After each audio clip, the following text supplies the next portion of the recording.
I'd like to now formally open the meeting. And before moving, I've got two things to do. But first of all, before I go on to the formal agenda, can I welcome our new elected member, Councillor Best? I can't see. Welcome. I look forward to meeting you properly outside the meeting and wish you well in your new elected role on North Northamptonshire Council. Before I go on anywhere, in accordance with Rule 11 of the Constitution, urgent business, I've determined that an item of business may be brought before the Council as a matter of urgency. The reason for this is the special circumstances that have arisen overnight in Russia and Ukraine, which was not the situation at the time of the publication of the agenda. Okay, so we'll pick that up under later on our urgent business. Any item agenda one, apologies. Councillor Blackenberry, please. Where? David. Thank you, Chair. I have, unfortunately, with the circumstances that have arisen, I haven't a specific list of apologies for the Conservative group, but I do know that there have been some apologies received by Mr. Galt, and I would request that he reads them out, and if I have to correct anything, I will do so. I'm sorry to be a bit disorganised this morning. Through the Chair. Thank you, Councillor Brackenbury. I think my colleague Ben may have emailed you something, but if you were looking for his name rather than mine. But I'll read out what I have. I have Councillor Eakins, Councillor North, Councillor Powell, Councillor Currell, Councillor Sims, Councillor Prentice, Councillor Waters, Councillor Irwin, Councillor Watt, and I know that there's at least a couple of councillors, Councillor Rowley, Councillor O'Hara, who are running late, but hopefully will be joining us during the course of the meeting. And I think I've picked them up. Thank you. Thank you, and I think you and I are in happy accord on that. So thank you, Chair, and as I say, my apologies for being a little bit disorganised on this matter. Thank you. If I could have Councillor Leanne Buckingham, please. Thank you, Chair. Apologies. I have apologies from Councillor Matt Keane, Councillor Mark Pengelly, Councillor Peter McEwen and Councillor Zoe McGee. Some of our group do have to leave early to return to our day jobs. Okay, thank you. You've dealt with the rest of the apologies, have you, Paul? Chair, I have apologies from Councillor Dale as well. Right. Are there any other apologies we've missed? Good. Right. Item 2, the next item is the minutes of the meeting held on the 1st and the 9th of December 2021. Are there any issues in relation to the accuracy of the minutes? Hang on, Councillor Hakewell. Yes, on page 20, Chairman. Sorry, do we stand at this point? No, just stay seated. I think it's safer. Yeah. At the beginning, you informed full council to not be enforcing the time limit on councillors' contributions. I did actually move, and it was seconded, that we go into committee. So the two questions there is, that doesn't appear in the minutes, although it was duly moved and seconded as far as I remember. I read out a whole list of policies, but I don't suppose it makes a whole lot of difference. But at the end of the day, what policy were you using in that first line in the Constitution? With due respect, it's about the accuracy of the minutes, Councillor. I remember vaguely the exchange, and it is about, something was moved, but it was seconded. I don't think it ever went to a vote, so I wouldn't have recorded it in the minutes, unless my memory is wrong, incorrect. Okay, through you, and in terms of your question, through the Chair, in terms of your question, I'm happy to discuss that outside the minutes, but that's outside the meeting, but that's not to do with the accuracy of the minutes. Okay, it just would be better if the minutes showed the policy. Thank you. Right. Therefore, do I have a mover to move the minutes? Councillor Smith, a seconder? Right. Those in favour, you know the drill. Orange cards, please. Right, thank you.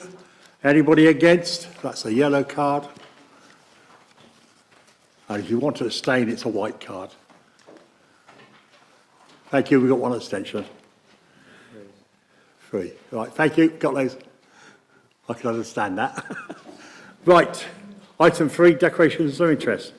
Any declarations that councillors wish to make which are not recorded in the register? Thank you, Emily. Thank you, Chair. I just want to declare an interest in the item that's been added, as I have Ukrainian heritage and therefore I'm interested in that. But I'll vested. But thank you. Anybody else? Right.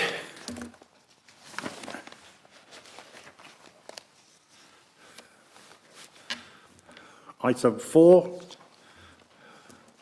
Chair's announcements. May I ask the Democratic Services Manager of the process to be followed in this meeting? Thank you, Chair. I'm aware that group leaders will know the sequence, but just very briefly to run through for all members. So we have 3 financial reports to consider today. The way we're going to approach them is very similar in each case. There will be a representative of the administration to move each report. Thank you, that's £10. Yeah. There will be someone from the administration to move each report, and then someone from the administration to briefly second. Then the leader or representative of the Labour group will be invited to address council on that report, and then the leader or representative of the Green Alliance will be invited to address full council on that report. We will then take any amendments that are tabled, and we will take them in the order of the Labour group's amendments first, and you should have a copy of all those in front of you or on screen. That will need to be, the amendments are being taken en bloc in each case. So those will be moved and seconded, debated and voted upon, and then the Green Alliance amendments will be moved and seconded, debated and voted upon. And then we move on to the substantive motion, whether it's been amended or not. And councillors obviously are entitled to contribute for up to 3 minutes. And then the mover of the report will be entitled to summate at the end, and then we move to a vote. I would suggest, I'm just pausing for a moment. Okay, I think we're okay, thank you. The main budget report is a recorded vote. We are required to do that by law, so that will be a recorded vote, full stop. And we will just work through the 3 reports in that sequence. And in terms of adjournments, the Chair will make a determination appropriately as we go through the meeting. Thank you, Chair. Right, thank you. Right, to avoid disruption later to the flow of the meeting, please may I see a mover and seconder for suspension of Procedure Rule 10.1, the guillotine, and agree to close the meeting at the conclusion of all business on the agenda. Do I have a mover? Councillor Mercer. Seconder, Councillor Laura Lorman. Those in favour, please raise your appropriate cards. Thank you. Thank you. Okay, anybody against? Any abstentions? Thank you, Councillor. Right. Item 5. Councillors, we received one request from a member of the public to read out a prepared statement. A copy of the statement has been circulated. Please may I see Mr. Annabelle to read his statement. You have 3 minutes, sir. Thank you, Chair. The average life of a swimming pool built in England since the 1960s is 38 years. Kettering swimming pool is 38 years old. Of course, 38 years is the average. Some pools survive longer. 38 years is the only average thing about Kettering swimming pool. Kettering Borough Council's Sports Facilities Assessment found that the pool and changing rooms at KSP were below average. The average water for swimming in England is 13 square metres per 1,000 people, slightly less in the East Midlands. North Northamptonshire, there is 10 square metres per 1,000 population, below average. But Corby has over 15 square metres.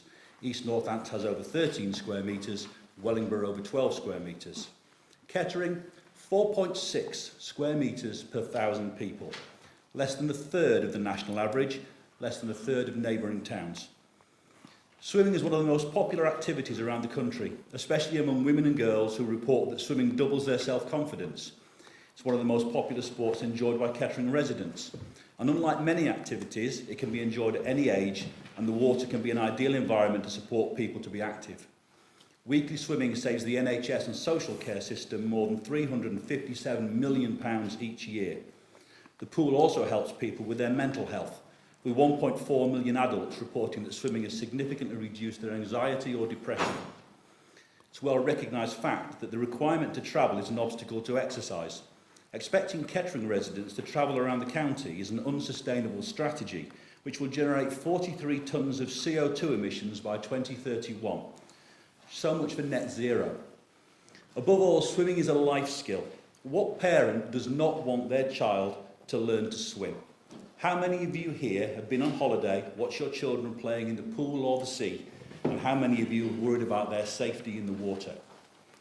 There's been a problem with the roof at Kettering Swimming Pool for many years, and in 2017, part of the wooden ceiling fell into the pool during swimming lessons. Repairs included adding a false ceiling, so it's no longer possible to see any damage or loose panels, but it looks nice. Water still comes through the roof. It drips onto poolside and onto the woefully inadequate spectator area. It drips into those new changing rooms and damages the ceiling tiles added throughout the building at great expense. It's caused electrical problems affecting lighting and the air handling. The budget appears to make no allowance for the recommendations of the KBC Sports Facilities Strategy, the addition of a teaching and learning pool, and a feasibility study on the future of KSP. There appears to be no accommodation for investigation and repair of the roof. Every time someone from Kettering travels to a neighbouring town to use their significantly better swimming facilities, they, in all likelihood, spend money in local businesses, shops and restaurants, which is good for the local economy, but not for Kettering. Kettering's MP, Mr Philip Hollowbone, declared in 2017 that Kettering was most Britain's average town. Is this the ambition for North Northamptonshire Council, to be average? Thank you. Thank you very much, sir. We don't normally take speakers when someone speaks. Chairman, my apologies, because I didn't see this note right at the bottom. As Mayor of Wellingborough and the consort were invited to swimming competitions where Mr Annabelle was the originator of the invite, we did not have any discussions as such of what is reflected here. I just wanted to note it that it's a personal interest. That will be noted. And Thank for you. for the consort as well. That's for the, both Councillor Lawmans. And I'm sure Councillor Lawman will take up Mr Councillor G. Lawman will take up the point of the swimming pool in Kettering in due course. Right, moving on to item 6, draft budget 2023, medium-term financial plan. We'll go through those who are going to present the reports.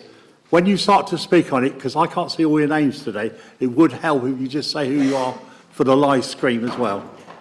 So, please may I see Councillor Lloyd Bundy to move the report, please. You nearly got promoted then. Sorry, Chair. Thank you, Chair. I was going to thank Mr Annabelle for his statement, but I believe he's just left the room. But may I just inform members that there is an ongoing leisure requirement assessment, and I'm sure Councillor Howell will actually take into consideration his statement and everything else. Moving on to the budget. On the 23rd of December, I presented the draft budget proposals for the forthcoming year 22-23 to the Executive.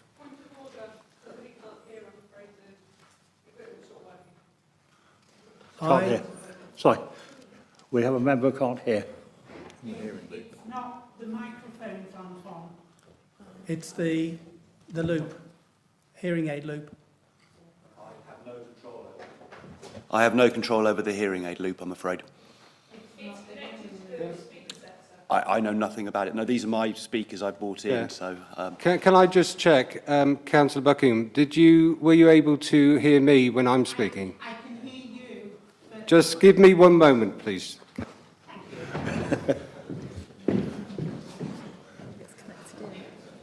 It connects the headphones into the mic. Is that one?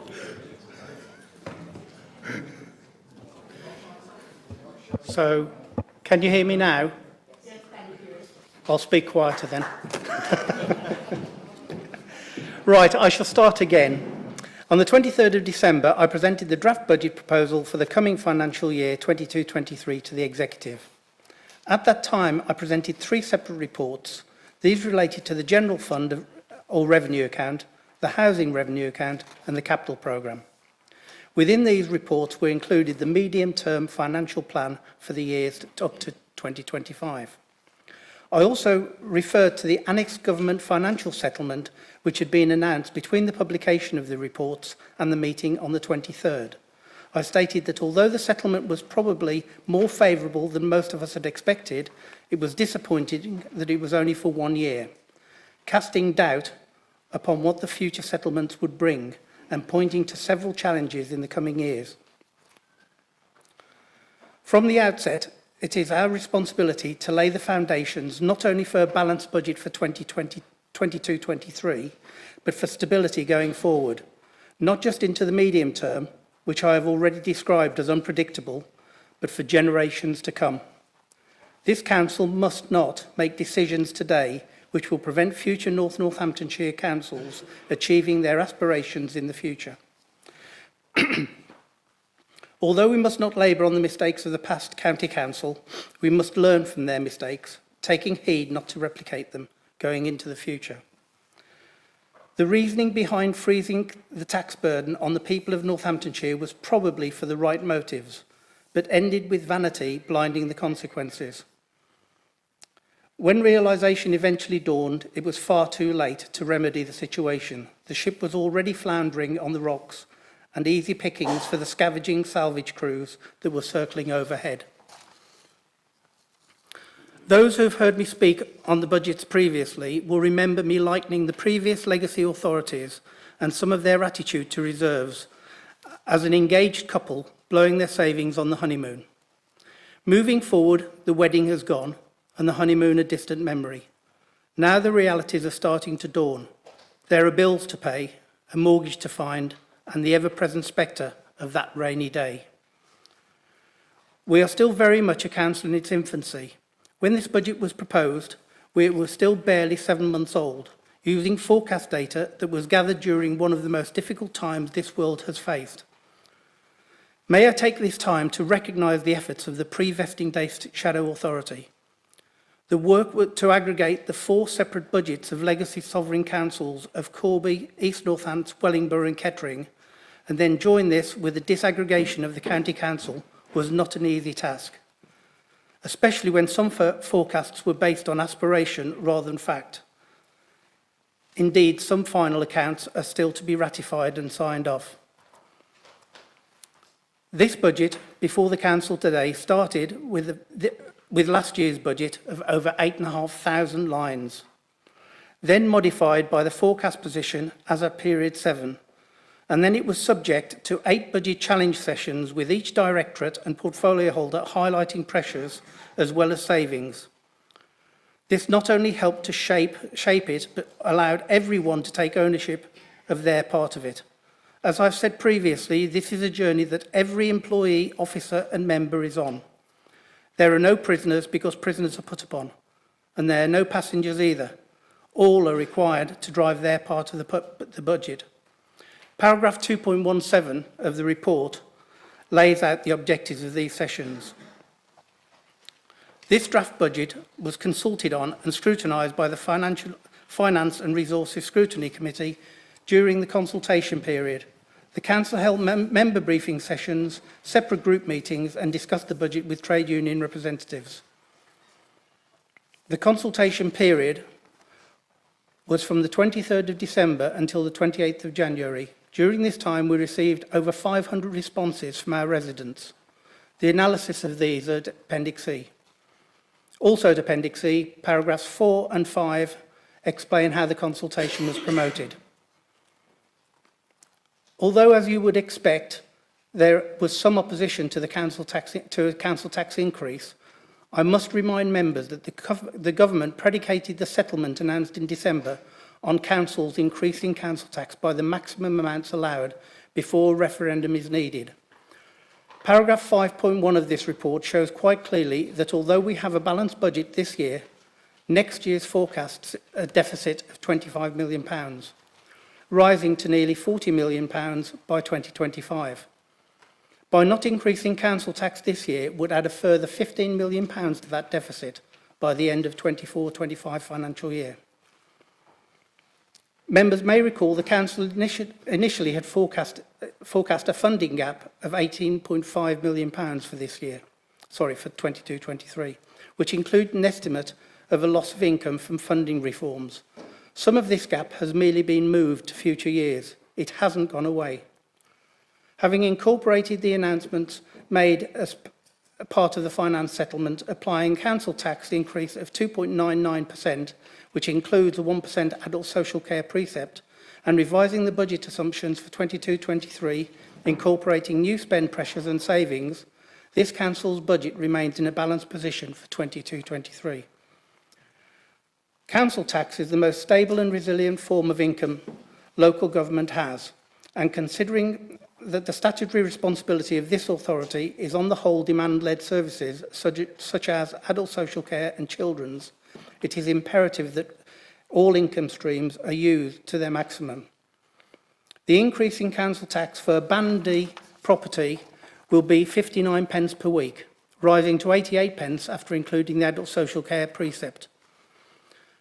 Although I do accept that this does put an extra financial burden onto households at this time, we have a responsibility to set a balanced budget, to maintain services and to support those in our community that are the most vulnerable. This council are here to help those in need. It should be noted that out of the 154 households who reached out for the Section 13A grants, ultimately only 9 met the criteria, with many more being helped in other ways. This council has many ways of helping those who are vulnerable and in need. We will explore all avenues of assistance. The second most stable form of income is that of business rates. But by only announcing a single year financial settlement, the future is very much unknown. Future government settlements may not be so kind. It is not if, but when the business rates will be reset. And what were the medium and long-term effects of the pandemic? This council will, like many others, continue to face financial challenges and uncertainties, which is why it is proposed to move some of the financial settlement into our reserves to assist in mitigating and smoothing any future financial shocks. We must do everything possible to provide for the future. In December, this council set out its first corporate plan, which aims to helping people to lead active, fulfilled lives, building better, brighter futures, develop safe and thriving places, create a green, sustainable environment, build connected communities, develop modern public services. This proposed budget supports a wide range of services for residents and businesses across our council, including care to the vulnerable adults and children, education, the collection and disposal of waste, household waste recycling, economic development, housing and support for the homeless. All these reflect our corporate plan. Many of the respondents of the consultation made reference to the wish to see improvements in services, better management of finances, and overall value for money. Many referred to the mistakes of the past authorities and called for better scrutiny in the future. As I said earlier, I don't want to dwell on the past. This budget has had over 19 hours of scrutiny. Do I believe in scrutiny? Do I believe it's important? Save for a diary clash of about 30 minutes, I attended every second of every scrutiny meeting. Likewise, I attended every budget challenge meeting. Let me make it quite clear, unlike the past, we take scrutiny very seriously.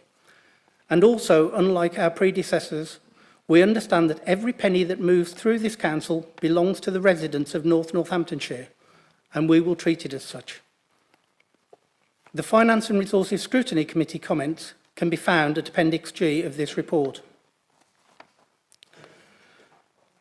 The draft budget proposed to the Executive in December forecast a base budget excluding dedicated schools grant of some £293 million. Last Tuesday, I presented to the Executive the budget forecast 21-22 as at period 9. Using this updated information, the results of the consultation and the comments made by the Finance and Resources Scrutiny Committee, we now have a revised base budget requirement of nearly £29.6 million.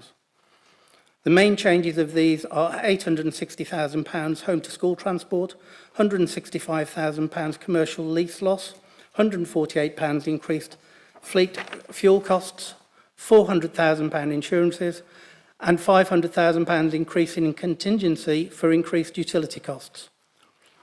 Also, savings were identified of £115,000 on trade waste and £203,000 saving in recycling.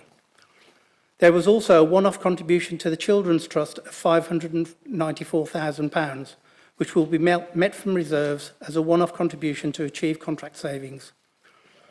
All this will be financed by £1.208 million increase in business rates and £557,000 reduction in the contribution to reserves following the announced financial settlement. The Dedicated Schools Grant is a ring-fence grant allocated to local authorities by government to support a range of education-related services. This grant is paid for by central government and is based on a national formula. There was some concern from Scrutiny that some areas had been reduced, but since all areas have seen an increase, this can only reflect a reduction in the number of pupils receiving the service. The total DSG is £332.3 million. So moving on to the headlines of the proposed budget, which can be found at Appendix A. A balanced budget for 22-23. Further investment to protect vital services and invest in service change, including removal of previous one-off funding predominantly related to COVID-19. Efficiencies in income generation. Investment in the Children's Trust to protect and increase baseline funding from 21-22 into 22-23. A further additional one-off revenue and capital investment to help deliver service improvements for some of the most vulnerable children and young people. Planned savings and pressures from previous medium-term financial plans will remain to be delivered, unless there is a requirement to change the assumptions following review. The use of reserves to support non-recurring investment in service improvement, fund time-limited projects, pump prime invest to save schemes, and help manage risk. There will be an investment of £1 million spread over 3 years to forward fund initiatives to help address climate change. There could be criticism that this figure isn't high enough, but let me remind members that combating climate change is not funded by a pot of gold, but must be woven into the very fabric of every department of this council. So as climate change is included in every report, it is within every directorate's budget. Investment in social care to recognise an increase in the national living wage and the increase in national insurance contributions for care providers. An investment to consolidate the increase in pay for the council's lower paid staff to the real living wage in 21-22, together with improved increment progression. An increase in council tax and adult social care precept, resulting in an average weekly increase of 88 pence for Band D equivalent property. The local tax support scheme will remain unchanged. Inclusion of a contingency to mitigate against uncertainty. Officers and members will continue to seek efficiencies in order to help address the budget requirements of 23-24 onwards. As I said last December, earlier this month and a while ago, each directorate has to own their own part of this budget. It belongs to every employee, officer and member. Appendix B outlines this budget by directorate. To help address the longer-term deficit of this council is continuing to review its service delivery for the future and has dedicated transformation resources working to deliver the changes required, bringing services together into a more efficient and effective operating model. The transformation plan was reported to the executive meeting on the 23rd of December. A core element of a financially sustainable and resilient council is to maintain a prudent level of reserves, not only for that rainy day, but as I said earlier, to protect, mitigate and smooth any financial shocks. It should be noted, however, that you can only use reserves once. Once it is spent, it is gone. It is folly to use reserves to fund an ongoing revenue stream. At this stage, the level of reserves is an indicative forecast as we await the sign-off of the legacy sovereign authorities, the effect of COVID-19 and the outturn of the Council's accounts for 21-22. The table of paragraph 9.4 shows the latest forecast of what our reserves should be as at April the 1st, 2022. The reserves have undergone a thorough risk assessment to confirm levels needed against each of the reserves based on the latest information. This Council's Treasury Management Strategy is underpinned by the CIPFA Code of Practice of Treasury Management that requires that members are informed of Treasury management activities at least twice a year. Full Council has delegated the formulation and monitoring of this Council's Treasury Management Strategy, policy and activity to the Executive. Council is required to agree strategy annually, and this is laid out at Appendix H. As part of this is also the minimum revenue provision statement, which sets out how residual capital expenditure is charged to the revenue over time, and the Council's annual investment strategy. It includes an authorised borrowing limit of £859 million, and also notes a further update to the strategy will be provided once the disaggregation of Northamptonshire County Council's balance sheet has been finalised, subject to the external audit of the former Council's accounts. In conclusion, this is a budget that was not arrived at overnight. It sets out how this Council will discharge its duty to serve the residents of North Northamptonshire. It would be remiss of me not to highlight the risks.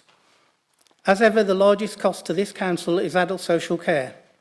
This budget is set with the backdrop of an uncertain economic picture, predominantly due to the global and local challenges posed by the continuing pandemic. We do not know what the lasting effects of this will be on our ever-ageing residents. This is closely followed by children's services. There are still issues to be resolved as a result of disaggregation and shared services. Finally, may I thank my fellow councillors, officers and staff for the many hours that have gone into preparing this budget. I believe that we are building a council that is bigger, better and stronger than that which has gone before. I'm happy to propose the recommendation of paragraph 3, Chair. Thank you. Do I have a seconder for the report? Councillor Roberts, do you want to speak or reserve your right? I would like to speak now, if I may. Please go ahead. Mike. Is it all right if I stay sat here, Mr. Chairman? Thank you very much. Thank you, Councillor Bundy, for a very good speech. It's the start, isn't it? This is a very, very difficult budget. But the people of North Northamptonshire expect us all to do our duty, and I'm sure that we will. We've got to work very hard to bring stability to what's going on in North Northamptonshire. We have set out today a living document. We must all stick with this document and continue to alter and work with and support it throughout the whole of the year and beyond. And I therefore am happy to second the motion as set out. Thank you. Right. Councillor Jean Anderson, do you wish to... No, okay. Councillor Riley, I think. Councillor Riley. If you'd like to come there, yeah, if you don't mind.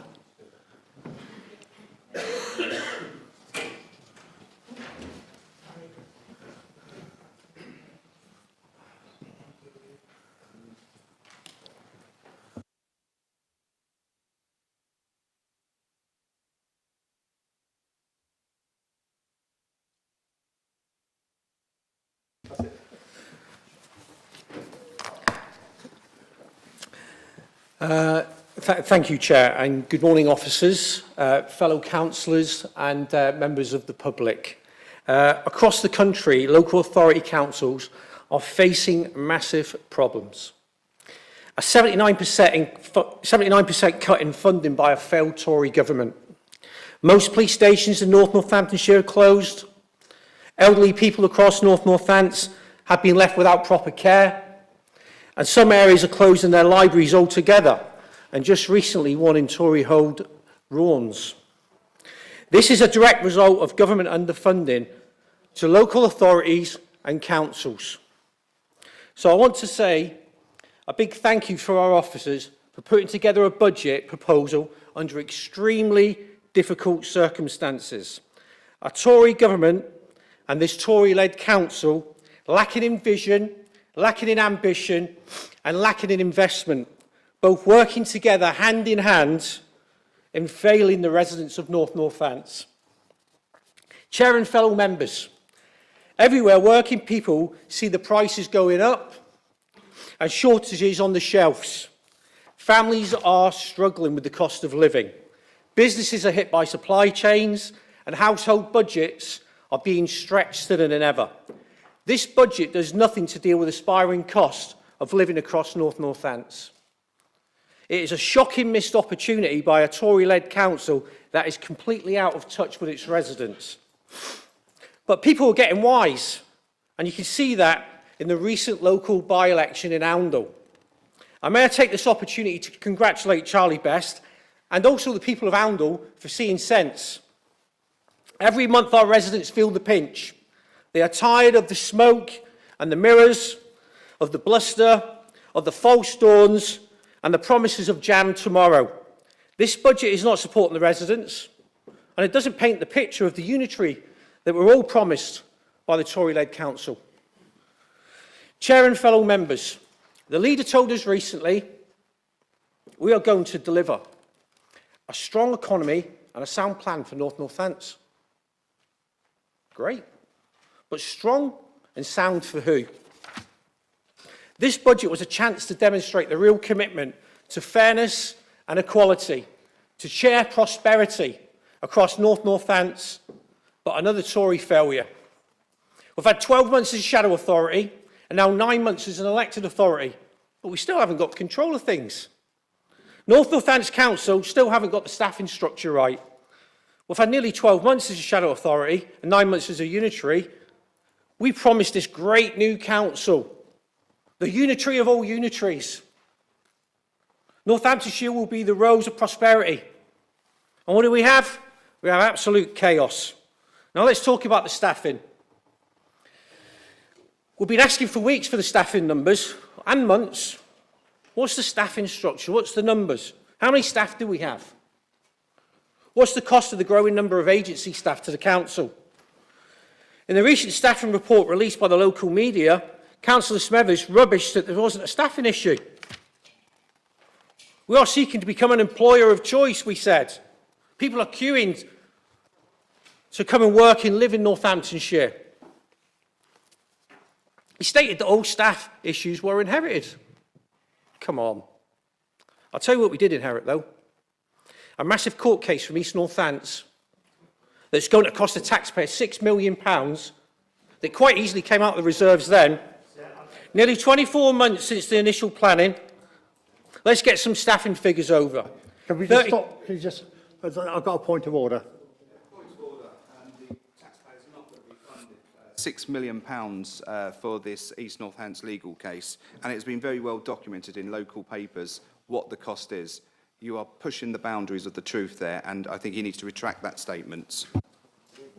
Point of order. Okay, sir, sir. Yeah, so I'm quite happy to retract that statement. The residents of East Northants taxpayers counted the burden of the court case. Sorry, take that back. Nearly 24 months since the initial planning, let's get some staffing figures. Over 333 members of staff have resigned or quit. We currently have a further 22 who are currently working their notice period, and there's no staffing issues. This council needs to make staffing its priority.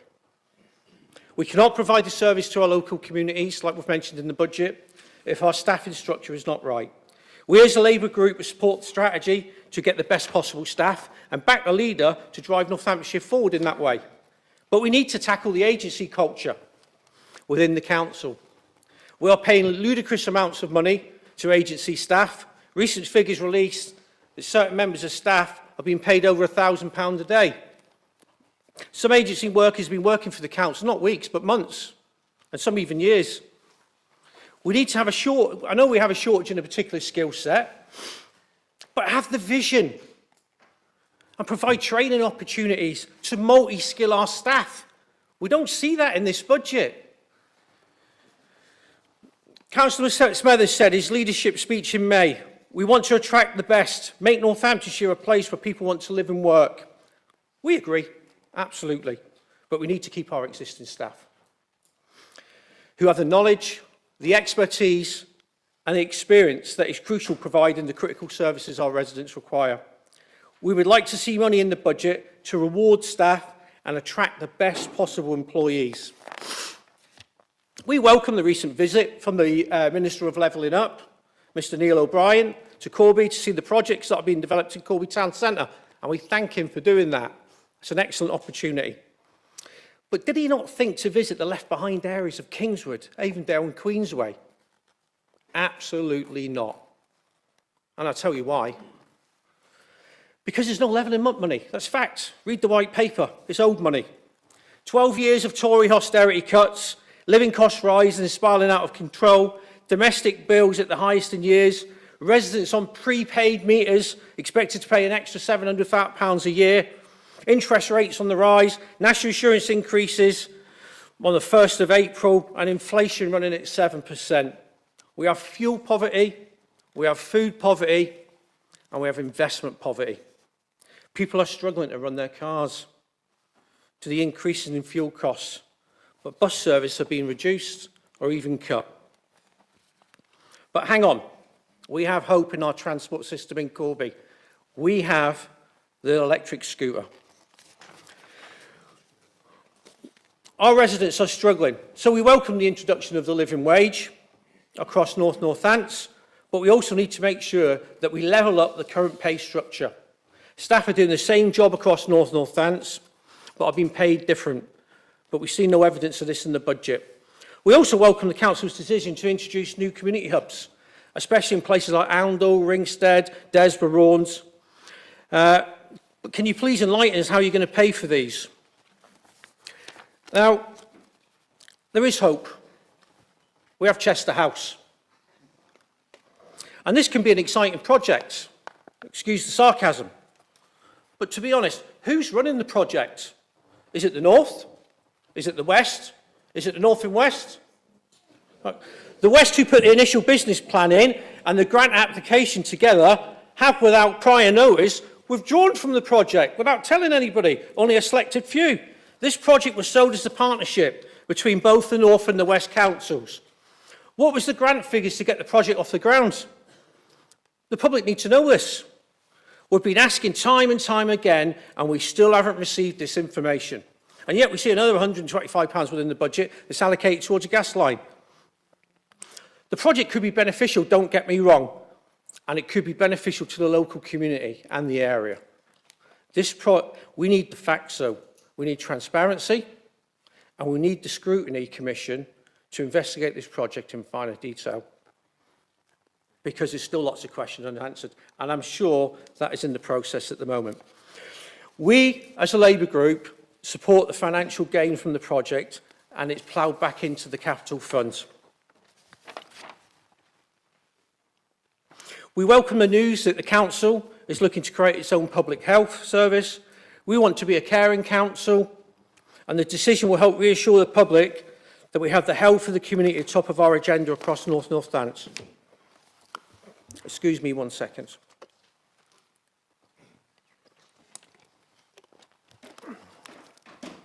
Creating a green and sustainable environment is one of the 6 key areas set out in the summary of the budget, and we welcome this. The budget proposes to spend £500,000 next year, 250 in the following 2 years. What's the money being spent on? It looks like the money's already been allocated to draft the strategic plan. We are risking taking a step back. We need action now. If this council goes ahead and imposes a tax on green waste bins, which will result in more mixed waste, more fly tipping, we believe this is a step back to the environment.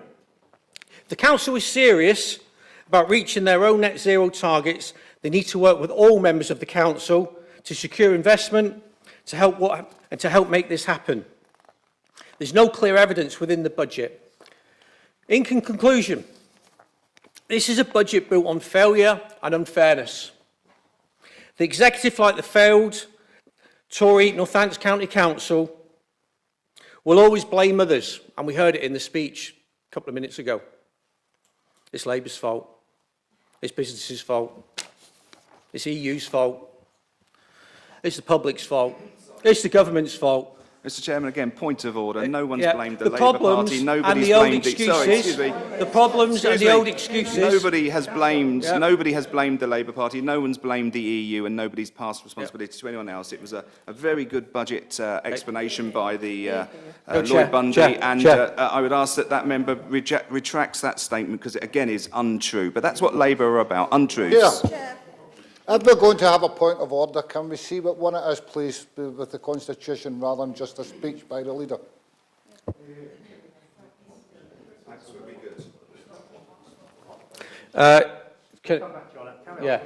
Chair, can you just say, sort before I carry on, this is not a personal speech, and I dig at anybody. This is just a general. Right, okay. So I will. Sir, the heckling is fine. I don't mind the heckling. You carry on. Right. Okay. So I will retract, sir, what I said, but I will make reference to Councillor Bundy in his speech. So I'll start again. In conclusion, the budget is built on failure and unfairness. The executive, like the failed old Tory County Council, will always blame others. It's the government's fault. The problems, the same old excuses. But the blunt reality is, working people are being asked to pay more for less for three simple reasons. And it's evident within this budget. Economic mismanagement, unfair hidden taxes, and wasteful spending. Dear fellow members, and while the new executive like to think they are different, the budget they have delivered today, it doesn't address the Tory cost of living crisis with practical solutions.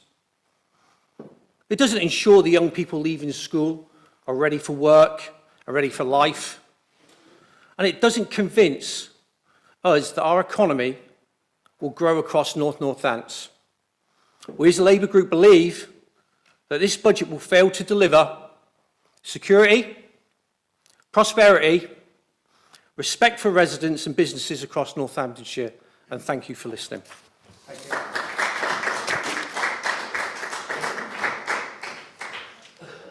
Right. You've forgotten your water.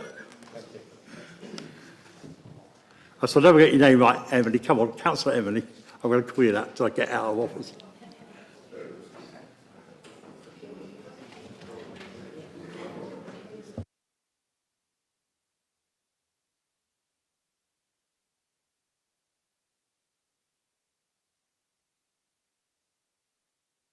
Is that on? Lovely.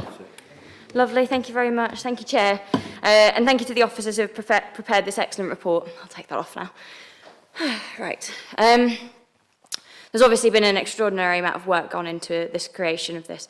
And thank you also for the number of people who have sat through the numerous and lengthy scrutiny committees poring over this in detail in the past few weeks.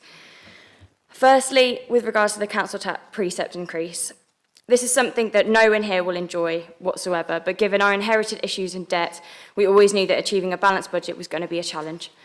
The council tax increase has no doubt contributed to making a balanced budget a possibility, but we need to communicate this challenge thoroughly to the public and show the appreciation to them for their tax contributions, helping shape the new authority and what we're able to do. It's a challenging time for our residents as much as it is for us, so to have an increase means that we need to meet that with kindness, which I'm sure it will be. As for the budget, of course, there are a number of things that we're pleased to see, such as the increased investment in social care, just desperately needed at this time, focus on the most vulnerable in our communities and efficiency savings through transformation. Of course, the highlight for us is the Green Alliance is the £1 million allocated for tackling climate change. In this, our council has made a fantastic commitment to put aside specific funds to support climate change work, and for that, I'm immensely proud. Bear with me. Sorry, I lost my space.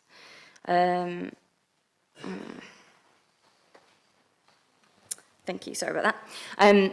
We need to take steps in this to lead the way in this key transitional time. And I know we have a leader who has assured me that he's committed to delivering on our climate change efforts and an incredible portfolio holder who really wants to make a difference here in North Northampton.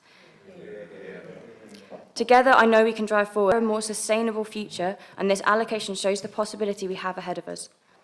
It certainly has been a tough year to balance the budget, and to do so successfully after all of our inherited problems is certainly an excellent result.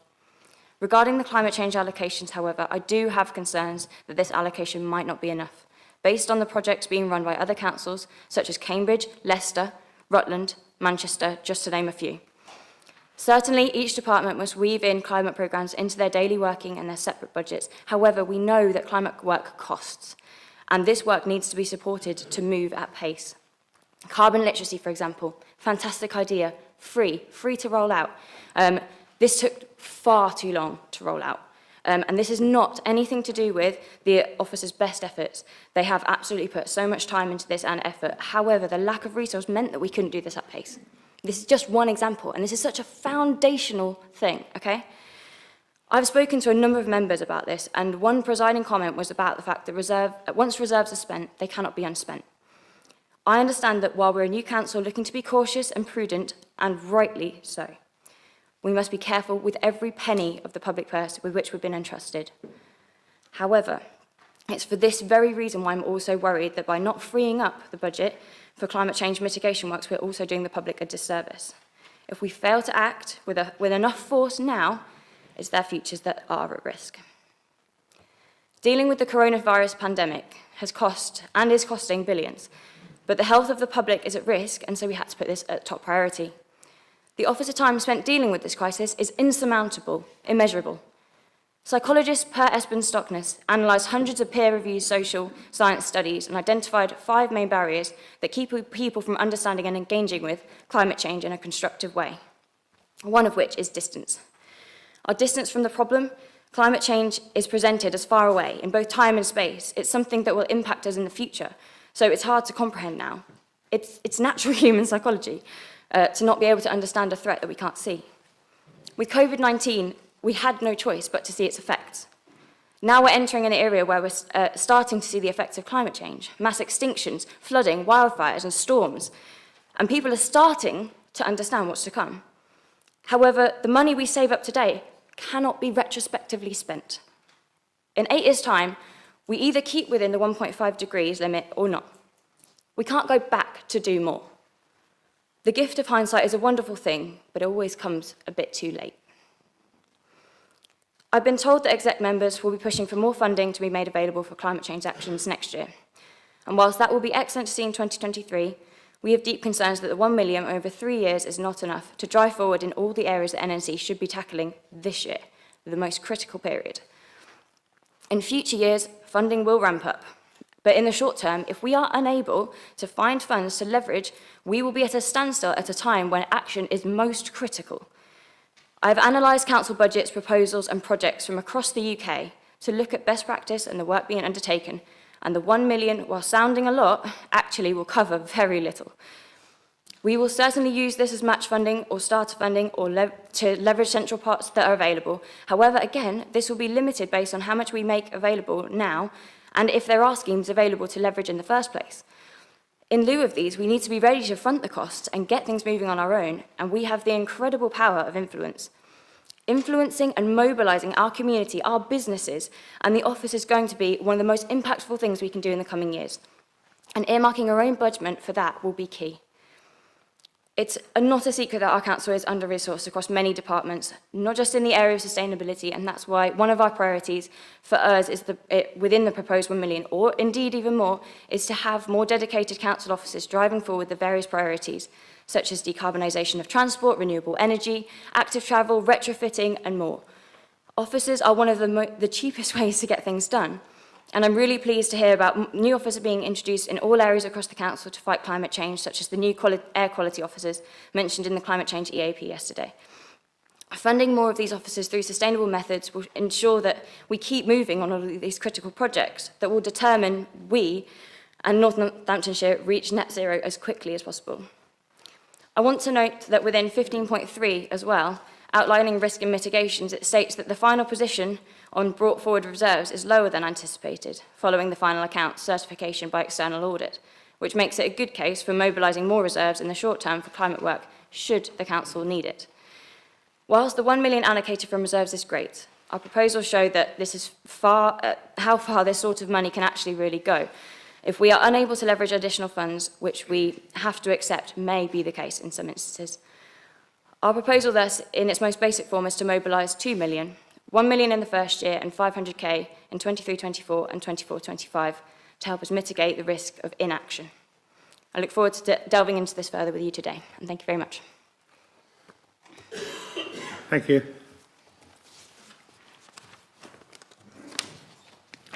Right, we're going to go to the amendments now. And I know the Labour group's got 3. Who's going to lead? Thank you, sir. Do you want to do them individually, or would you like to do them as a group of 3? Sorry, Chairman. Councillor Riley first. Okay. Councillor, are you going to do them individually or all together, and then we'll take them as a block vote? If it's okay with you, Chair, I'll do them in block if that suits you. Thank you. I just want to mention before I sort of read the amendments. I understand, we as a group understand the difficulty of the budget at this time, given the high degree of uncertainty over our future incomes and costs. So we'd like to thank all officers for their hard work and support. We understand the coronavirus pandemic, as well as Brexit rising costs of utilities, has put unprecedented pressure on the residents in North Northampton. So every family in our community has been affected by all the changes. And when we start to return to a normal lifestyle, there's going to be huge challenges ahead, and we agree with that, as mentioned in the budget earlier on. There are more families and children than ever in this country living in poverty. We as a local council play a big part in trying to help our residents, and I see that there's evidence of that as well. We as a Labour group, like our senior finance officers, recognise that because of the national government, our future budgets are uncertain. So for that reason, rather than a full opposition budget proposal, we have put forward the following amendments.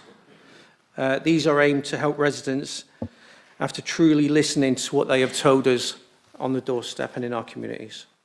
The first one, we value the work of the community wardens, what they add to the safety of our communities. We believe that North Northamptonshire should work with our safety community teams to identify the most needy areas for full-time wardens.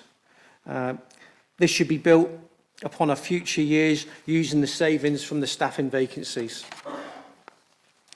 Emergency fund to allocate local food banks. Emergency fund to allocate to our local food banks for support to vulnerable residents who fall outside the support protocols. As we mentioned earlier on, there was only 9 people applied for the hardship fund. 150,000, this allocated in equal measures throughout North Northampton from reserves of heating, throughout North Northampton for reserves rather than heating or eating, so at least they've got the option there. We believe we are one council in Kettering, Wellingborough and Corby. We've seen the benefits of free greener waste collections. We believe East Northampton area residents should get the same benefit. We're advised that the capital cost of this is 838k. Can that be used on allocated environment projects, capital spends, that is for vehicles? I'd like to withdraw that amendment, sir, if that's okay, because I understand there's a consultation going on at the moment with the green waste. Is that okay, sir? Yeah. Okay. So it's the first 2 amendments, sir. Yeah.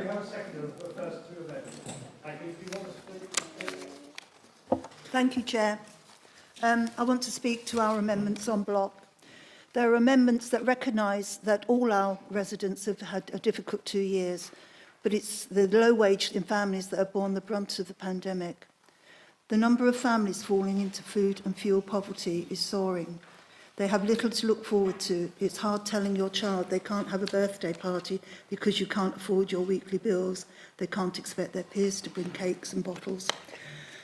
But it's not all about poverty. Alongside the misery of living, the cost of living rises, runs the increase in mental illness across all age groups. It's the rise in knife crime amongst our disaffected young people. It's about the fear of going out after dark because of poor street lighting.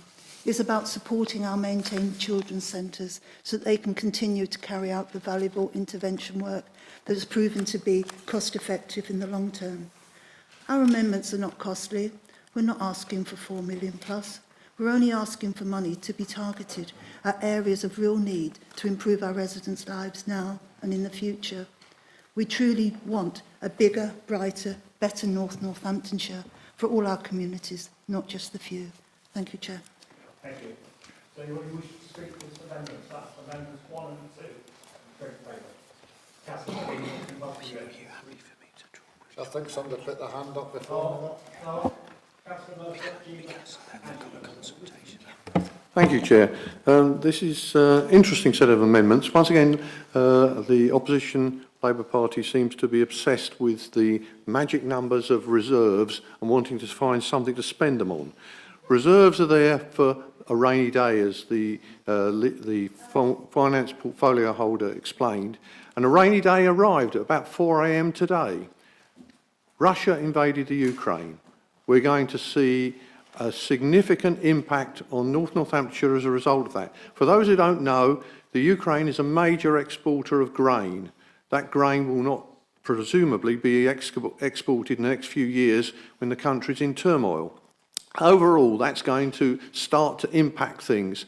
We're going to see, quite possibly, refugees coming here, which we will have to look after, just like we did the Afghan. Right, Councillor, I think you're wandering away from the amendments. No, what I'm coming to is that... keep the bit about Ukraine to when we've got the debate later.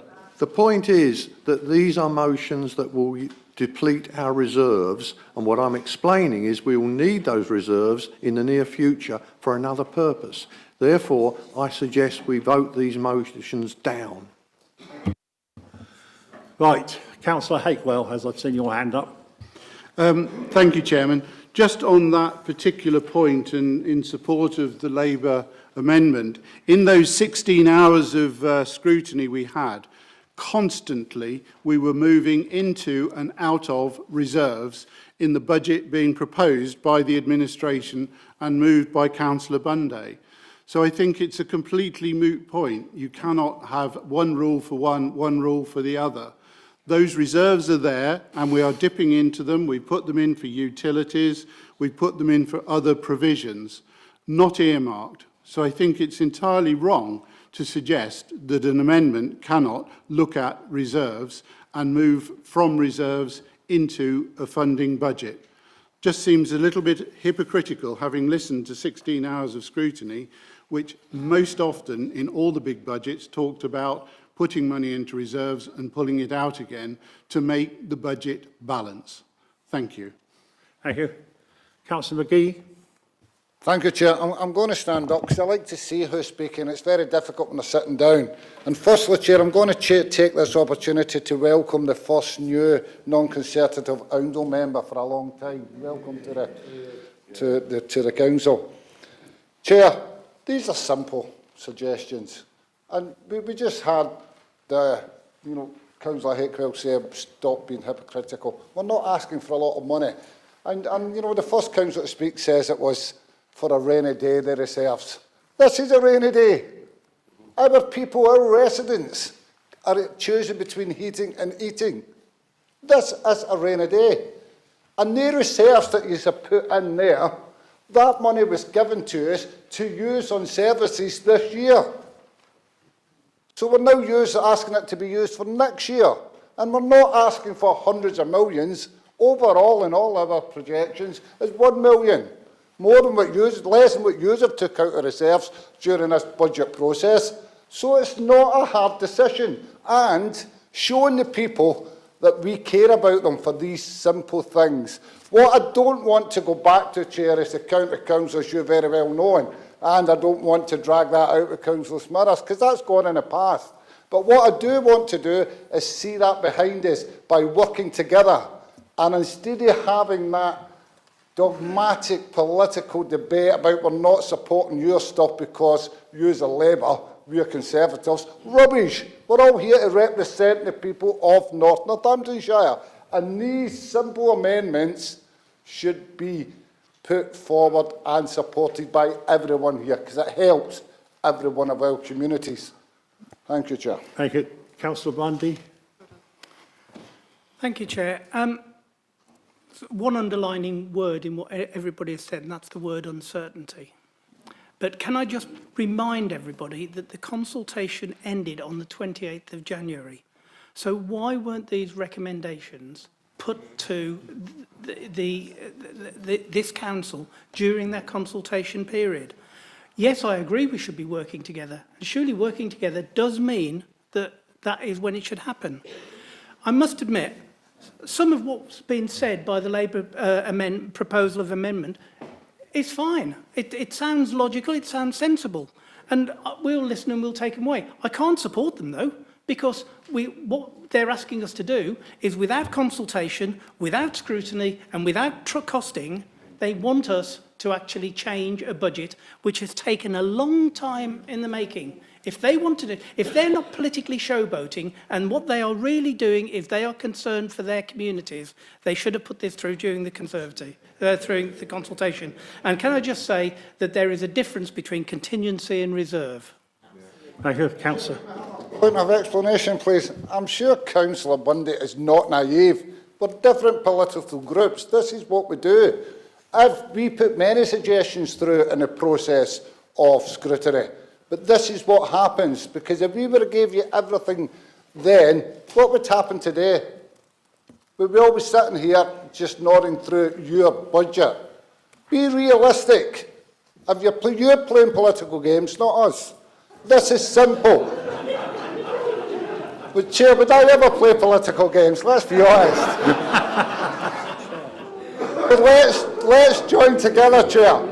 I can see Councillor Galt tell me not to speak on, but let's be realistic, Chair, and let's join together and put these through. You've already had one go, and I'm being generous. Councillor Harrison.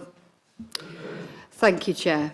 Speaking of political games, I've thoroughly enjoyed the last, I don't know however many minutes of socialist phrase bingo, of totally unsubstantiated claims. And I particularly am aggrieved on behalf of social care staff here in North Northamptonshire for having our services described as failing in North Northamptonshire. I'm absolutely disgusted to hear that come from Councillor Riley's mouth. Our social care team are incredibly hardworking, diligent, innovative and caring.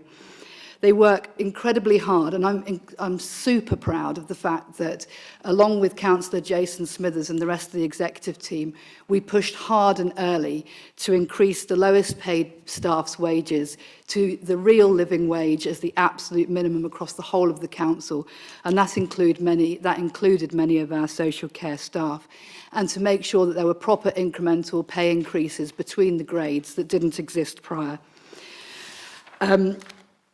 Care work is hugely rewarding, and I'm absolutely determined that we're going to help to make this the best place to work for care staff, including by creating a proper career structure and training programme so that people can rise up and make better of themselves in our care career structure. I don't recognise Councillor Riley's description of a failing social care system at all, and I know that David Watts and the team have worked incredibly hard on this budget to make savings whilst at the same time delivering better and increased services for our community. So how we do that in such constrained times, delivering great social care whilst funding all sorts of strange add-ons that have appeared out of nowhere, just is irresponsible. And, you know, I'm sort of flabbergasted by that litany of nonsense that came out of Councillor Riley's mouth, and I absolutely would vote against these amendments. Thank you. Councillor Wendy Brackenbury, please. Thank you, Chair. it's a bit rich, I think, calling this administration that we're playing at political games when we've just sat through and listened to misinformation being presented by the Labour group. Absolute chaos, no. And can I just remind members that the legal case against East Northants was brought about by actions taken while the council was under Labour administration. So, you know, we mustn't forget that. We've not made anything of that while we were discussing that case, but that was taken under, it was action while under Labour administration. We've presented a good budget, and I think, as Councillor Harrison has said, it is quite disingenuous and really not fair on our hard-working staff, some of the comments that were made. Thank you.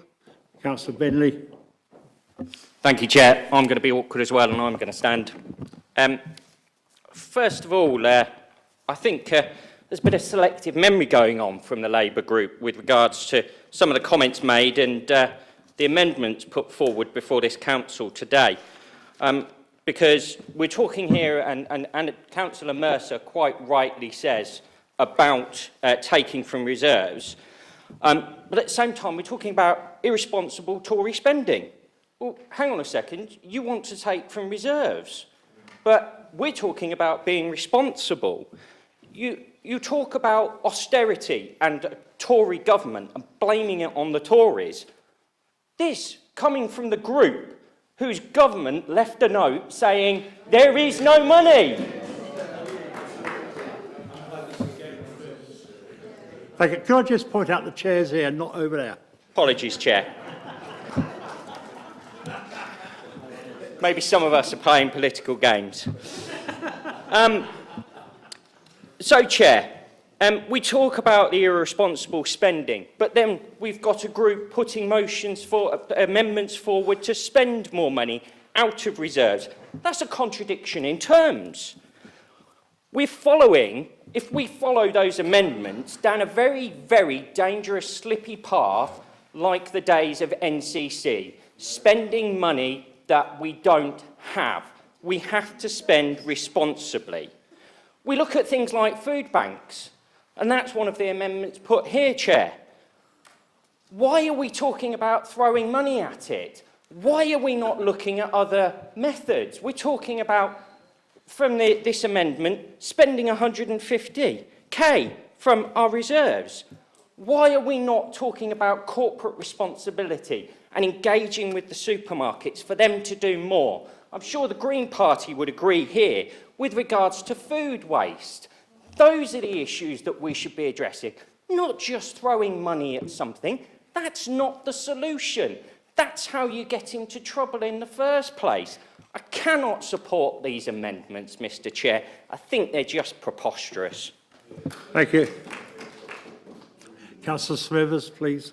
Thank you, Mr. Chairman. Well, look, it's certainly a lively debate, as we all expected, and I don't think we're going to get any easier as it goes along. But look, what we all have to remember here is this is not a game of political gain. This is about people of North Northamptonshire, the residents that have entrusted the Conservatives to deliver for them.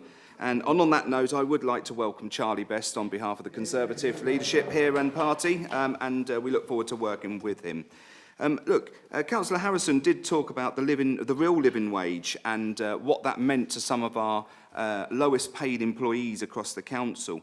And also there is a £600 bonus that has been allocated to them over the next few months for their loyalty of service. So it's really good to see that we are helping our lowest paid staff. It may be just worth noting, though, and there was I'm sure, Councillor Riley, I'm not really sure what he's been reading, but it's certainly not the budget that's before us today. Maybe he needs to just download the latest version. But what I would like to say is that this budget that we have in front of us is a good budget. It helps everywhere. It's prudent in the fact that it's not dipping into reserves all the time, because dip into reserves, we all know what happens in the end. You run out of them. And also, if you consider that the constant dipping into reserves is very much a socialist manner of spend the money, and then obviously once all that money's gone, what happens? It's left to us Conservatives to deal with it. Thank you, Mr. Thank you. Councillor Maxwell.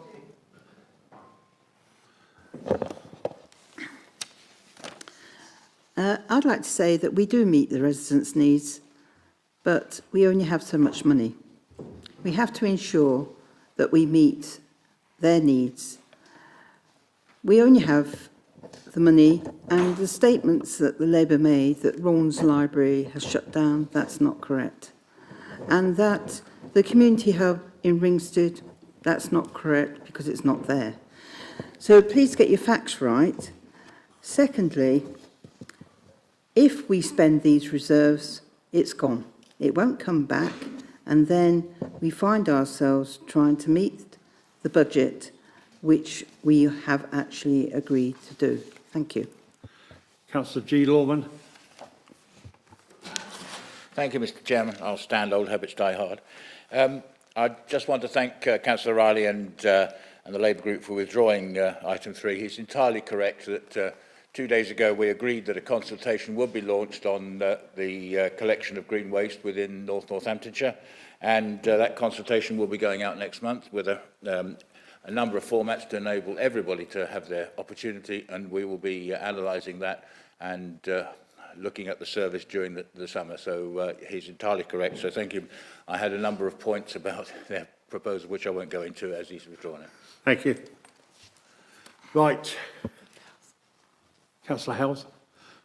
Yes, thank you, Chairman. I just really wanted to support Councillor Bunday in regards to what he said in regards to these amendments. I think, Mr. Chairman, I've sat through now many budget meetings, and it's the same story every time. We get these amendments on the day, we have the same debate in regards to that we can't properly consult and cost these. And I don't know why the Labour group don't do something different. You know, I don't understand why, if these are passionate ideas, and I'm not suggesting these aren't valid ideas, why they don't use that opportunity, come to the finance portfolio holder, plead their case, make the case for these things to be included. I just don't understand why we have Groundhog Day on every budget meeting that I've ever been to, where we simply can't take these on board, whether they're good, bad or indifferent, Mr. Chairman. So I won't be able to support these either. Thank you. Thank you. I always suggest that you should come to work when Wellenberg was an assistant. The opposition and the administration worked together for many years. Councillor Hakewell, you've already spoken. Point of order, Mr. Mayor. My understanding is that all... I'm not the mayor. You should be. Mr. Chairman. Right, shh. What's your point of order? It was a good way of capturing attention, wasn't it? As I understand it, the Section 25, the 151 officer, has to sign off all amendments. And therefore, any member here saying that any amendment is not valid is in itself not a valid contribution. So as my point of order, when and where an amendment comes forward, it has to be signed off by the duly appointed officer who is saying it's deliverable. So can we just cut that out? I would have thought executive members would have understood that. Right. Do you want to pass it a bit left? Do you want Janice? Councillor Hakewell, I mean, obviously Janice is here, but probably, yes, she is over here, Jim. So, yeah, so I'll answer. I understand, and Councillor Riley and the Labour Group, that Janice, as the 151 officer, provided advice to these amendments. Some of those words are not included in the document. They wouldn't be. That was private advice, as you'd expect, to all groups for the group to consider. It doesn't mean that means they're signed off. They are advice and professional advice back to any group in terms of what those proposals are and whether they can be funded or not. Thank you. Right, thank you. Right, anybody else? No. Councillor Varley, you've got 3 minutes to reply. Yeah, thank you, Chair. I just wondered whether you could turn the aircon on, because the heat in here has sort of risen a little bit. Yeah. To be honest with you, sir, I don't think there's really too much for me to say, because I think the reaction of the Conservatives, it speaks for itself. I want to thank Councillor Bundy for agreeing that these are important amendments and should be included. So thank you for that. Now, can I just hang on, come on, Scoot, come on. Point of order. Come on. Now, just want to touch back on. Hang on, we got a point.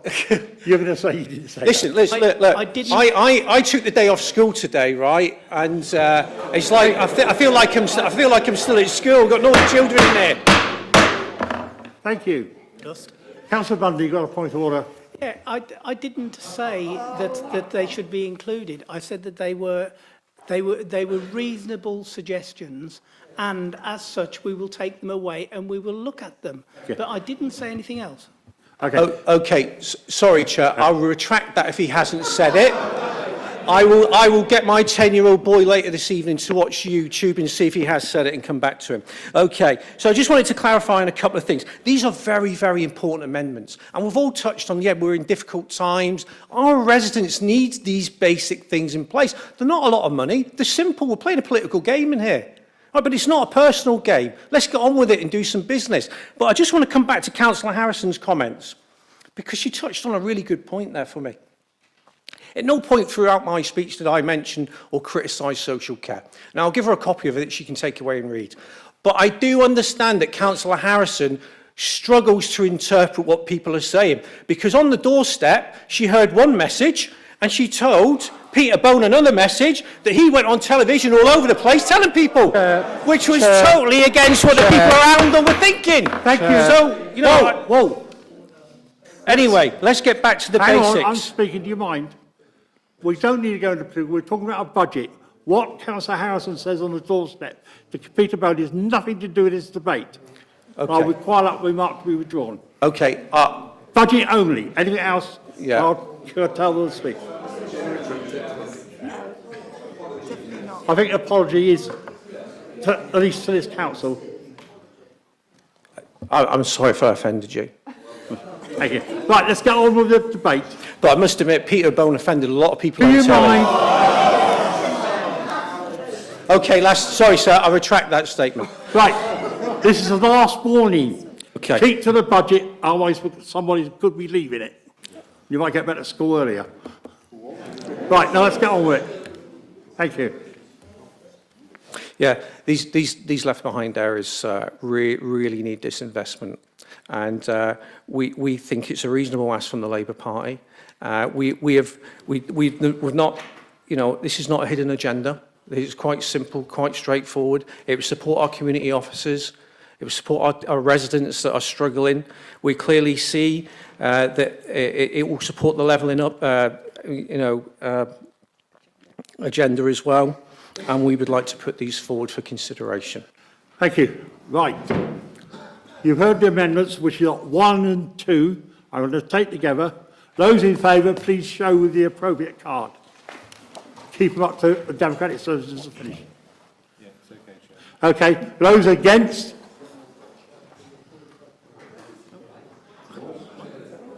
Right. Okay. Any abstentions? Thank you, Councillor Best. Right, the amendments are lost. We've got no green amendments, have we? Yes, we do have green amendments. Oh, right, we'll now go to the green amendments, sorry. They're on the A3. Right, who's going to speak from the Greens on it? Okay. Give me a moment, just computer's booting up.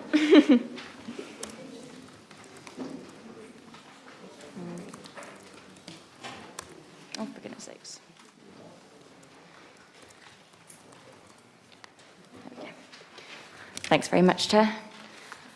Lovely. Right. So, our proposals are focused on ensuring that we have the right resources in place in the coming years to accelerate us towards the net zero target we've now committed to, mobilising individuals and businesses to be a catalyst for change and innovation, and to leverage greater levels of enforcement to fund recurring costs and clamp down on landlords who are letting residents suffer in poor conditions. Recruitment of a 3-person sustainability team at 40k each on an average will mean that we have the dedicated resource to drive sustainability projects forward at pace, addressing the need for warmer homes, locally owned clean air production such as solar farms, increased walking, and so on. And climate change education coordinator should be one of these required roles, or a part of it. Driving forward education is going to be one of the key ways we can rapidly produce action within the community. Again, I've said the power of influence is far greater than all of the things that we can directly affect. We also need more bid writing resource so that we can maximise future revenue for North Northampton and be prepared well in advance to leverage the funding required to fulfil climate change mitigation as and when it arises. The Energy Efficiency Enforcement Officer would be a self-funding role once established, whereby they would enforce the minimum energy efficiency standard, and any landlord with properties rated F or G get fined appropriately in accordance with protocols of councils who have already created this role. The fine increases based on the severity of the harm and the length of the impact. So if landlords continue to leave problems unresolved, they move up to a higher tier of fines. This role would also help provide information on how to reach the appropriate energy efficiency rating, rapidly increasing public knowledge on this topic. The level of enforcement will help reduce fuel poverty for those most in need, improve housing conditions and in the private housing sector, whilst improving the carbon footprint across the area. Transparency is a key goal for our council, noted as such in our mission statement, and a citizens' assembly should be a valuable asset as well as an opportunity to get the public more involved in our decision making. For those that don't know much about citizens' assemblies, they are simply a representative group of citizens who are selected at random from the population to learn about, deliberate upon, and make recommendations in relation to a particular topic. These have been successfully utilised to tackle climate change, as well as other controversial topics, and the process means that the public feel much more part of the council's work and can make recommendations on difficult decisions, which makes delivering those difficult decisions easier for the council and more palatable for other residents as they feel represented. Given all of this, the Citizens' Assembly funding is very modest and would mainly cover the cost of room hire, running costs and officer time. Bristol budgeted $250,000 for this and underspent on the allocation. Given this, we feel the administration cost could be reduced substantially by collaboration with community groups and or by using the more efficient methods such as online formats. As stated, our ability to influence is a key factor, shaping our budget amendments and allocating funding to support town and parish councils running free carbon literacy training for businesses, individuals and community groups can help education on the topic to snowball. The funding would be for trainer time predominantly. Community energy grants and business decarbonisation grants are proposed here in line with other UK council offerings to drive forward this area. Community energy offers a chance for councils to tackle the upcoming local energy crisis and those struggling with fuel poverty, whilst also creating the energy infrastructure we need across the county and building a more resilient energy supply for our residents. Mobilising businesses is something that councils like Cambridge are leading on, recognising the significant impact that industry can make on reducing overall impact within the authority's area. Our power to influence some of the biggest emitters and shape infrastructure is one of the most effective ways to reduce emissions in North Northampton. Finally, we propose to increase the 2023-24 and 24-25 allocations for climate change initiatives to 500,000 instead of 250. Mobilising these funds in the short term for leveraging central government funding will mean that we make use of the funding as and when it arises and do not miss out by having not made reserves available in advance.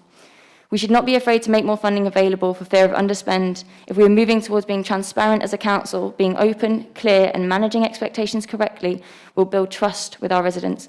We will be very vocal and supportive as the Green Alliance with a move like this, which would also help increase trust. Recurring costs, such as additional officers, should be funded through additional enforcement. Installation and enforcement of cameras in Newland Street, Kettering, costing around $2,000 for initial ANPR setup, is estimated to generate minimum of £300,000 per year based on Wellingboro's bus lane enforcement revenue, and will solve a local issue causing frustration to many local residents.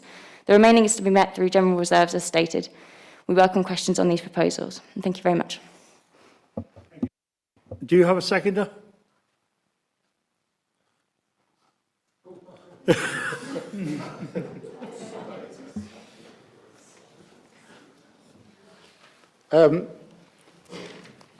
Thank you, Chairman, for allowing me to second, and I will speak immediately.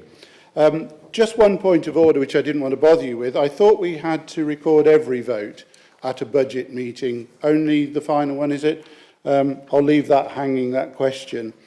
Mr. Mayor, what a wonderful... Got your attention? What a wonderful opportunity we have in North Northamptonshire that West Northamptonshire doesn't have whatsoever. And I'd like to name those three great opportunities. They're called Emily, Sarah and Des. We have Green councillors on this authority, and it has been the most refreshing change and the most refreshing change to the agenda. I'm quite convinced and happy with that the administration put £1 million in. I think I know, that a lot of that was all about the fact that we've got Green councillors who are actively campaigning inside and outside of this chamber to get climate change onto the agenda. Have they done so? Yes, indeed, they have. And I'm equally pleased and proud to say that that reflects my own deep felt feeling of the importance of climate change. And these proposals all do something practical. And as our leader Emily said, we can't look back at 2030 and say it would have been nice to do that in 2022. Or it was nice to keep some reserves in balance because we wanted to be, if you like, cautious about how things go. You cannot be cautious about climate change. It happens every day on the news, wherever across the world you see that. Chairman, I have, as I always say, 12 reasons, primary reasons for caring about being in the Alliance Group and caring about what colleagues are actually putting forward. Those 12 reasons are my 3 children, their 3 spouses and my 6 grandchildren. Those are the 12 reasons, and everyone in this room, if you added up all those of future generations that we have in our families, it's for them that we're doing those things. Now this, Chairman, is not going to solve climate change in itself, but the wonderful thing was that the administration put £1 million in for climate change, 500, 250, 250, and we saw that as a wonderful opportunity to give the projects that were necessary to do it. In Scrutiny, when we did ask, we were told there were no specific projects there. So that was great. That gave us the opportunity to do that. So all of these items are there because they are good for our climate. I therefore would second that emotion, and equally, my understanding from... Time, that's it. My understanding is that the Section 151 officer said it is deliverable. It is deliverable. Councillor Hagwell, it's always good when you try to push the limits. You pushed it over the time limit. Time is up for you. You wouldn't expect me to change. I know, and you wouldn't expect me to reply this way. Right. Anybody wish to speak to the Green amendments? Councillor Bundy. Thank you, Chair. I think this council needs to offer some people some apologies. I think we need to apologise to officers and members who have attended the budget challenge sessions. The second session was to answer the challenges of the first. I think we need to apologise to officers and members who attended the scrutiny committees, because there was 19.5 hours of those. I think we need to apologise to the public who responded to the consultation. I think we've got to apologise to the finance team who've spent probably the last part of the last 5 months of their lives working on this budget. Because we're now in a situation where consultation finished on the 28th of January, and yet we are now a proposal is being put before us way after the 28th of January, and I'm confused. I'm confused. Somebody somewhere is misleading somebody, and somebody somewhere in the Green Alliance ought to get to understand what scrutiny is all about. So I'm very, very concerned about these figures. As I say, they haven't been costed. As far as I can see, a 3-person sustainability team at £40,000 each, and an energy efficiency officer at £50,000. You know, the thing is that wardens cost a lot more than that. The PCSOs, our police force will tell you, will cost you over £105 per person, all in. So, you know, I don't think you can get anything like that. And that is something I think we've got to be well aware of. I'm sure that Councillor Pentland is very, very keen on raising the awareness of climate change. The electric refuse trucks, yes, it might be the way forward, but it might not. By 2030, you know, what are we looking at? We might be looking at hydrogen. Certainly the electrical refuse trucks at the moment are not particularly efficient. There's an awful lot of things in here that just do not hold water. And finally, the last item in the revenue part of the budget talks of, you know, I must admit, it's a compliment because it's me who's mentioned the bus lane or bus cameras on Newland Street an awful lot of time. So they say that plagiarism is a compliment, so I feel complimented. But £2,000 for the cost of a camera? I tell you what, you could put a 0 on the end of there and multiply by 5 and you still wouldn't get any change. So, you know, that is just not there. You know, the whole proposal is full of complications. It says at one point that the £50,000 is income, whereas I think it's actually a cost. So there's all sorts of things in there that worry me. Once more, no consultation, no scrutiny, no costing. Right. Councillor Mercer. Thank you, Chair. Climate change, believe it or not, is one of my personal interests. It's happening. It's got to be stopped. It's caused by man-made activities. No question about that. But I'm not convinced that throwing money at it actually is going to solve it. Education and investment in engineering and science is what's going to solve it.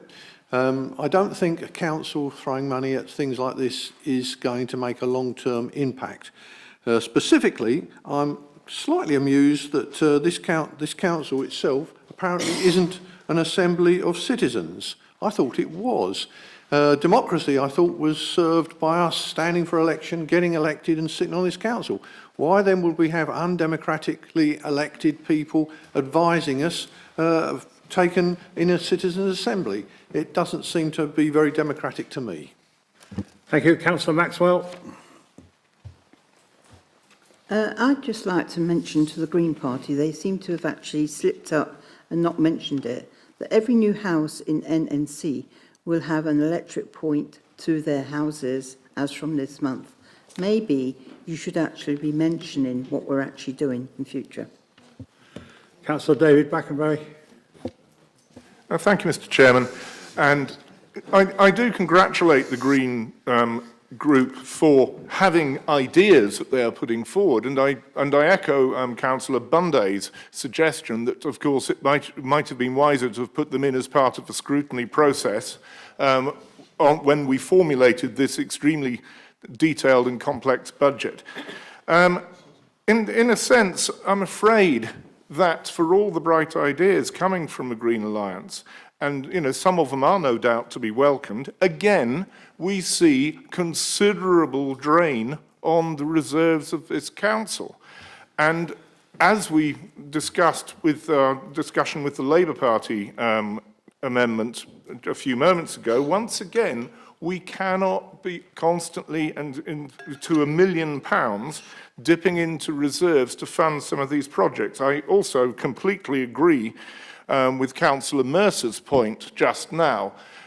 There is no need for a citizens' assembly, ladies and gentlemen. Every member sitting in this room is duly and democratically elected. We are a citizens' assembly. And I don't think that there is any requirement to try and duplicate what a council is doing.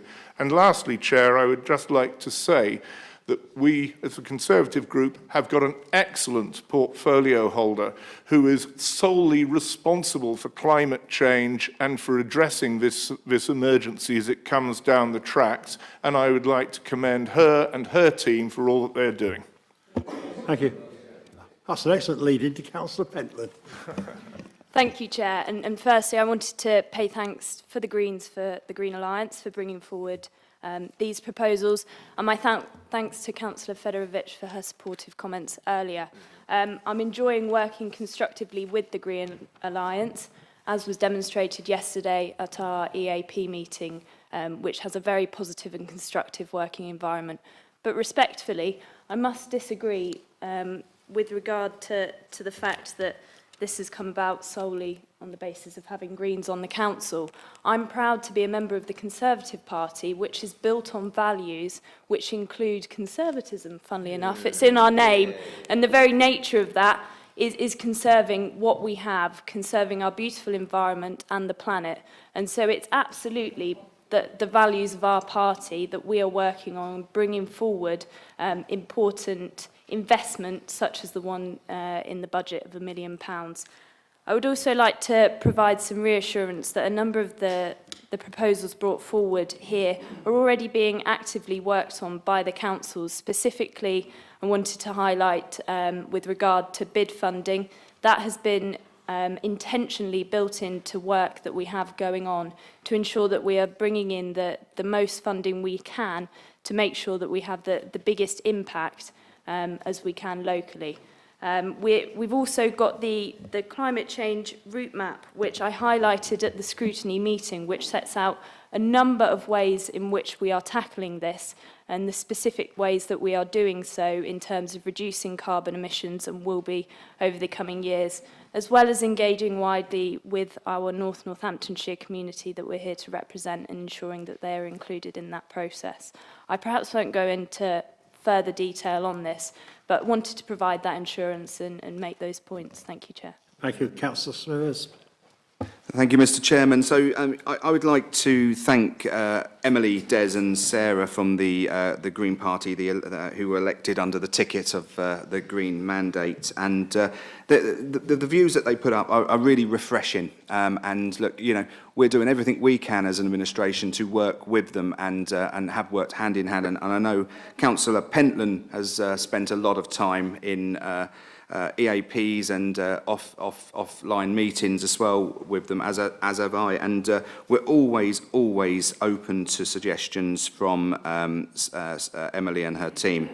As Harriet Pentland's already said, Conservatism does embrace the green agenda. It looks for ways to do what is right for our economy and the planet at the same time, with a balanced approach. My only issue is with these amendments to the budget is the fact that, again, it's a reliance on reserves, and we can't have that reliance on reserves dipping into them all the time. Now, I've had conversations with Emily where we have discussed that, you know, there's a potential that this amount of money that we're looking to pump prime investment into the green agenda in North Northamptonshire could be increased. And but having said that, the £1 million that's in the budget is a substantial amount of money and should not be sneered upon. And I'm not suggesting for 1 minute that that's the case with the Greens, that they are steering upon this, but we will engage with them and have them work with us. Thank you, Mr. Chairman. Thank you. Councillor Graham Lorwin. Thank you, Mr. Chairman. I assume we'll return to the two capital items that the Greens have put in their papers later on. But I wanted to say that whilst the idea might be very meretricious, to pay for it with a camera in Newland Street is an appropriate way of going about it. We need to have a full consultation and procurement exercise, and there's no mention of the capital costs, as Councillor Bunday has noted. Plus, there's no evidence for the actual figures that will be achieved. Comparing it with a bus gate is, in another town is different. Also, we often find that enforcement income reduces as people get to know that the cameras are there. Therefore, to show an increasing figure may be not the best way to go about it. So I don't think this is the most inappropriate way of looking to fund some of these things. Thank you. Councillor Tubbs. Thank you, Chair. And first of all, thank you to everyone that's put in a lot of hard work into this budget. So I want to say that I understand that the suggestions from our group they could have gone in January, but they're still going to have the same impact on climate change, whether they're in now or in January. So I don't see that as a reason for our future to vote them down for that reason. And then with regards to the Energy Efficiency Enforcement Officer, with this role, I find it really hard to understand how any member can vote this down, as it is a self-funded role and it's going to bring in a lot of money to the council that could be used for climate change or for tackling anything else. So I really don't see how that could be voted down at all. Thank you. Thank you. Councillor Howell. Thank you, Chair.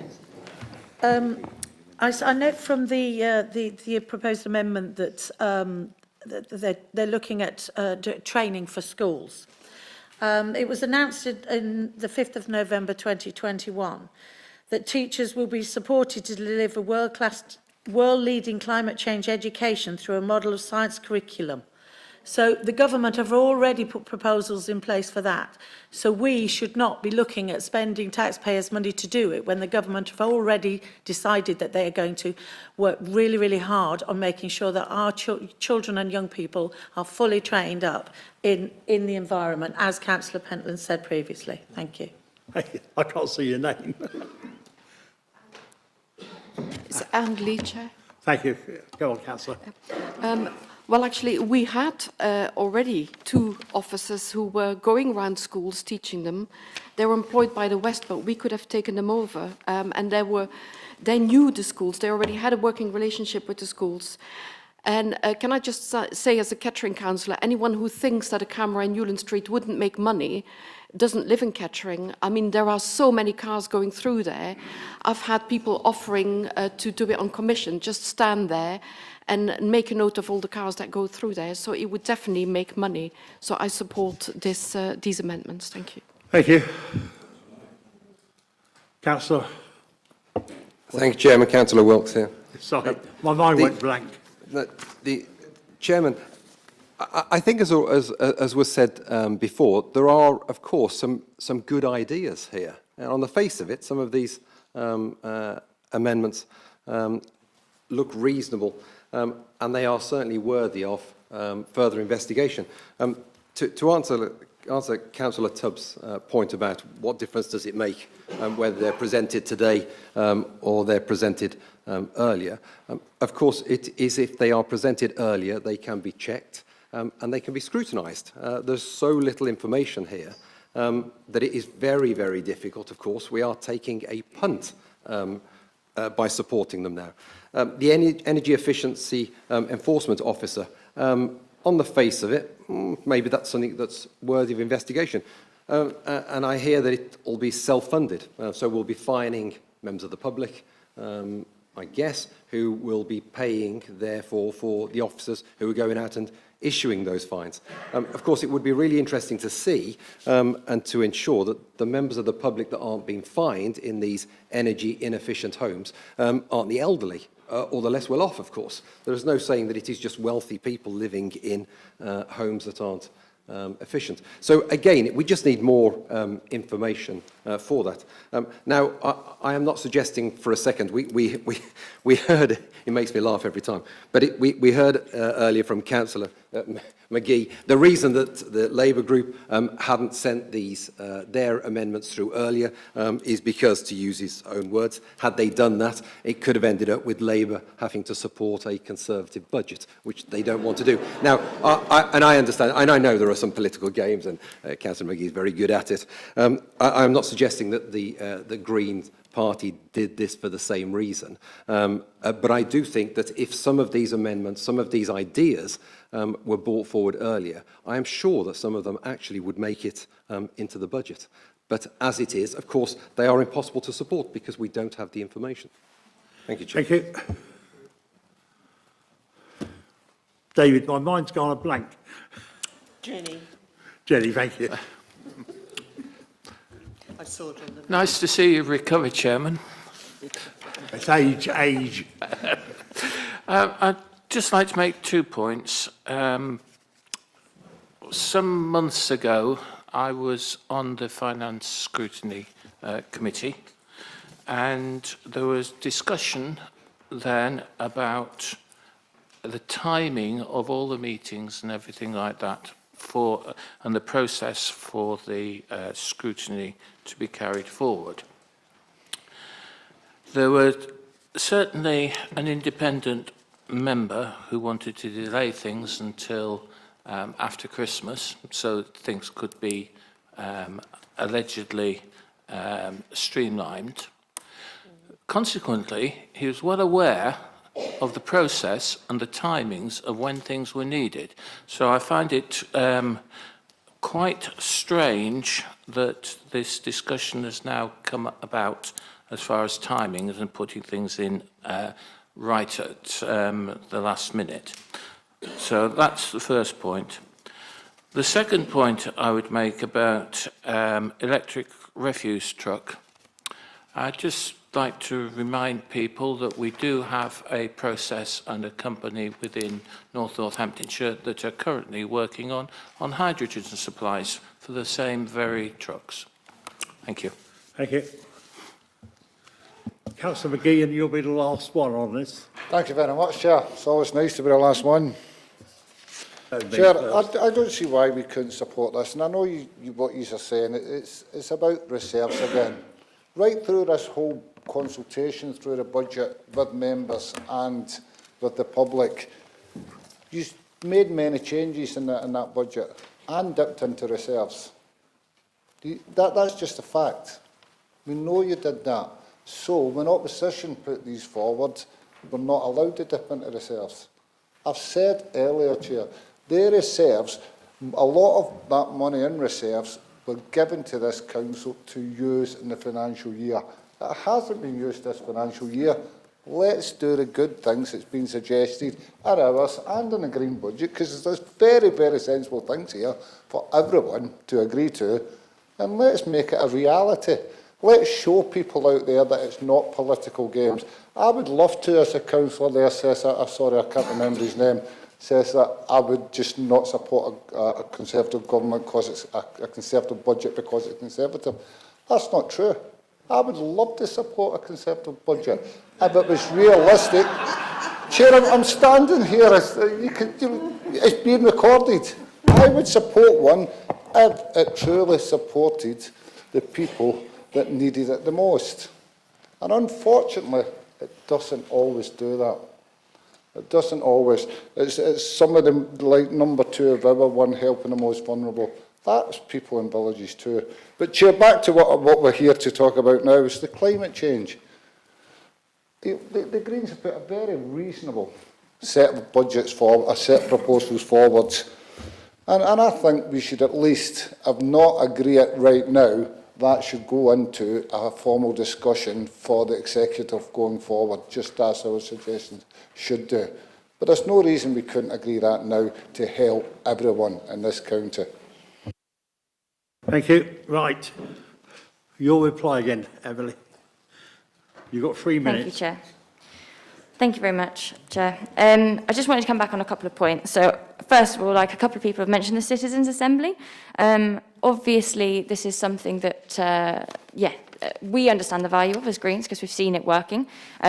Ultimately, what this is, the fact that people are saying that we don't need this, and that the people in this room, please look around you. Do you think that we are representative of the entire of North Northants? If you do, great. But we are not, sorry, but that's not true. The whole point of a Citizen Assembly is that people, all age ranges, look around, are represented, and all backgrounds. And that's the whole point of a Citizens' Assembly. So we need to be representative. The other amazing thing about a Citizens' Assembly is that it means that it's proper consultation. It actually is involving the public properly. At the moment, we're getting responses, but it's so hard for the public to get involved in the work that we do. The consultation methods that we've got at the moment are very, very, removed from some members of the public. So this would be a really great way for us to connect with people. Secondly, EV points, I don't really think that needs mentioning at all, considering that's building regs and it's not to do with the budget. But bid funding, I appreciate, Harriet, you coming back on all of that. That's really, really good to know that we've got that built in, and I really do appreciate your comments. I do appreciate that some of these things are going to be built in, and if we can, that would be fantastic. Councillor Smithers and Jason, thank you very much for coming back on that. I know we've obviously had multiple discussions. I've talked to yourself and Harriet and other members about this well in advance, and my concerns about this not being enough. And I think we could have had a lot more discussions previously, which I would have very much welcomed. In terms of the reserves, though, we've obviously, this isn't going to be something that we're asking to be dipped into regularly. This is something that we're looking to do as an urgent response to the climate emergency that we have declared. But yes, and this has also been signed off by Finance. We've been in regular discussions with the head of Finance to make sure that this is viable, and she has confirmed that it is. So this is why we have put forward our proposals. Councillor Wilkes, I know you've sort of mentioned about, well, a fair few things actually, but I think what I wanted to come back on was the fact that this £1 million that we've put forward is currently unallocated. And it wasn't really something I was going to delve into too much today, but the fact is we've gone away as the Green Alliance.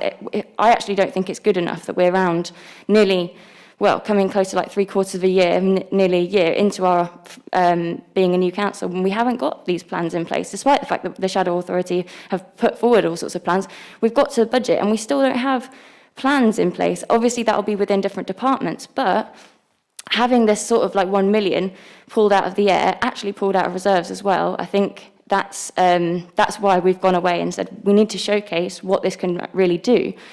And I hope that this has sort of given you a bit of an idea about that. What we're sort of asking for today, I understand that a lot of the things that we've... Okay, can I just round up?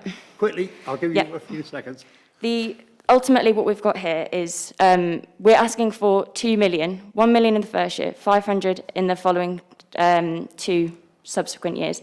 That's doubling what we've currently got available. It's not necessarily that we're going to use this, and it's more a case of these are some of the suggestions of how we could use this. I understand that a lot of them need fleshing out, but thank you very much. Thank you. Right, ladies and gentlemen, we'll go to the vote. And it's the draft budget, item agenda 6 on this sheet we're talking about, not anything else. Those in favour of the Green Party amendment, please show. Now, we're not ready to abstain yet. Thank you. Right, okay. Those against? Right. Thank you. Anybody abstaining? Right. I've got 2 first. Okay, the amendment's lost. Right, we will now go to the substantial motion. Does anybody wish to speak to it? Councillor Smithers. Mr Chairman, thank you very much. So delivering an effective and affordable public service is a commitment that we have made to everybody in North Northamptonshire. The budget before members of the Council today sets out a balanced budget for this next financial year. This means we will only spend what we can afford to spend, but at the same time we are planning to invest in local public services. This is the 2nd year in a row that North Northamptonshire Council will have had a balanced budget. The significance of this should not be downplayed. Our budget will provide important stability for public services in North Northamptonshire's area. On staffing, this was discussed, and I had to bring this up with what Councillor Riley has said, but on staffing, this was discussed at Scrutiny when I attended. As you know, we inherited vacancies, and it's normal on any council organisation to have turnover of staff. Today's suggestions that it isn't being focused on is incorrect, and officers are redesigning our teams in a structured way and in line with HR policies. And this takes time, and we continue to recruit to vacancies and reduce agency spend. And I am keen, as the leader of this authority, that we do this correctly. And I am concerned that the continuing statements that have been said before are demoralising to our staff, which I think is unfair. So some of the highlights from our budget 2022-23 include no cut to frontline services, tackling climate change with a new fund of £1 million over the 3 years, continued investment in local services, town centres and rural communities, support for rural bus services, continued support for the local economy and for education and skills development, resources to help deliver a vibrant events and cultural services, provisions of vital grants to local communities and voluntary organisations. The budget that has been set by the Council will deliver an investment in local public services and our communities. £1 million to tackle the climate change in North Northamptonshire over the 3 years. £37 million capital investment in key facilities and services in the local area over the next 3 years. This figure is nearly double the amount when we take into account the HRA capital investment. Projects include schools improvements, affordable housing and highway schemes, environmental initiatives and town centre improvements, to name a few. 11.3 million investment in services and service improvement initiatives, 7.9 million in efficiency and income generation measures to protect vital frontline services. I commend this budget, Mr Chairman, and the hard work that's gone into it, not in just developing proposals, but in its scrutiny too. I look forward to delivering this budget alongside the Executive and the Council in this forthcoming year. Thank you. Thank you.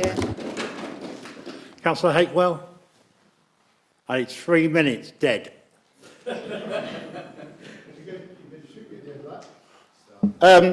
Chairman, quite a diatribe that was.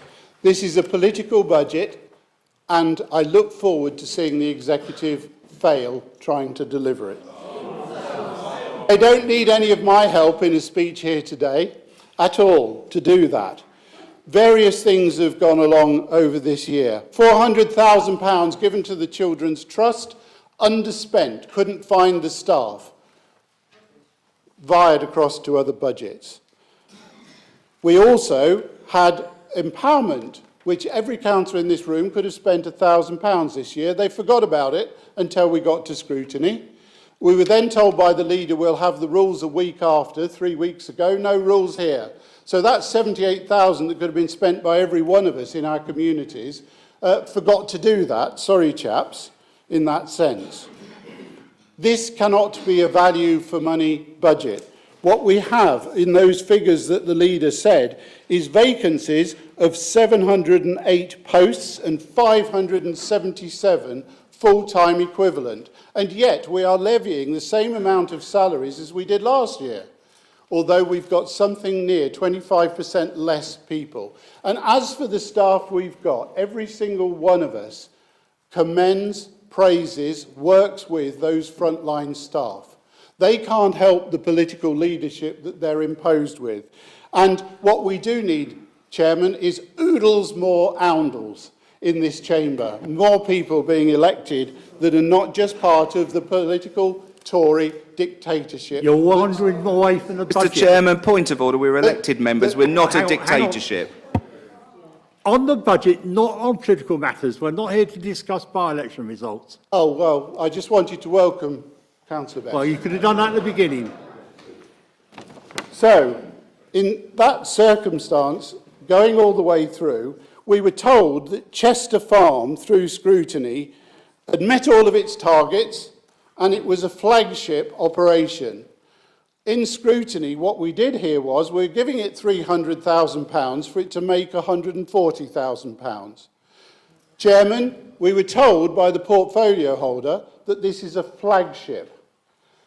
The Mary Rose was a flagship, and I imagine we'll be digging up Chester Farm in 400 years' time when it fails. We didn't, from the rural portfolio holder, the town and parish councils didn't manage to arrange a meeting for the first time in my experience at Kettering in 20, 30 years to discuss the budget, a failure there of our rural and towns.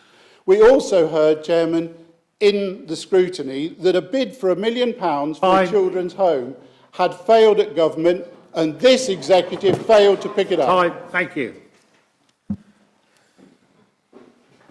It's a good job I keep a list, otherwise I never remember who wants to speak. Councillor Griffiths. Oh, you're going to come to the front, are you? You only get 3 minutes, you don't get any longer.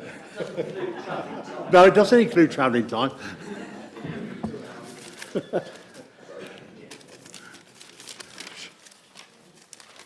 Back to the start of my notes. Thank you, Mr. Chairman. Party politics aside, few can deny that residents that we represent, are struggling with a cost of living crisis. Yeah. Increased costs of food, household essentials, fuel and energy, and now even more uncertainty following the outbreak of hostilities in Europe.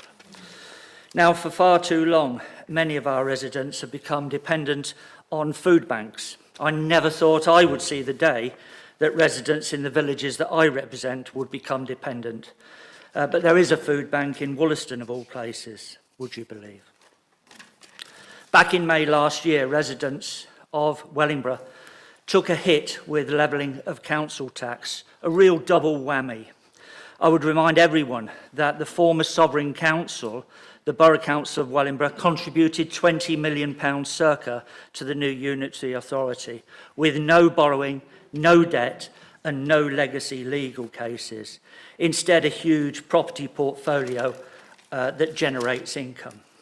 Now, having worked on the unitary programme for 4 years and more, I do fully understand the challenges that this council faces. But transformation is absolutely essential and must be an absolute priority for the new executive. We must push transformation in every way. It's a priority, and we must rely less on our residents who are already under pressure, digging ever deeper. I note that a consultation on garden waste is due to start. I have real concerns, having seen comments from the relevant executive member, that it could be introduced later this year. Now, that sounds like a fait accompli to me. I will respond to the consultation, and I will pose any such charges that will lead to increased fly tipping, increased the increased weight of landfill, and increased costs.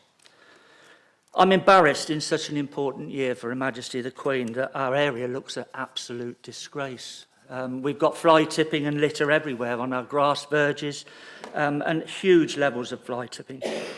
500 cases in 6 months in 2021. I'd look forward to the figures in 2022. Our grass verges are a mess, and we've become increasingly reliant on Wombles groups and our residents to do our dirty work for us. Charging for green waste during the term of this council will be disastrous, and I will oppose it every step of the way. On the day that the country removes its legal COVID measures to tackle COVID, and in 2 of the hardest years that we have ever faced, I will be supporting the budget. Thank you. But I won't be supporting it. Hey, don't push it. Right, just to warn you, there's 12 more speakers, and I'm going to call it quits after another dozen of you. So, Councillor Level. Thank you, Mr. Chairman. Scrutiny has been mentioned on a number of occasions, and as Vice Chairman of Finance Scrutiny, I was involved in that process throughout. As a committee, we set aside our party differences, and for 19 hours, we grilled officers and members of the executive on the numbers and the assumptions until we got satisfactory answers, which in the vast majority of cases we did. And the result? The result, Mr. Chairman, is that in my professional opinion, as a chartered accountant, the budget is in all material respects robust and financially sound, and this council as a whole should support it with enthusiasm. In the absence of the chairman of the committee, as Vice Chairman, I should like to record my thanks to all members of the executive and the officers who actually took part in those 19 hours. It was gruelling, but I think we got to the right outcome. Thank you. Thank you. Councillor Bess. It's just popped up. So, we'll have it. Councillor Wetherall, please. Thank you, Chair. I will be brief. Today's particularly important as we have in front of us the first budget prepared by and for approval of this authority.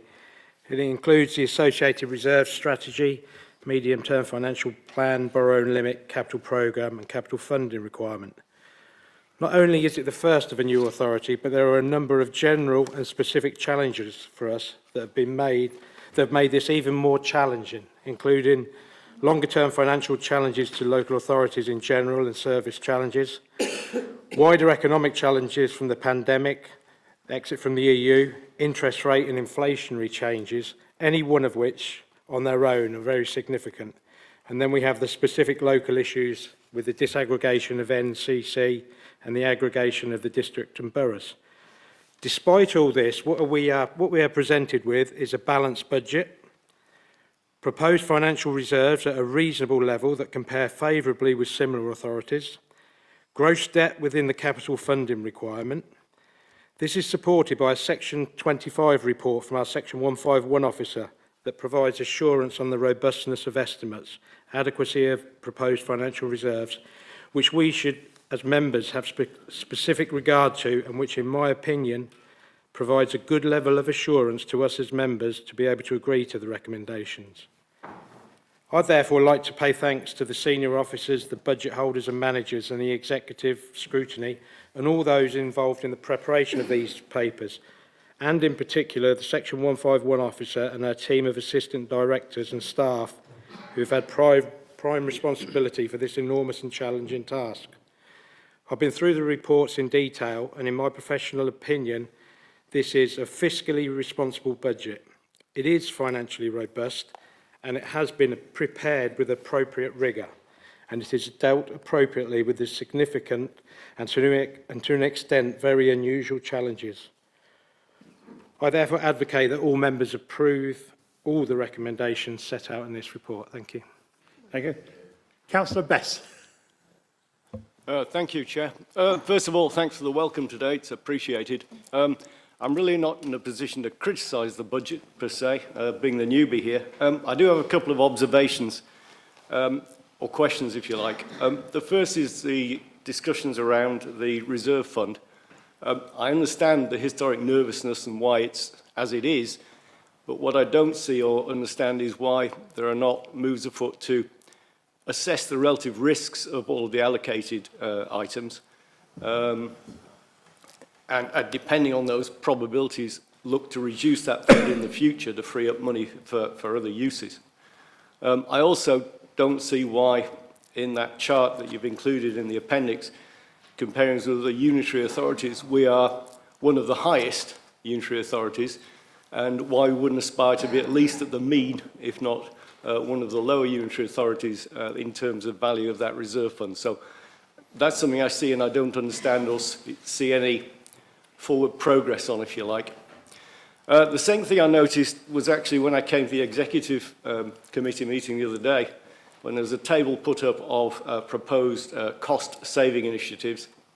And something I didn't see there, and which is very dear to my heart and my industry experience, was purchasing synergies. You put together 4 separate entities with very similar purchasing profiles, and I haven't seen any line items or activity on delivering purchasing synergies, and I would expect to see that. Thank you. Thank you. Councillor Wendy Brackery, please. Thank you, Chair. Sorry. I was very disappointed to hear from Councillor Hakewell that he would like to see the executive fail. Obviously, not everyone on this council has to agree with the executive, but it would not be good for any of our residents to see them fail. So I would hope that is a slip of the tongue by Councillor Hakewell and that he would like to apologise. This is a good budget which has been well scrutinised, and it is the first budget of this council, and it has been put together after 2 very difficult years. And I would like to thank everyone involved in putting this budget together and everyone who helped to scrutinise the budget and the exec members who came to those finance budget sessions. Thank you. Thank you. Councillor Pentland. Thank you, Chair. It may come as little surprise that I'm speaking in favour of the draft budget before us today, and I would urge my colleagues to support this later in the proceedings. Officers and councillors alike have worked with unwavering resolve to ensure that the services delivered to people in North Northamptonshire are of high quality.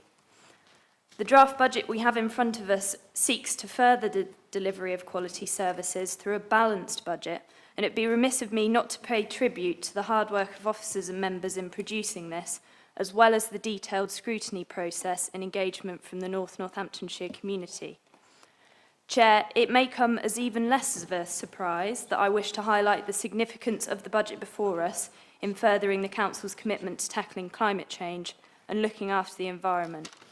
Right from the get-go, this Conservative administration leading North Northamptonshire Council has set out its stall in respect of the significant challenge that is climate change.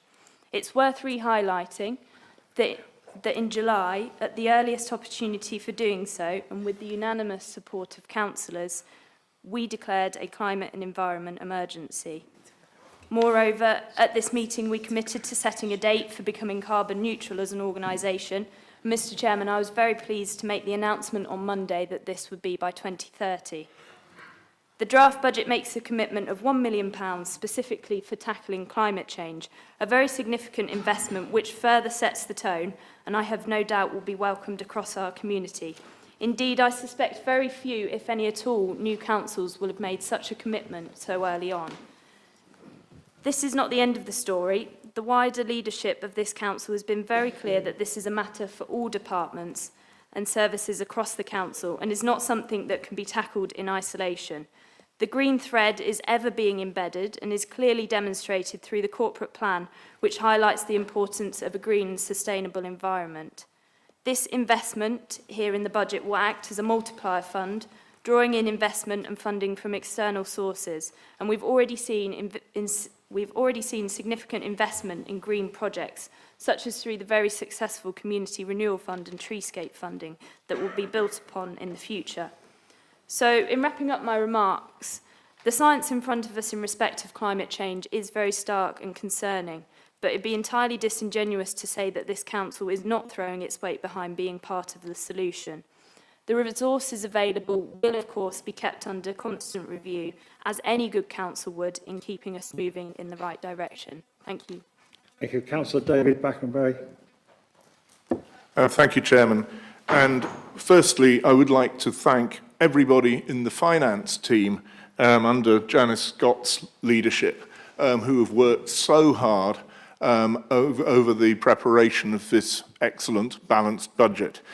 As has been pointed out on a number of occasions, there has been 19 hours of scrutiny meetings and budget challenge sessions at which the directorates have been interrogated in detail, line by line, on their own budgets. And I think that a great vote of thanks should be passed on to our portfolio holder for finance, Lloyd Bundy, and the enormous amount of work and commitment that he's put in to delivering this budget. There are too many headlines to really go into enormous detail, but we maintain delivery of the frontline services which we as North Northamptonshire need to bring forward to our residents and to improve them where possible. The amount of investment and income generation that is being put through the various directorates is impressive to behold, and it is something that we need to keep working on. I welcome also the increase in pay to the national living wage for some of our lower paid staff. We do want North Northamptonshire Council to be a place where people want to come and work and deliver the services that our residents expect.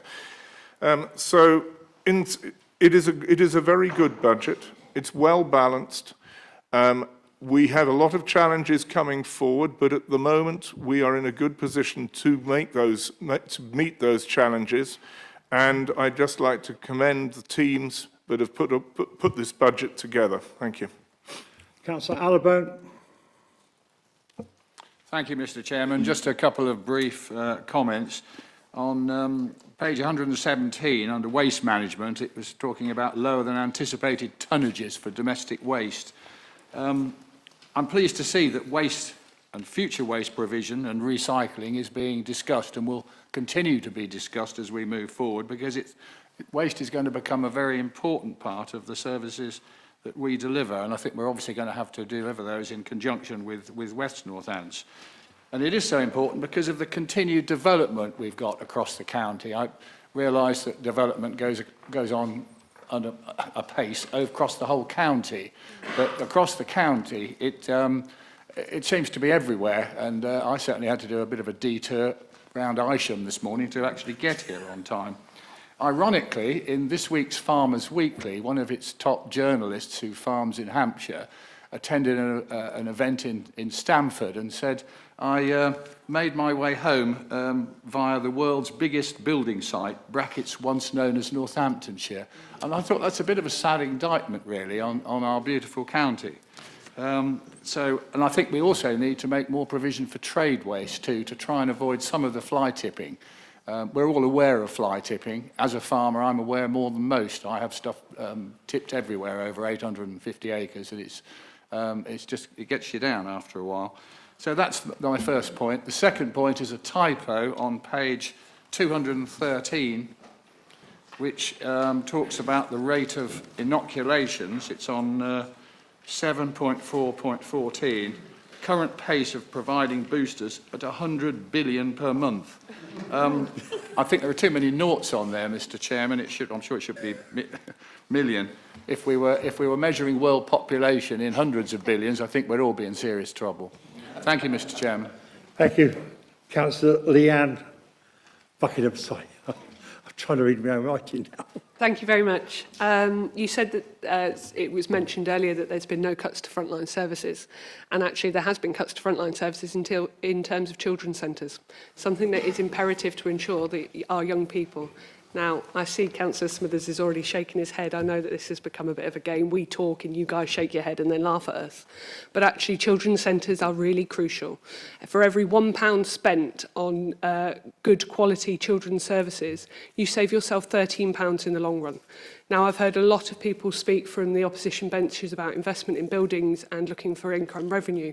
But what we need to be doing is looking down the line and ensuring that we're not making a problem for tomorrow.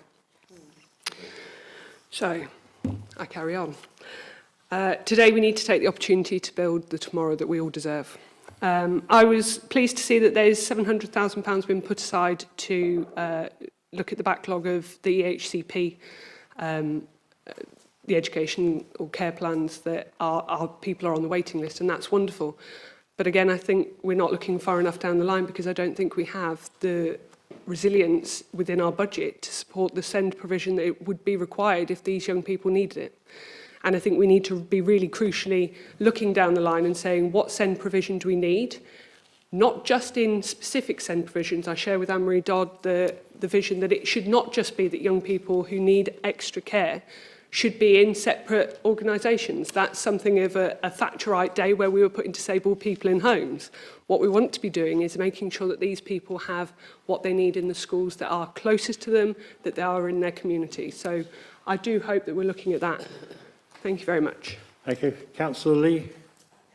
You're okay. Councillor next door to you, I can't see you there. Come on, young man. I love calling you young man.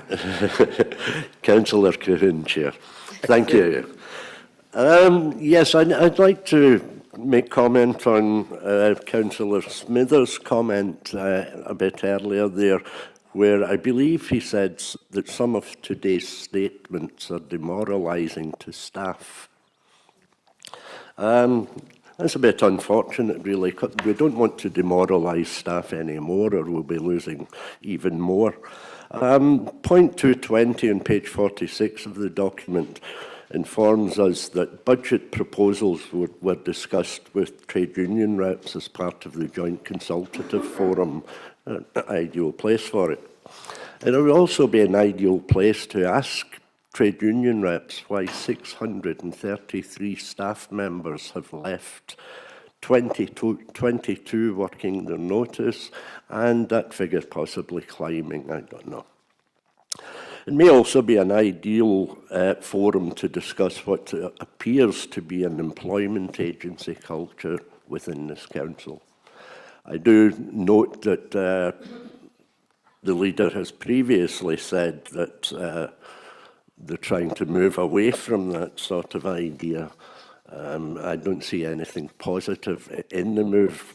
Also, bearing that in mind, Chair, I asked the leader in a question at full council some months ago about employment and employment practices, and the leader said that he hopes for NNC to become a go-to employer where people will choose to go or to come and work within the authority.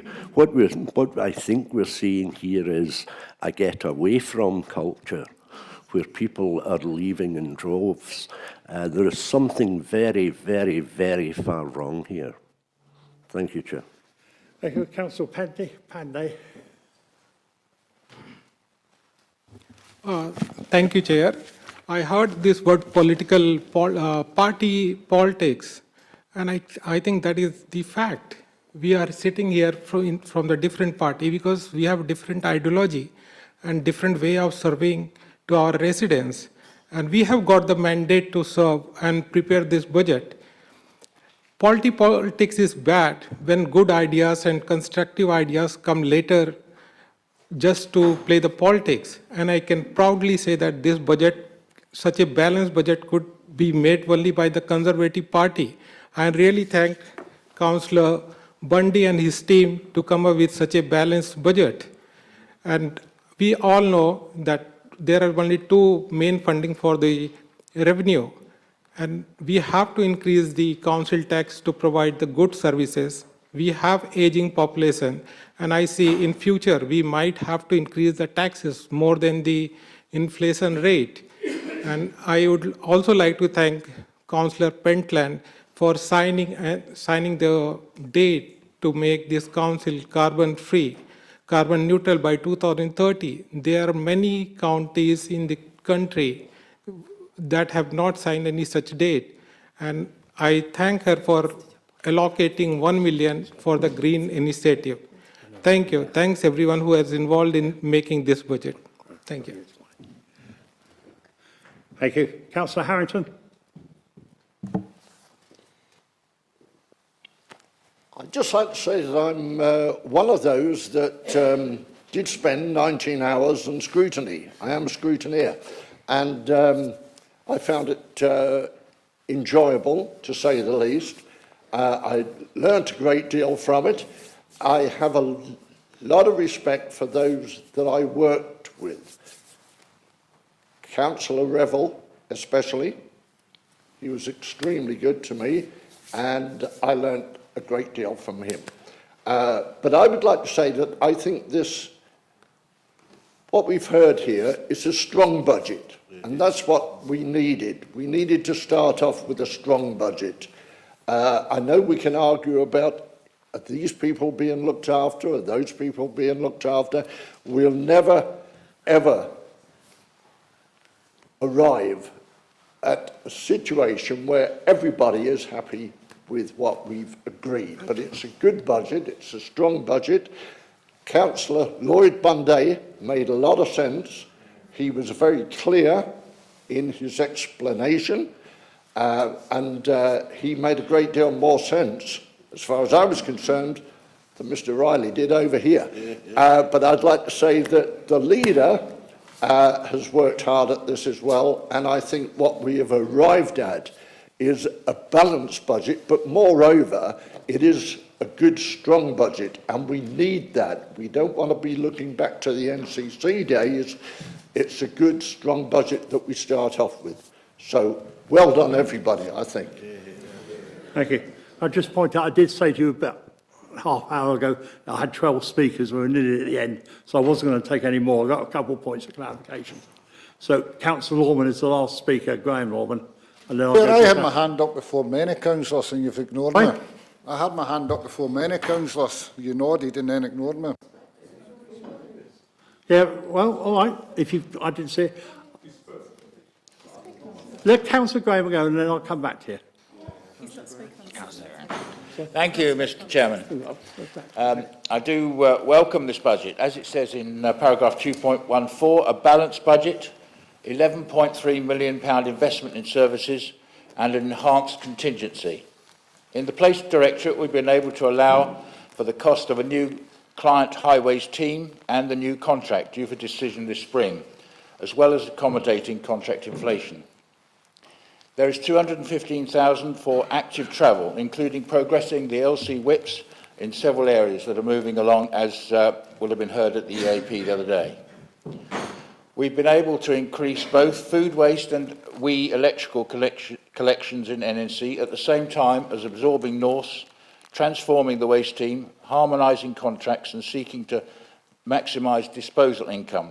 And to answer Councillor Griffiths, I don't think I've ever said that there will be charges for garden waste. We will do a consultation and listen to the officer's report, as I've heard him say in another place many times. Councillors may also like to note that in your inboxes there's a press release noting some of the achievements of the garden waste and collection service. The budget allows for analysis and rationalisation of our estate, enabling the restructure and placement of staff based on the fit and need and looking at our future ways of working policy that's recently agreed. We're also embarking on a car parking strategy, looking at local need and demand after the effects of COVID on our income and including electric vehicle charging points. One thing I am very pleased about is the formation of our bus service improvement plans and enhanced partnership with our operators and putting 245,000 into the budget for bus services improvement and protecting the current subsidy to some parishes. I'd like to join everybody in thanking the staff in the Finance and the Place Directorate for their hard work, and I welcome this prudent, where have we heard that word before, and robust budget that delivers for residents and our places and places in a sound position for the future. Thank you. Right, go back to, for those who didn't get a chance to speak, I will take another list and that will be it. So Councillor McGee, don't jump up yet. Councillor Howes wants to speak. Councillor Edwards. Councillor Edwards. Yeah, got you. Anybody else? Councillor Maxwell. Anybody else? Because this is the final list. Yes. Right. I'm going to allow Councillor Smithers a point of clarification. Sorry? Not going to the votes. It's called democracy. Clarification. Did you want to? Yeah, I think Sorry, Chair, I thought you were bringing me in at the end there. Look, well, I can do if you want to wait to the end. Absolutely, I'll just let the other people speak Yeah, first. okay, Thank well, you. Okay, Councillor McGee, I do apologise for keeping you waiting. And I accept your apology, Chair. You're a very fair chair most of the time. Just remember, I've got 3 months left. I hope they put you back in, Chair. I really do. Chair, I want to thank heartfelt thank you to our finance officer, our chief executive, our directors for putting this budget together in a very difficult time and a one-year settlement. It's not easy. We recognise that. So there's a lot of hard work went in across the board and senior officers in managing to do this. They didn't make some of the decisions and some of the things in that. But that is a heartfelt thank you on behalf of our group, because there is a lot of hard work, especially, Chair, since you recognise, since 2010, there's 16 billion been taken out of local government. Just a fact. It's been extremely difficult for local government to provide services that are being cut and cut and cut from central government. So it's very, very hard. So nationally, they're putting more and more pressure on local government and our residents to pay for things through taxes. And we recognise that because we've got council tax and we've got social care tax. What I don't want to see is another still tax on green waste. And we're not getting it for free. Green waste is already paid through our council tax, so areas are not getting it for free. But we'll have that debate when it comes, Chair. Chair, they've suggested about a robust and sound budget. I don't think anybody can really disagree with that, because that's what you do with budgets. It's what's in that budget and the quality of the services that provides. And somebody mentioned we've had fantastic quality of services. And this is a hard one for me, Chair, because I realise when we stand up here, there's residents watching us online, that we don't want to decry this council, because we want this council to be recognised as one of the best, certainly going forward. It's far from that just now, Chair. And my 20-odd years of being a councillor, I have never had so many residents come and complain about services across the board. That's unfortunate, but I'm putting that down to us being a new council and things starting to get settled down. The transformation's nowhere near where it should be yet. So we don't want to decry this, but we want to be honest, because if we don't raise the issues and then they don't get sorted, So that's why we raise the issues, not to play games, to raise them to make people aware that we want that sorted, because that's what the residents are asking for here. So it's not just about opposition banter or whatever. We really, really care about our residents and our council, or why would we be here?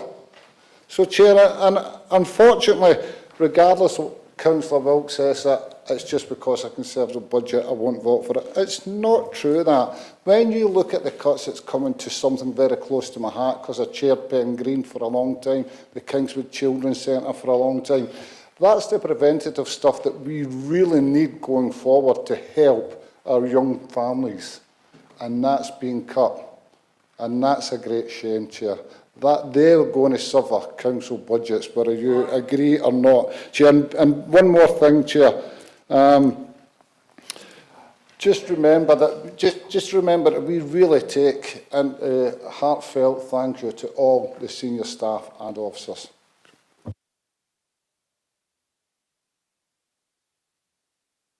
You get away with it. Well done. So, thank you. Councillor Howells, sorry.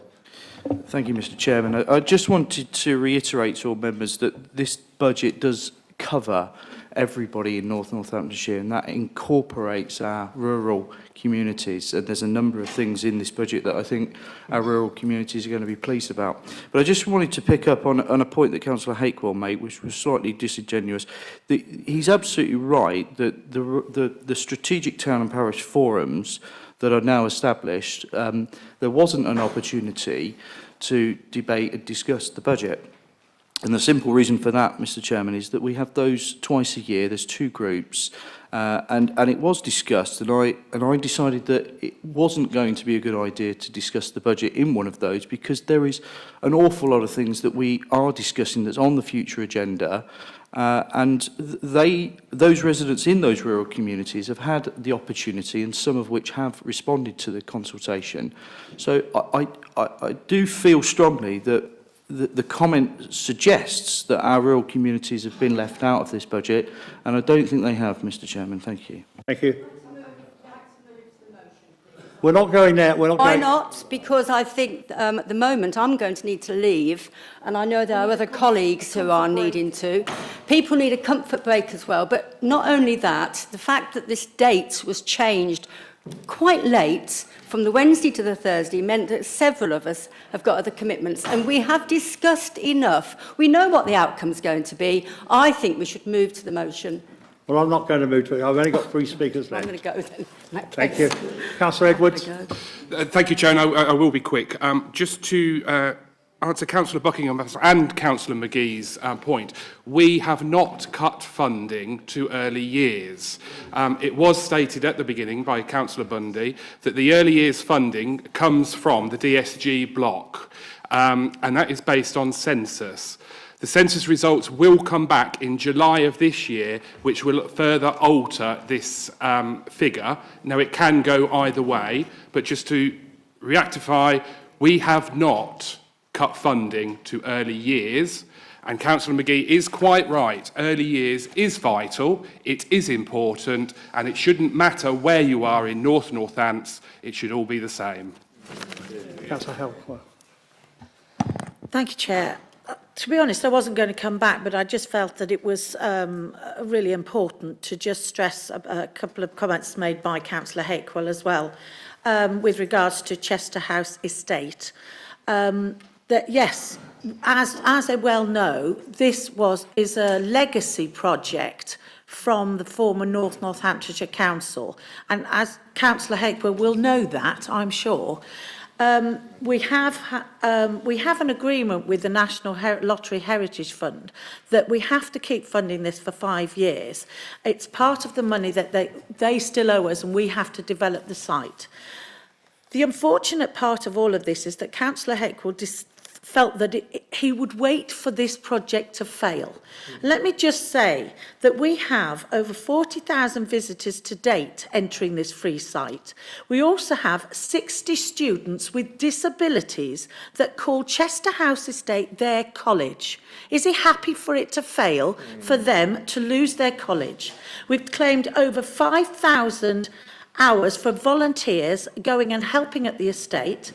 And this is giving people something to do. We aren't just about providing the basic services here. We are about providing health, well-being and also enhancement to our residents' lives. We have 4 full-time Kickstart students and 9 part-time business internships. We have businesses running from that site, generating income and providing a service to our community. We have also created 9 full-time roles and 14 part-time positions and supported the setup of, as I said, these 5 new businesses. So I would hate to see this project fail, and the National Heritage Lottery Fund are fully supported behind this project. Thank you, Chair. Councillor Maxwell, and you're the last speaker, except for 2 I mentioned earlier.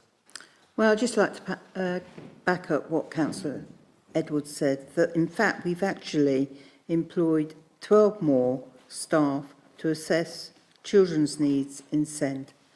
And on top of that, we've now employed our own Head of Children's Services for North Northamptonshire Council. Thank you. I've got Councillor Smith to clarify a couple of points. Go ahead, Councillor. Thank you, Chair. Yeah, there's some points that were made in speeches and obviously from other individuals which are quite disturbing. But I just would like to offer an olive branch to all the opposition parties. Now, I know Councillor Griffiths, who come up to the podium and spoke well about where we are and so on, is going to support this budget.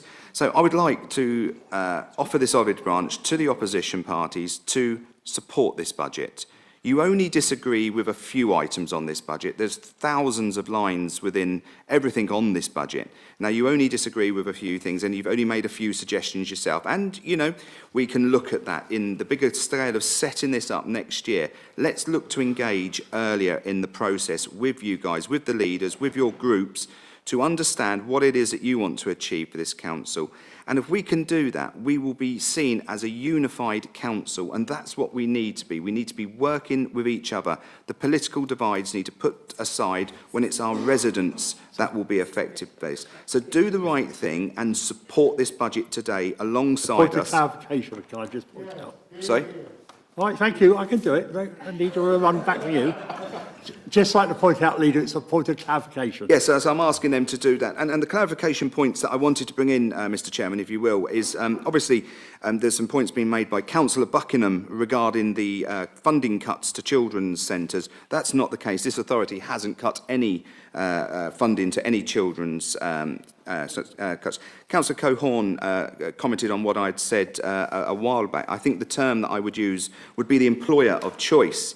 And that's about getting the structures right with staff and allowing the council to deliver for its residents. And finally, Mr Chairman, just to wrap up, Councillor Hakewell absolutely unacceptably slurred the people of North Northamptonshire, by saying they've elected a dictatorship. Well, this is a democratically elected council. We're not a dictatorship, and I think that he should be absolutely ashamed in himself for suggesting otherwise. Thank you, Mr Chairman. Thank you.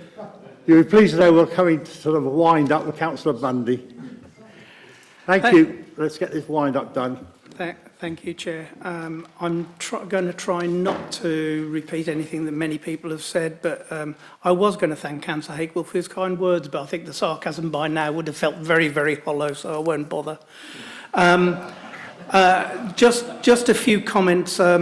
The 151 officer is required on an annual basis to assess risk of reserves, so that's that. Comparison of our reserves, the average for England is 10.5%, and we're sitting at 8.2%. I do welcome the fact that Councillor Griffiths is going to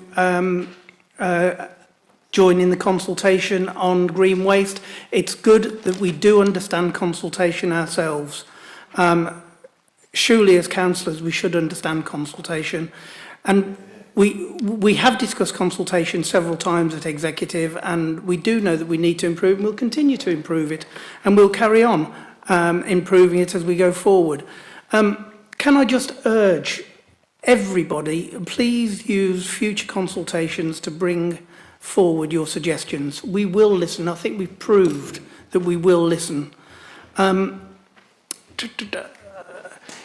Just to remind people what I did say at the start, which was from the outset, it is our responsibility to lay the foundations, not only for a balanced budget this year, but for stability going forward, not just into the medium term, which is already described as unpredictable, but for generations to come.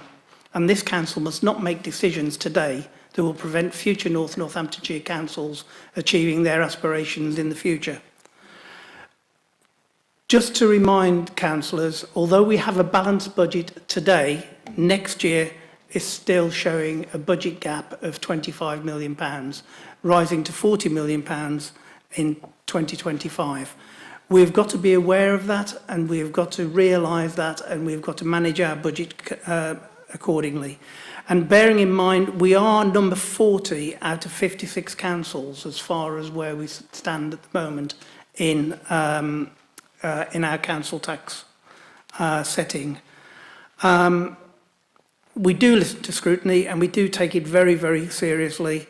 And as I said before, and I will say again, and I'll end on it, we respect the residents of North Northamptonshire's property and finances, and we will show that, we will deal with that in the right way. Thank you. Thank you. Right. The recommendations have already been moved and seconded. We will now move to a recorded vote as required by law. Please may I see the Democratic Services Manager to conduct the recorded vote. And then cheer you up afterwards, you get a lunch break. Bye, Mr. Chairman.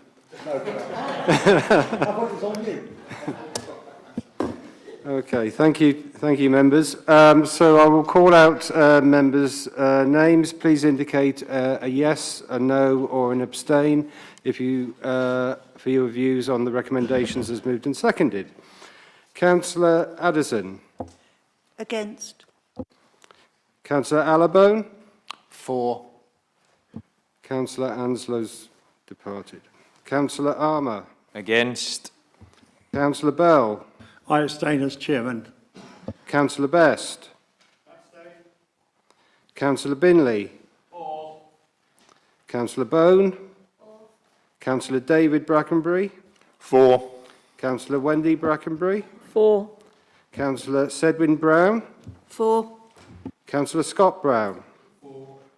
Councillor Leanne Buckingham. Against. Councillor Lynn Buckingham. Against. Councillor Bundy. For. Councillor Carr. For.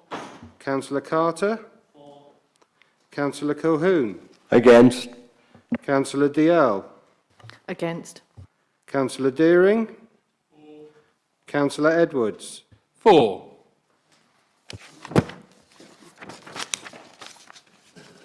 Councillor Fedorovich. For. Councillor Griffiths. For. Councillor Hakewell. Against. Councillor Hallam. For. Councillor Harrington. For. Councillor Helen Harrison. For. Councillor Kirk Harrison. For. Councillor Henson. For. Councillor Howell. Howell. I think I knew that, but that's fine. Councillor Howes. Councillor Jackson. Is Councillor Jackson here? Four. Sorry, Councillor. Councillor Jelly. For. Councillor Barbara Jenny. Councillor David Jenny. For. Councillor Lowell. For. Councillor Graham Lowerman. For. Councillor Laura Lowerman. For. Councillor Lee. Against. Councillor Level. For. Councillor Marks. For.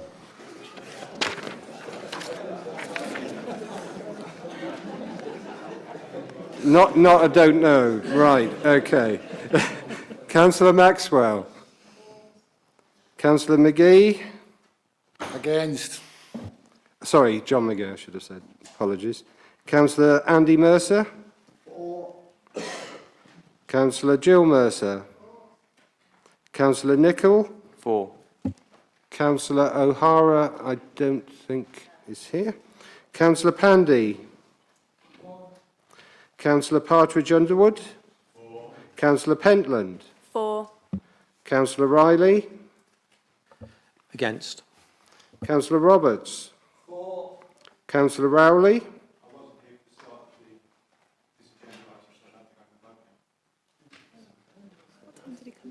He came in quite early. Yeah, I think you're okay. Did you hear most of the debate?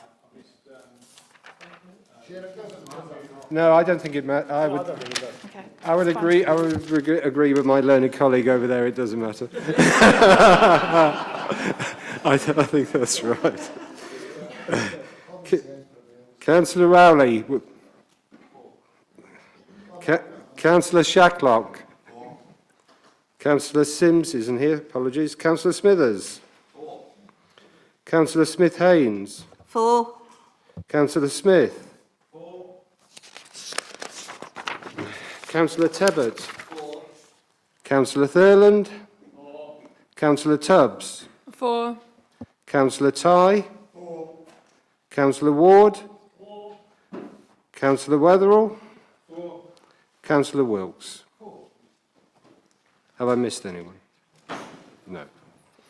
54, 10 against, 2 abstentions. 50, 10 and 2. Yeah. So it's 54, 10 against and 2 abstentions.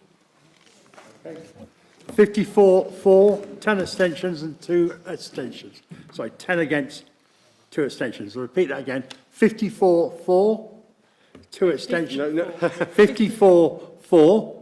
No, 54. Chair. I said 54. Chair. 5-0 for. 5-0. It came like 4. So 54, 10 against. Yeah. And 2 abstentions. So the budget part is carried. Right. I'm going to suggest you like to take a lunch and comfort break. And I would suggest you come back for 2 o'clock. I can always make it shorter, like 1:15, but I think 2 o'clock gives you a chance. 2 o'clock, okay? We're adjourned to 2 o'clock.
Right, good afternoon, ladies and gentlemen. I hope you're refreshed. The local hostelries have had your money. Got to support the industry. Right, going on to item agenda 7. Can I see Councillor Bundy to do your presentation? You get 15 minutes only for this. Don't worry, all your times are cut down if you're presenting. I'll be a lot shorter than that because I believe I've said most of it in the first part. This report sets out the final capital programme for 22-23 and the medium-term financial plan for North Northamptonshire Council. The budget consultation period started after the executive on the 23rd of December and ran to the 28th of January. The final budget proposals were reported to the executive at their meeting on the 10th of February. The capital programme is made up of 3 strands: the General Fund Capital Programme for 22-25, the Baseline Development Pool and the Housing Revenue Account Capital Programme 22-25. I would remind members of the key principles of the current programme as laid out in paragraph 2.2 and the capital strategy at paragraph 5.2. The General Fund Baseline Programme totals £36 million, which includes schools, highways and various property and environmental projects across the authority. The Housing Revenue Baseline Programme totals £38.1 million, which not only reflects the improvement of existing stock, but also significant investment of nearly £21.8 million for housing development and new build projects. The development pool totals some £81.8 million. These programmes are all outlined in paragraph 5.4. The minimum revenue provision, MRP, reflects the minimum amount of capital a capital must charge to the revenue budget each year to set aside a provision for repaying external borrowing. The increase in MRP provision of £1.549 million for 22-23 is to ensure the provision is aligned to the MRP policy moving into the medium term. This forms part of the Treasury Management Strategy, which is Appendix H of the previous report. As part of the scrutiny of this proposed budget, there were over 19 hours of meetings with the directorates and executive portfolio holders. At these meetings, it was requested that the capital programme be readdressed by each department to ascertain what was more aspirational than deliverable in the timescales. As a result of this process, there have been some reprofiling of the report that was brought to the meeting on the 23rd of December. At Appendix A is the capital programme 22-25. Appendix B is the Housing Revenue Account Capital Programme for the same period, and Appendix C is the Capital Pool. Appendix D is the North Northamptonshire Draft Capital Strategy. I'm happy to propose the recommendations of paragraph 3, Chair. Thank you. Councillor Lovell, you got a second? Thank you, Mr. Chairman. I'd like to echo the thanks to all those who have been involved in this preparation, because it's obviously a very time-consuming activity. This programme is ambitious but sustainable. It supports the climate change agenda, and over the 3 years, £5 million will be spent on recycling and nearly £3.5 million on other environmental projects. These are solid undertakings for the green agenda. As you've heard, Finance Scrutiny looked at the programme and made some suggestions which have been taken on board, and so, Mr. Chairman, I'm very happy to second the motion. Thank you. Councillor Addison, are you going to speak for the Labour Group, or do we have someone else? It's Councillor Calhoun. Right, thank you. Councillor Calhoun, please. Oh, thanks, Chair. Yes, Chair. Sorry, I'm just wondering where I am. Near the council chamber, Corby. What am I doing there, man? Sorry, Chair, I'm a bit mixed up here. Yeah, I know where I am now, thank you. Pardon me, colleagues. As we said, as the Labour Group says, Chair, in many areas of Northampton, there are areas that need, for example, lights switched back on or new ones put in place. Council will recall that this was one of David Cameron's initiatives, I think round about 2010, 2011, when it was decided that a load of street lights should be taken away. I did mention this at a full council before, and I pointed out, I thought quite funnily that Tom Beattie's street light was one of the first ones to disappear. But people must feel safe within their communities. I spoke with an elderly resident on Tuesday when I visited a sheltered housing scheme within my ward. And I was sitting talking with some elderly residents about exercise and getting out and about, etc. And one lady told me that she'd barely been over the door since October because of her fear of darkness, basically, of mugging, of falling over, of getting lost, etc. She says, but when the weather changes and it's light at night, I'll be able to get out and walk again. That's a very sad state of affairs. And of course, it's a state of affairs that is adverse to one's physical and mental health. This poor lady spends about 5 months of the year indoors after about 4 p.m. It's a very sad situation. I would ask councillors to consider that. This money can come from reserves. Okay, we keep the reserves for a rainy day. We have a shower here, so a wee bit of rain and we'll be okay. We want to keep our people safe. We want to keep them healthy. We want to keep elderly from accidents. We want to keep children and anyone from... Councillor, can I just stop? You appear to be talking about amendments while we're talking about the budget first. Sorry, Chair. I've got it down as an amendment.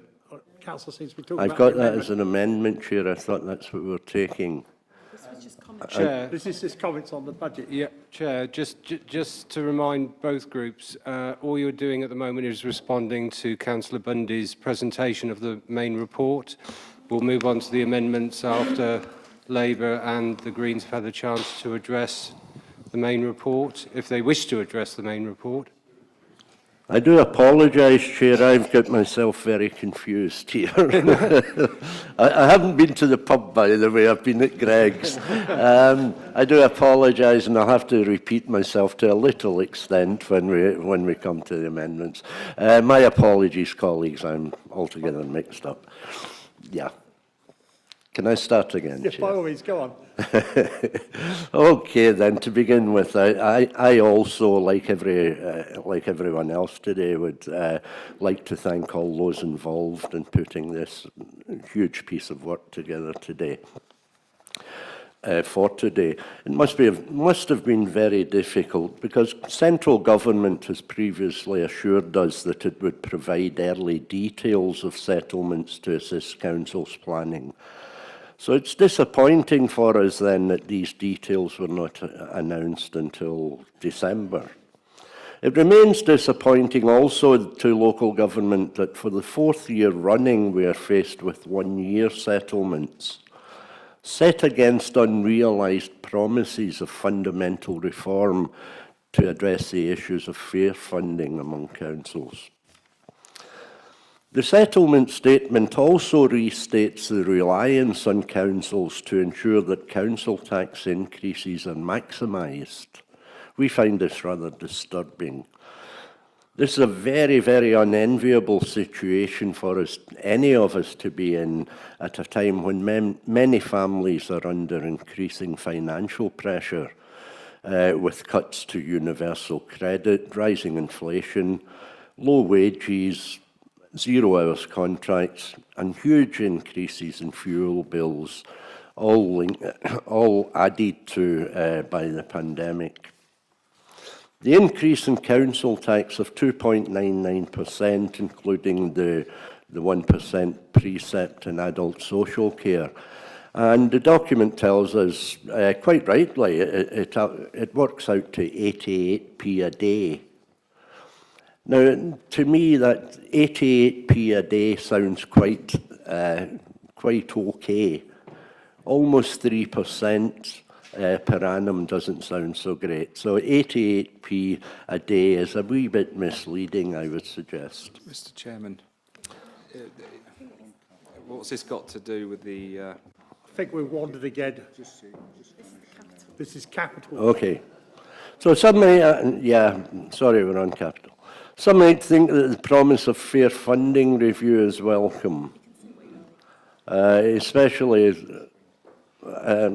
we're told that it will lead to good reform. Chair, I'm really confused. I'm going to wind up at that. I do apologise to Council. That's all right. Okay, thank you. Councillor Hickwell, are you speaking on behalf of the Greens? Are you speaking on behalf of the Greens?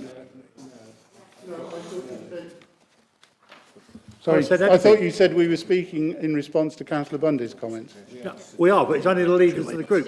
Only the leaders of the group. Oh, okay. I didn't realise Councillor Culham was... No, we haven't got to the actual motion. Go ahead. Thank you. I thought you had a question, Dim, but that's okay. I sort of did. Oh, no. He's trying to confuse us. Thank you, Chair. Apologies for that. So just in response to the capital programme then, the capital investments into improving services for vulnerable young people and children is a welcome inclusion in the programme, and vulnerable individuals are highlighted as a key focus in North Northampton throughout, which is really good to see. We look forward to seeing the Trust's business case proposals for this expenditure and ensuring that the 2.3 million is spent effectively to support those most in need.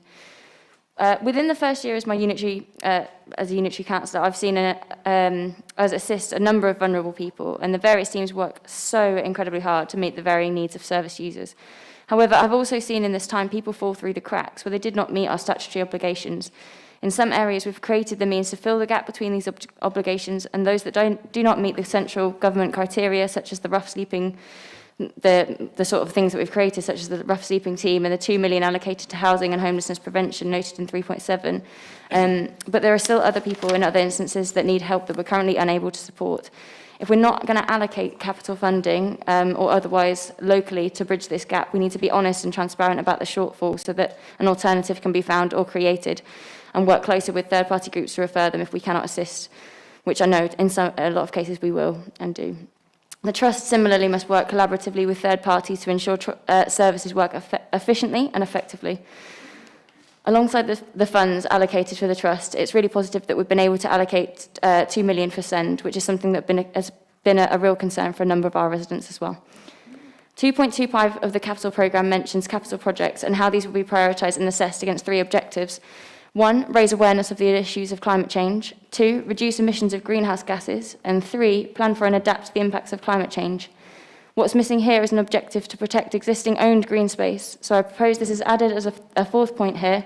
The wording could be worked out later, but my proposal for that is to protect and retain existing owned green space to mitigate the current ecological emergency.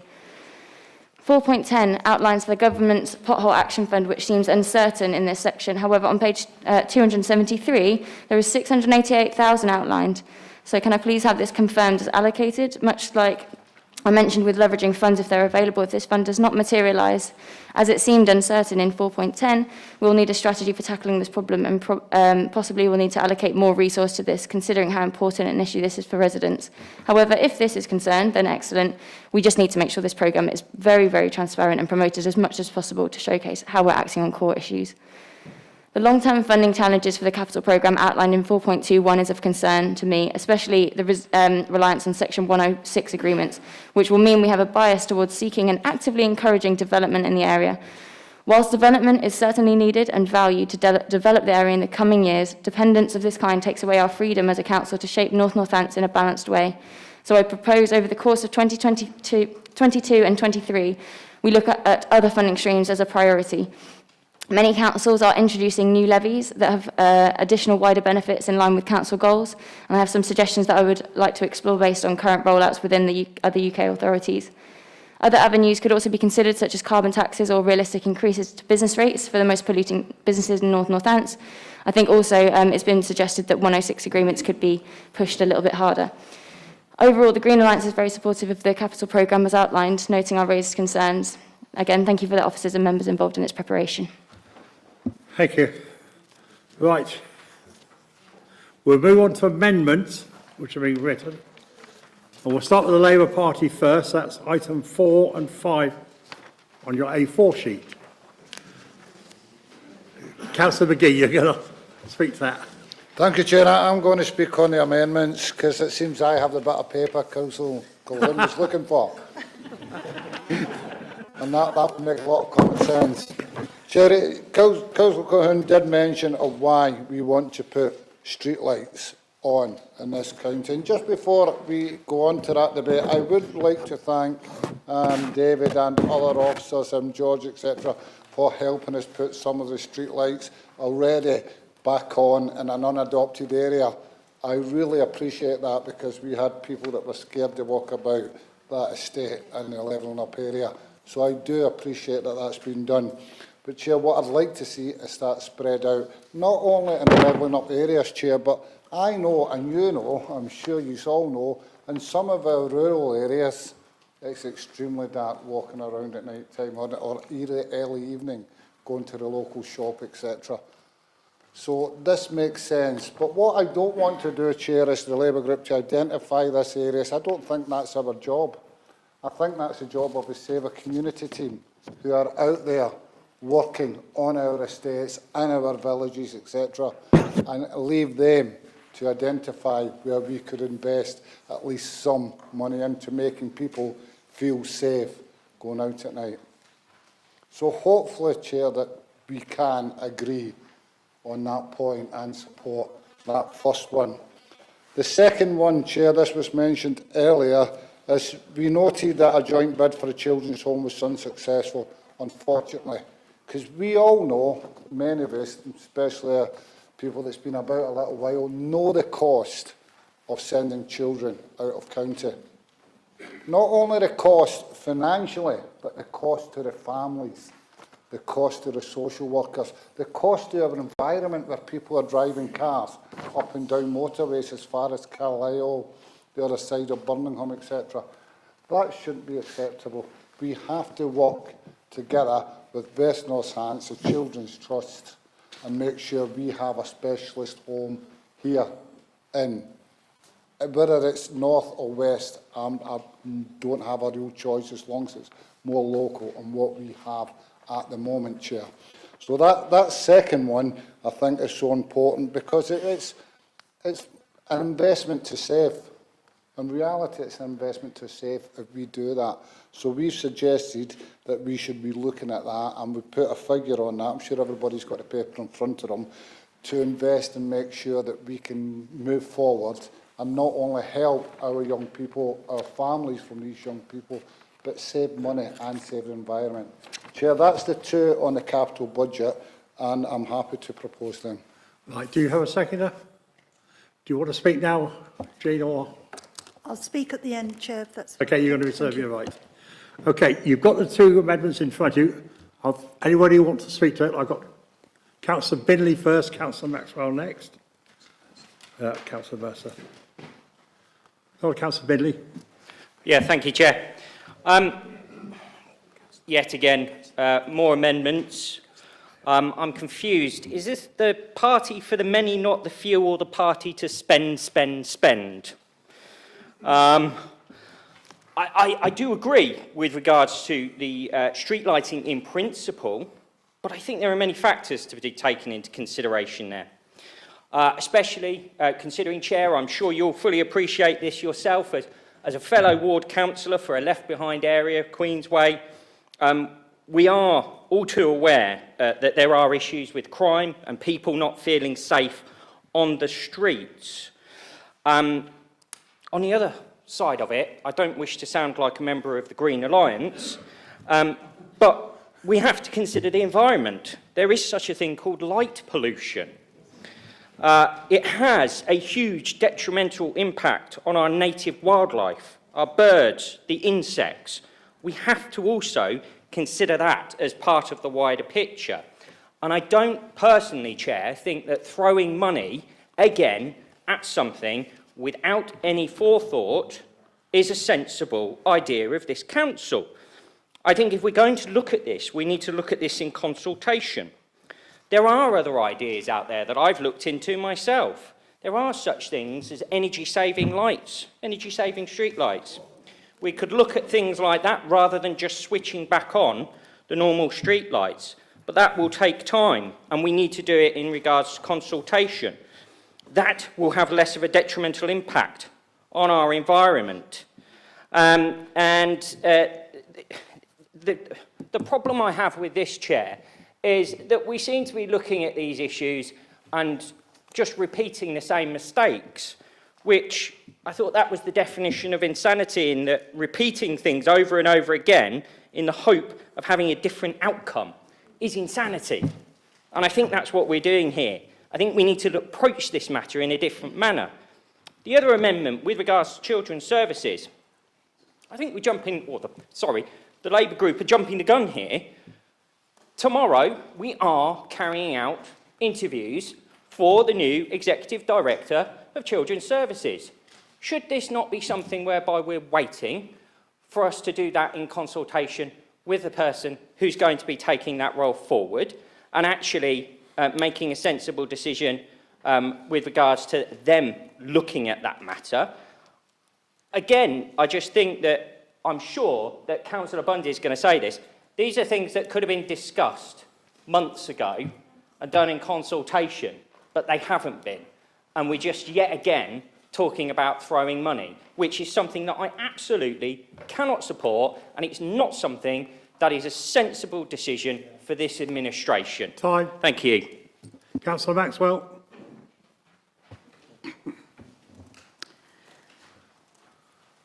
I would like to say, in relation to not being successful in getting this children's home, is something I'm quite pleased about. This is because I don't think this is the way forward in looking after children. Children should be, if they have to be, kept in foster accommodation in this area of NC. Children are not packages, they are people, and they need what I call special care. And special care does not come in homes. It comes where they're with a family who can look after their needs. So, whilst some people won't agree with me, I understand that, but I am somebody who has experience with children who have lived in children's homes. Thank you. Councillor Mercer. Andy. Thank you, Chairman. Just over a decade ago, the County Council had a debate about renewing switching off streetlights.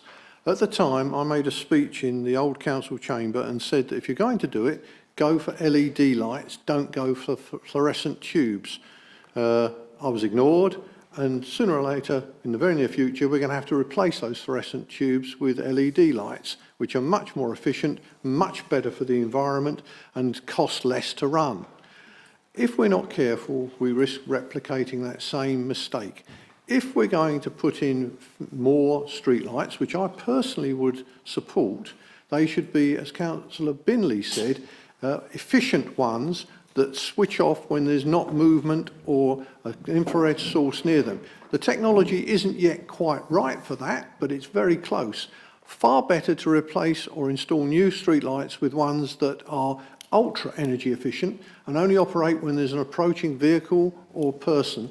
And that way we save money, we save energy, and we don't produce so much light pollution which upsets the wildlife. So this motion, this amendment, I disagree with because it's premature. Put forward the idea, have it worked on by EAPs and Scrutiny, and then come forward with a proposal that is 21st century instead of 20th.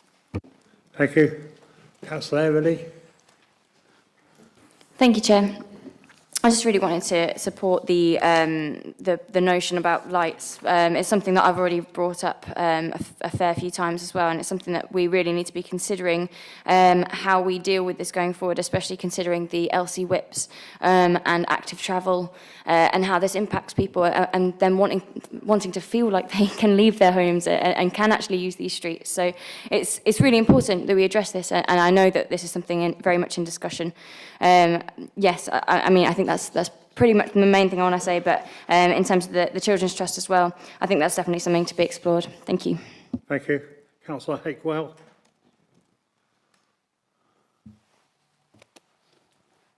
Thank you, Mr. Chairman. Some things here that I very much welcome. Just the first one, in the first line on 245, is this Disabled Facilities Grant. We know that COVID... Councillor, we're talking about the amendments, not the actual capital budget. I'll do that later. Therefore, capital programme, energy saving streetlights, whilst there are lots of people who like to dine out on what they perceive as the failures of the County Council, some 10 years ago the County Council did replace streetlights with LED lights. There was quite some concern about placing in areas of them, but actually that saved around about £2 million a year and several multiple hundreds of tonnes of CO2. So I do very much take Councillor Mercer's point of view that if you're going to do it, you do it with the right street lighting, with the right technology. You will have seen that in the EAP on environment, where there was a report on street lighting in that way. Mr. Chairman, I also enjoyed Scrutiny, working amongst others for 20 hours with Councillors Pengetty, Level, Harrington and Scott Brown. And I welcome, and the Executive will be happy to hear me welcome, the fact that we picked up from the Children's Trust when they presented to us that this bid had failed. And Scrutiny, all of us agreed, and it was taken on board, and it now is in the capital programme. So I'm not too sure when we look at this as an amendment, whether or not the capital programme on page 245 already includes it. But the principle of the children's home was that that would stop us and our social workers having to travel long distances to particular in-care children where we have to find places often many miles away. The social worker has to stay with that young person, and therefore, and I was a bit disappointed when I heard at the Executive that it was slightly criticised for being in West Northamptonshire. The answer to that is, Chairman, that I would support this, because if it's in West Northamptonshire, it's not in Newcastle or Bristol or Dover or some other far-reaching place. So I very much support this, and I also think the street lighting thing, a provision for better street lighting within the levelling up agenda, where and as we find that that's a necessity, to be able to call on that particular budget. So the answer with both is it's invest to save, and particularly with the children's home, if we can cut down the distance where those young people are actually staying, I very much hope and send this off and hope the Executive member will pursue it and that bid will come to fruition. Thank you, Chairman. Thank you. Councillor Bundy. Thank you, Chair. Just to clarify a couple of points. First of all, £500,000 is only going to provide 330 new lights. It is not a vast amount of money. And you've got to bear in mind that to actually maintain those extra 330 lights is going to cost over £18,000. So it's going to affect the revenue stream. So there doesn't appear to be any suggestion of how that's going to be done. As a point of clarity, as far as the children's homes goes, the £1.012 million that's in the capital budget is actually there for improvement and investment in IT and recording systems, and that is sitting in unallocated capital at the moment because we're waiting for a capital scheme to actually come forward that we can then okay. So it isn't actually set aside for the schools, but the Children's Trust are currently proposing to bring forward a business case for consideration to both North and West Northamptonshire for investment in residential provision following the refusal of the DFE. Right, thank you. Councillor Edwards. Thank you, and actually Councillor Bundy has just said exactly what I was going to say. But I want to say, actually, it's not just about the staff travelling down to homes in Newcastle. It's not just about social workers down there. The most important thing is the child. And the child should be in the place where it's nearest their loved ones and the people that looked after them. And I absolutely agree with that. Which is why we are looking at all our assets within North Northamptonshire to look at what can we do to provide a facility for those children that need it. We are working with the Children's Trust, as Lloyd has just said, in putting a business case forward, because unfortunately it did fail with government. But we are working with other local organisations as well to see what we can do, because something does need to be done, because they do need to be in North Northamptonshire. Thank you. Councillor Graham Norman.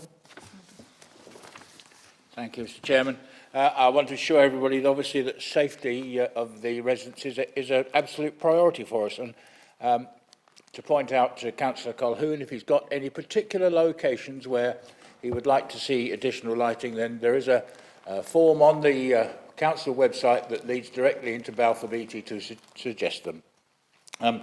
Having said that, as Councillor McGee knows, the County Council did a complete project on the lighting system with proper evidence and a strict formula, every light listed on the computer to show the proper light spread to make sure there was proper cover at all junctions and other places. And I don't think it's appropriate just to list a random figure of £500,000 without evidence. And again, reserves are not the way to pay for it. But I will happily tell Councillor Mercer that officers have already looked at a programme for replacement lights. The 500,000 would not cover it by a long, long way, and so that's a project for the future. But we are looking at it, and anybody who wants to have lights, we are more than happy to consider them. Thank you. Councillor Tubbs. Thank you, Chairman. So just with regards to streetlights, I want to say that turning on the streetlights isn't something that hasn't really been thought about before or properly considered, because NCC considered it enough to put the streetlights there in the first place. And in addition, having the streetlights may well increase travel into towns where people might be spending money, and increase the amount of time people are spending with each other, which can have beneficial effects on a sense of community and mental well-being, which can save the government and save us lots of money in the future. So with this in mind, I support the amendment. Thank you. Anybody else before I go to the seconder? Right. Jean, do you want to use your right now? Thank you, Chair. I'll keep it very brief. And no, Councillor Binley, we are not the party that spends. We're the party that spends on our community and looks at the needs of our community. And what we're asking for here, Chair, is not street lighting across the whole of North Northamptonshire. We're asking for it to be targeted, and that's why we've asked for the community safety teams to be involved so they can highlight where the highest priority is. So we're not asking for every street light to be switched back on. Thank you. And then about the children's homes, yes, Dorothy, sorry, I'll call you Dorothy because I feel we know each other. Yes, children should be looked after in their own homes if possible, but we do also know that that isn't always possible because they have extra needs of one kind or another. And so we do need to provide a stable home environment for those young people within their own communities. As Councillor Scott Edwards has said, you know, that's what we want, that's what we should be aiming for. So, you know, I feel there's been quite a little bit, not too much, agreement about these two amendments, which is a step forward. And I'm quite happy to second them. Thank you, Chair. Thank you. Councillor McGee, have you got the right to reply? Thank you, Chair. Again, I'll keep it brief because I think there wasn't a lot of disagreement. Perhaps how we're going to pay for it's always the biggest disagreement. But they are sensible. Apart from Councillor Binley, I think he just likes to wind me up at times. I'm not sure on that. But they are sensible amendments. They help our villages. They help our areas where people are scared to go out of the house on a winter's evening. Nobody should feel like that. Nobody that Councillor Colquhoun that spoke to at that old people's home should feel like that. We all agree it. So this is just a start. And we realise it's not going to put hundreds and hundreds of lights out there. We realise that what we're looking for is a kickstart to make people feel safe. And I think most of you all agreed that. So let's be realistic. Let's put it through and help all our community, older or not. And I'm sure each and one of you sitting there would actually want to do it. So let's be realistic. Let's be honest with ourselves and do it. Chair, as for the children's home, I sometimes think that some people don't live in the real world. Nobody wants to take children away from their families. Nobody. Nobody really wants to do that. My mother worked in social care in Glasgow for many, many years, and instead of homemakers, they were called home breakers because they had to make the difficult decisions. Nobody wants to make the difficult decisions, but we need a place in Northamptonshire that's accessible for families and children. And we don't want to wait till we've got a new director, or we may not even employ one. We don't know yet. But we don't want to wait. We want to be in front of the game, not behind it. So let's make some commitment for the sake of our families, for the sake of our residents, and agree these amendments today. Thank you, Chair. Thank you. Right, we'll go to the vote. It's amendments 4 and 5, our capital programme from the Labour Party. Those in favour of those amendments, please show. Right, thank you. Those against, please show. Right, thank you. Anybody abstaining? Thank you. The amendments are lost. We'll now go to the Green Party for their amendments, which is on the A3 sheet. Who's speaking for the Greens for this amendment? Thank you. Thank you, Chairman. 2 seconds. Apologies, my computer's just booting up again. Lovely. Right.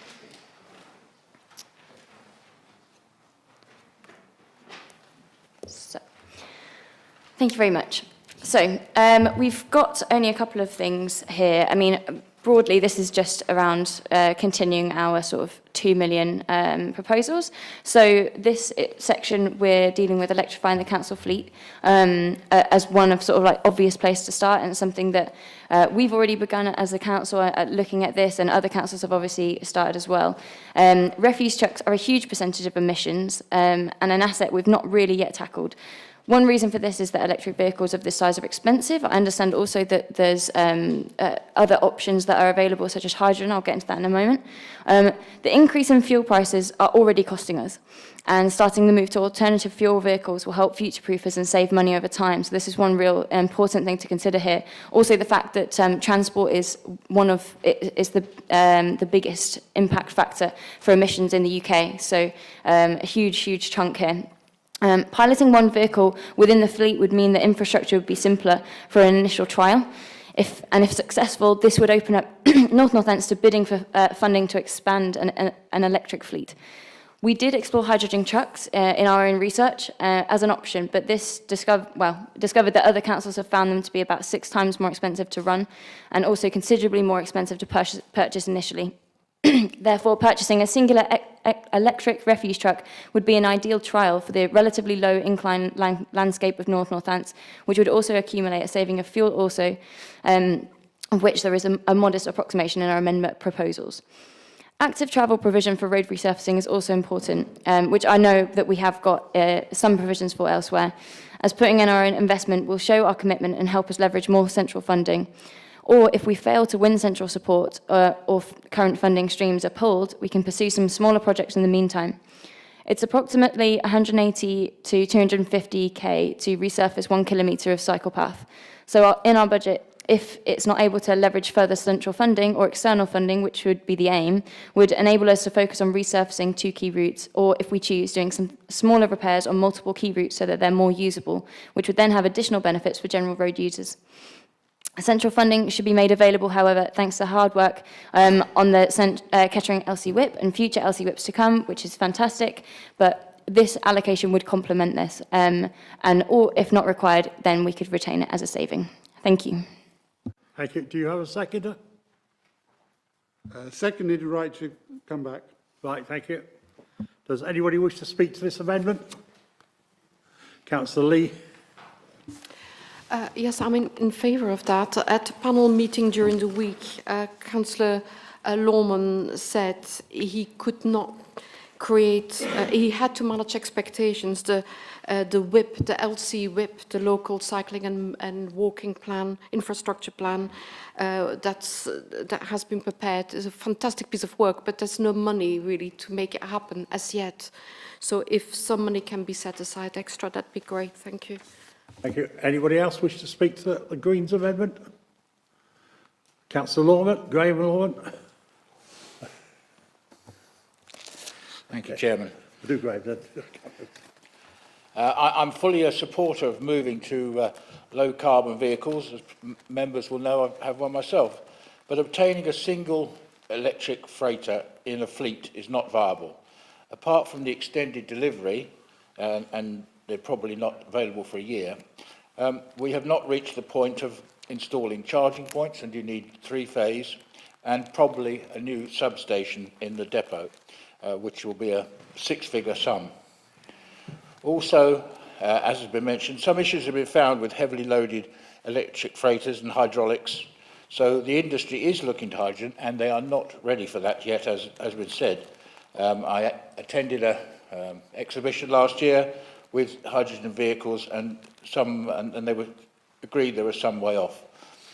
So this amendment would not really fit in with the system. We will be looking to change the vehicles at the appropriate time.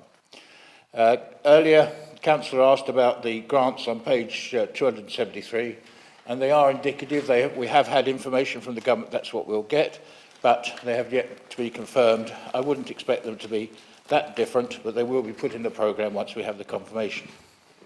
And as we said, we already have some funding towards active travel, and we're undertaking various LC WIPs, as the EAP heard yesterday. We will need government funding, and we will not get government funding until those LC WIPs are published and approved. So we need the evidence of where the need is, and I would like to see them being comprehensive rather than piecemeal. Some of the LC WIP information rather provides short and sections that won't really help and get people on their bikes. And once again, it's folly to rely on reserves for this sort of thing. We need to get proper funding and have a proper programme, and that will happen in the fullness of time. Thank you. Councillor Bundy. Yeah, thank you, Chair. Just to reiterate what I've said before, I cannot see any reference to the cost of electricity, MRBP or depreciation in any of the recommendations with regard to this. And as I keep on saying, no consultation, no scrutiny, no costing. We've got to vote it down. Right, thank you. Yeah, I've got Councillor Griffiths and then Councillor Tubbs afterwards. Thank you, Chairman. Just very briefly, I have a lot of the sentiment of the amendments is good and is sound. The timing is not quite right, but I'm getting assurances that this is being looked at, and of course we've got to remember we've still got different contractors in place for waste, for instance. Provided this is being looked at by the executive, and I have assurances that it is, I think it's despite the good sentiment of the amendments, I'll be voting against. Thank you, Councillor Tubbs. Thank you, Chair.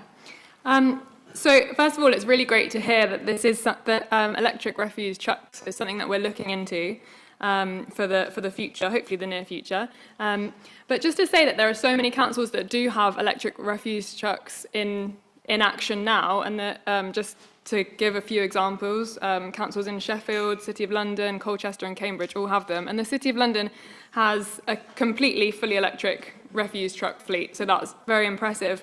But we will start to fall behind if we don't keep up with these other councils, and maybe this isn't the exact right time, and we do need to plan this to come in place in a slightly different way in the future. But it is something that we do need to focus on, so I'm very much in support of this. Thank you. Thank you, Councillor Andy Mercer. Thank you, Chairman.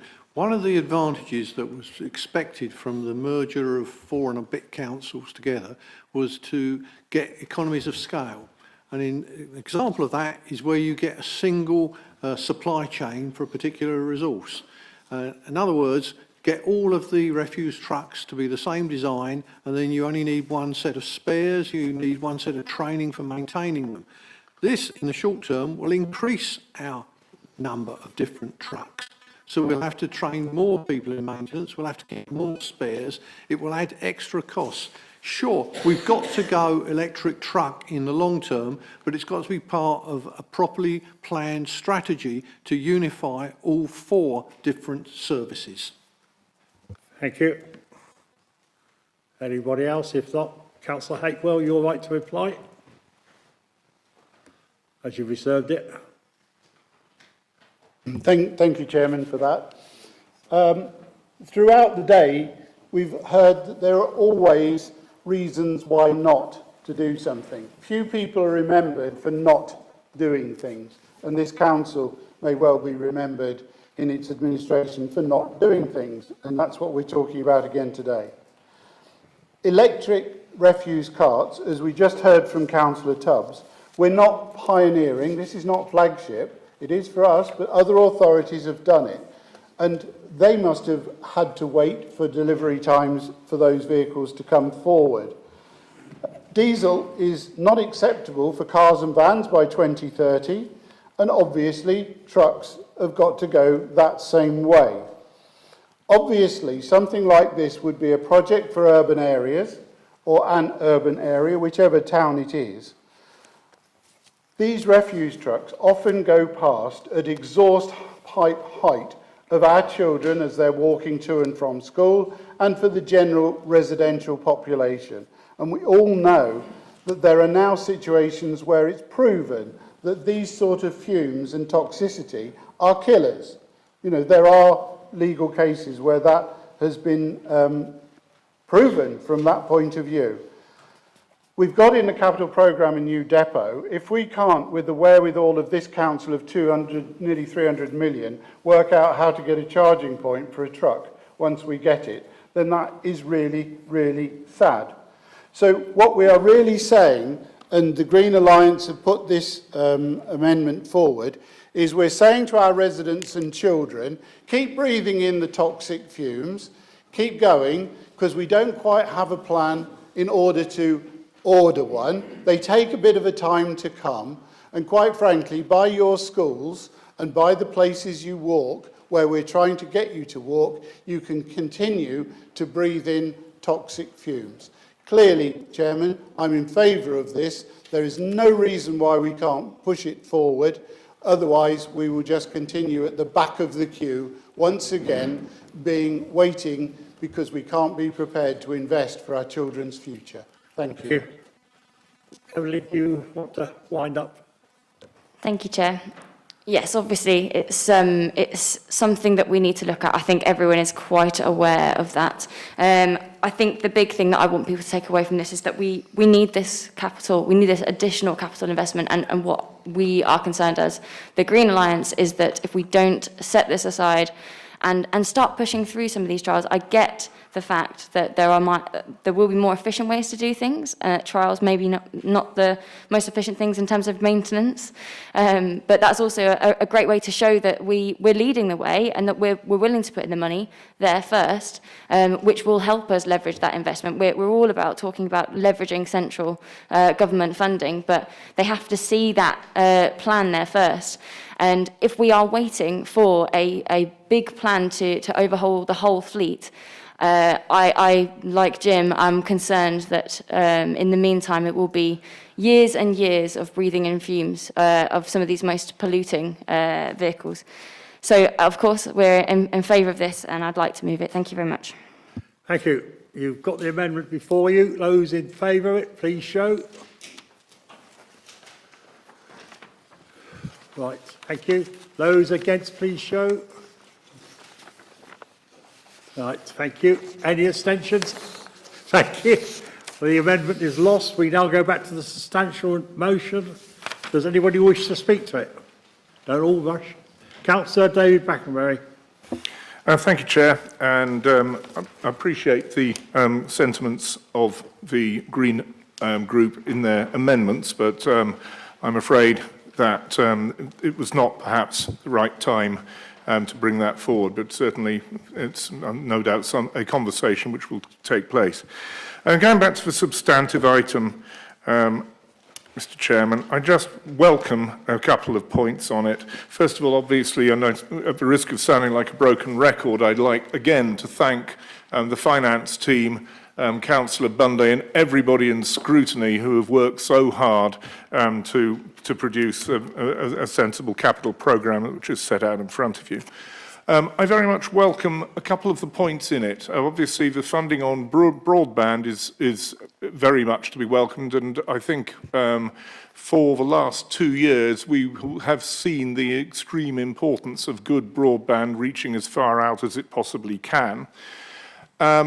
Also, it is very much to be welcomed the partnership working that is encapsulated in this programme with the South East Midlands Local Enterprise Partnership, the Central Area Growth Board and other neighbouring authorities.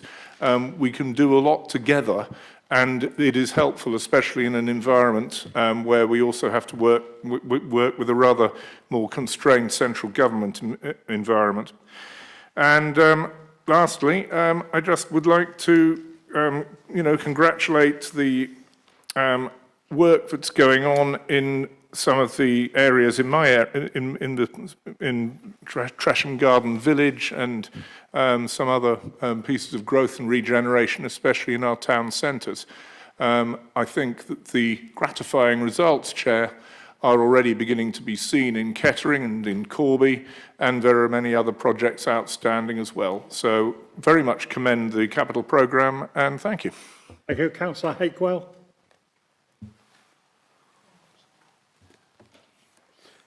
Thank you, Chairman. I fully welcome, in the capital programme, page 245, 1.9 million disabled facilities grant. We know, Chairman, that we are going to inevitably have more people who are suffering from long COVID who are going to need different facilities at their home, as we said earlier on, to be able to continue to live in their homes. So I very much welcome that. My second and third points are, I've tried, and forgive me, I'm sure Councillor Bunday, who knows much, will tell me what community equipment is of 540,000, and in the same vein, environment projects towards the bottom of that page, 10580, and then 2,995,000. It might be helpful, before we actually vote on that, to understand what that is. Now, my only other point, Chairman, is that we're running inflation at 6 or 7% right now. So this medium-term budget is going to lose 7% of its value this year, another 7 and another 7. And when you look across at page 245, disabled grants, as I've already mentioned, is 1.9 million next 3 years. Therefore, we are seeing a cut in our desire to put disabled grants forward. And as you go down the page, grants to village halls, 32,000. We have 105 village or parish councils in this North Northamptonshire, and we're just spending 32,000 of capital to try and keep their capital assets going. The same principle is going down. It's the same figure for every year. Now, that might be because it's a one-year budget, I don't know. But very much, and before Councillor Bunday says it, I'm happy to put it here today because the Constitution allows us to put alternative budgets here today. And I thoroughly enjoyed the scrutiny. It was just like old times. Thank you. Thank you. Councillor Bess. Thank you, Chair. I'm quietly excited to see the line item, which is 2.5 million a year for recycling projects. I'm hoping that at least some of that is to replace the waste and recycling facility that used to be in Oundle, which got sold off by East Northampton a number of years ago and is still needed there. So hope springs forth eternal there. I also hope that somebody is going to be used to invest in a recycling facility for expanded polystyrene, which is a lot of the waste that goes into landfill today and without need. Thank you. Thank you. Councillor Llewellyn. Thank you. Just a few remarks. I welcome the funding in the capital programme for homelessness prevention and housing. I'm sure you all agree with me that this is an area we should be proactive, not reactive. I also welcome the community fund, which will support communities up and down the unitary, superfast broadband. That will impact all communities throughout Northamptonshire with better connectivity and job opportunities. I could go on, but it's quite clear that this is an ambitious programme. It's a welcome programme, and I pay tribute to those who were involved in it, in developing it, including Finance Scrutiny, as I am a member. Thank you. Councillor Graham Norman. Thank you. I'm delighted that both the A509 and the A43 remain as part of our MRN, our major road network projects, and that funding remains for the outline business case, the application and eventual construction costs, and that these have all been supported by our local Strategic Transport Board. There's also approximately £8.6 million for highway maintenance improvements to our assets from various funding pots, which, as we've heard, we are still waiting for final confirmation on. Parochially, I'm delighted to see the construction of a new primary school at Stanton Cross, along with another to follow at Glenville Park and one at Weldon as well. Also, to see the ongoing funding that we've been able to maintain for recycling projects in the authority. So I welcome this budget. Thank you. Councillor Lee. Thank you, Chair. My concerns about this budget are because I feel the budget lets down the children or the next generation in North Northampton in a few ways. On the one hand, because this council has been slow to act on the climate emergency. Okay, the budget contains a £1 million pump priming investment over the next 3 years, but it's not enough and not early enough. If the Shadow Authority had already put £1 million aside last year, as this group, the Labour group, had proposed at last year's budget debate, we would already have been much further ahead. In that sense, conservatism is not just conservation, but it's also procrastination. The Council last week committed to being carbon neutral in 2030, which is a fantastic step, a positive step, but we still haven't worked out our carbon footprint. We are effectively still in the starting blocks without knowing where those blocks are and how far we need to go to become carbon neutral if we don't know our current carbon footprint. By now, we should be conducting awareness-raising campaigns and going into schools to teach the children about climate change, taking the lead, as our corporate plan puts it. But instead, we still haven't even been trained ourselves. The training will come soon in March, but that should have been done by now.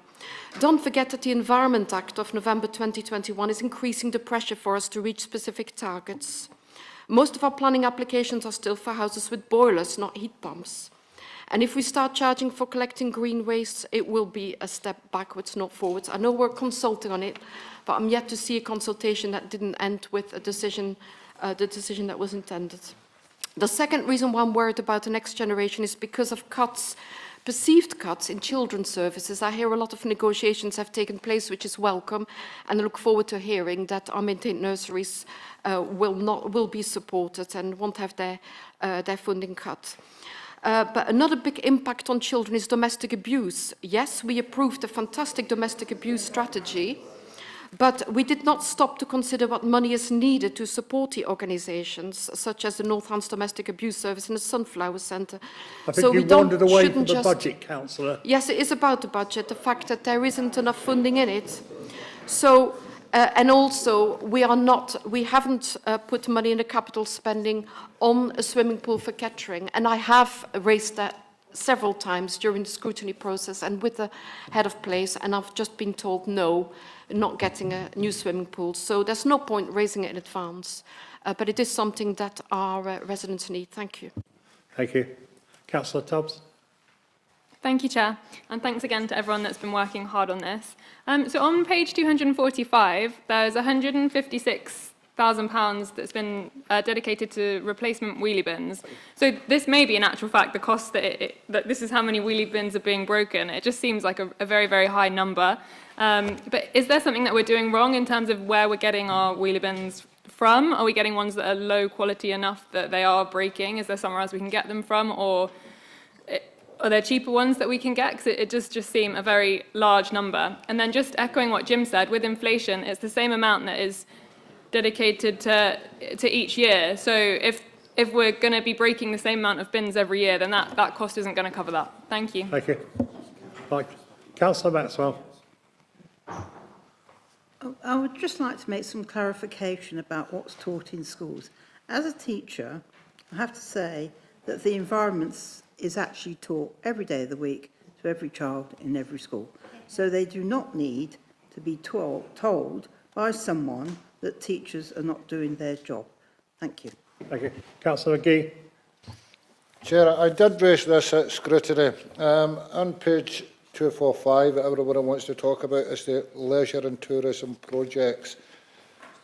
Chair, I do worry we don't have a treasure chest put by, because we know our leisure facilities is great for health and well-being of all our residents. And that equipment is well used, especially just across the road here, which I use myself. I know I don't look like it, but I use myself sometimes. We need to make sure that that is kept at a decent standard. And I'm not sure I see anywhere where there's going to be a treasure chest to keep our facilities up to the standard that our residents expect. Thank you. Right, I've got one point of clarification for the secondary member, Councillor Brackway. Well, thank you, Chair. I'm not quite sure it's necessarily just myself as the executive member on this, but just to clarify the point about replacement wheelie bins, I think it's probably helpful to point out that most of the spending on that will be because of the expansion in housing numbers. And obviously, when you open a new house, you also have to provide it with its necessary quotient of wheelie bins. Naturally, there is some other charges for damages, wastages, breakages, and so forth. But I am also confident that we procure wheelie bins at the most economical cost that we can. Thank you, Chair. Thank you. Point of order. Go on. Sorry, for the wheelie bins, it says replacement wheelie bins in the budget. Right, okay. We'll take it outside. Thank Okay. you. Thank you. Right. Councillor Bundy. I think you can sum up now. Thank you, Chair. I was just carrying on writing. It strikes me the only procrastinators on climate change that's in the room at the moment are the Labour group who voted against our budget, the revenue budget, which actually had climate change woven into it. So I'm very disappointed about that. As far as disabled facilities grant, it's there as 1.9 million going on because, as it says in it, and Councillor Hakewell knows very well, it is a government-given grant, and we don't know any more than that and that figure, so that's why it's in there. As far as the community equipment goes, that is adult social care equipment. I am very pleased that people are going to take part in the green waste consultation, because that is the only way that you will get an outcome one way or the other. Can I just underline it that, quite frankly, where we're at the moment, I think it's completely open. There isn't a predetermined decision on that. I think most other things have been said, Chair, and to be honest with you, we haven't got a bottomless pit of money. We are actually constrained by how much we can borrow, and quite honestly, I say this just isn't we haven't got a rainbow out there with a pot of gold at the end of it. So I'm happy to propose the budget, the capital programme as it stands. Okay. You have a recommendation that's been moved and seconded. Sorry, Chairman, I think when a member asked the question as a point of clarification, I asked what the 2,995,000 was, and could Councillor Bundy also confirm that the 1.9 million for year 2 and 3 is fixed and the government is going to be giving that without increase? We just don't know. Sorry, the 2 million, sorry, have I missed something? Sorry, Chairman, it's the last line on that page, year 3, environment projects. What is that 2,995,000? You're about to approve it, and you're the portfolio holder. Hang on. That is for replacement of bin lorries and things like that, essentially. Replacement of bin lorries. It's for the end of the East Northampton. Yeah, it's for the East Northampton contract coming to an end. Yeah. Right, thank you. And the other bit, I think it's at the tender mercies of Her Majesty's government. Absolutely. Thank you. Right. I hope it's going to be more. Yeah, we can always live in a dream world. Right, it's been recommended and seconded. We'll now have it by the usual process. Those in favour of the amendment, please show. Sorry. Good, that got you going, didn't it? Those in favour of the substantial motion, please show. Right, thank you. Those against? Those abstaining? I think you might not, Councillor Hay. Well, you can't be against and abstain. You want to bet? Sorry. Right, that's it. The substantial motion is...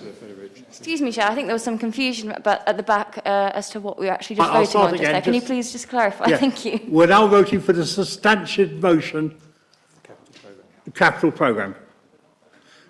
Again, we'll just do it again. It's a capital programme as proposed by the administration. Councillor Riley missed too much of the debate. Sorry? Councillor Riley missed too much of the debate, so he just needs to not vote. When it's Okay, right. Those against the capital budget as printed. Right, those abstaining. Right, the capital budget as recommended is approved. Right, item 8. Councillor Bundy, 15 minutes.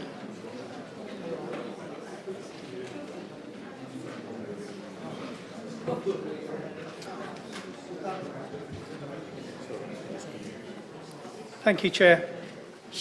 Quiet, please. The Housing Revenue Account is a separate ring-fenced account within the Council for the income and expenditure associated with housing stock. Local government reform has meant that we hold two separate neighbourhood accounts, namely Corby and Kettering.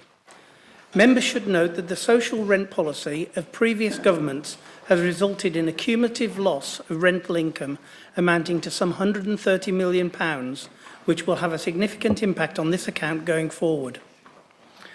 The main aim of the transition to unitary council for North Northamptonshire was to ensure that the arrangements were safe and legal from 1st of April 21.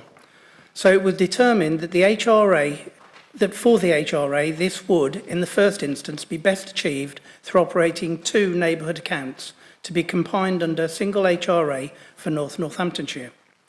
Work is planned to be undertaken during 22-23 to start to move to a single HRA.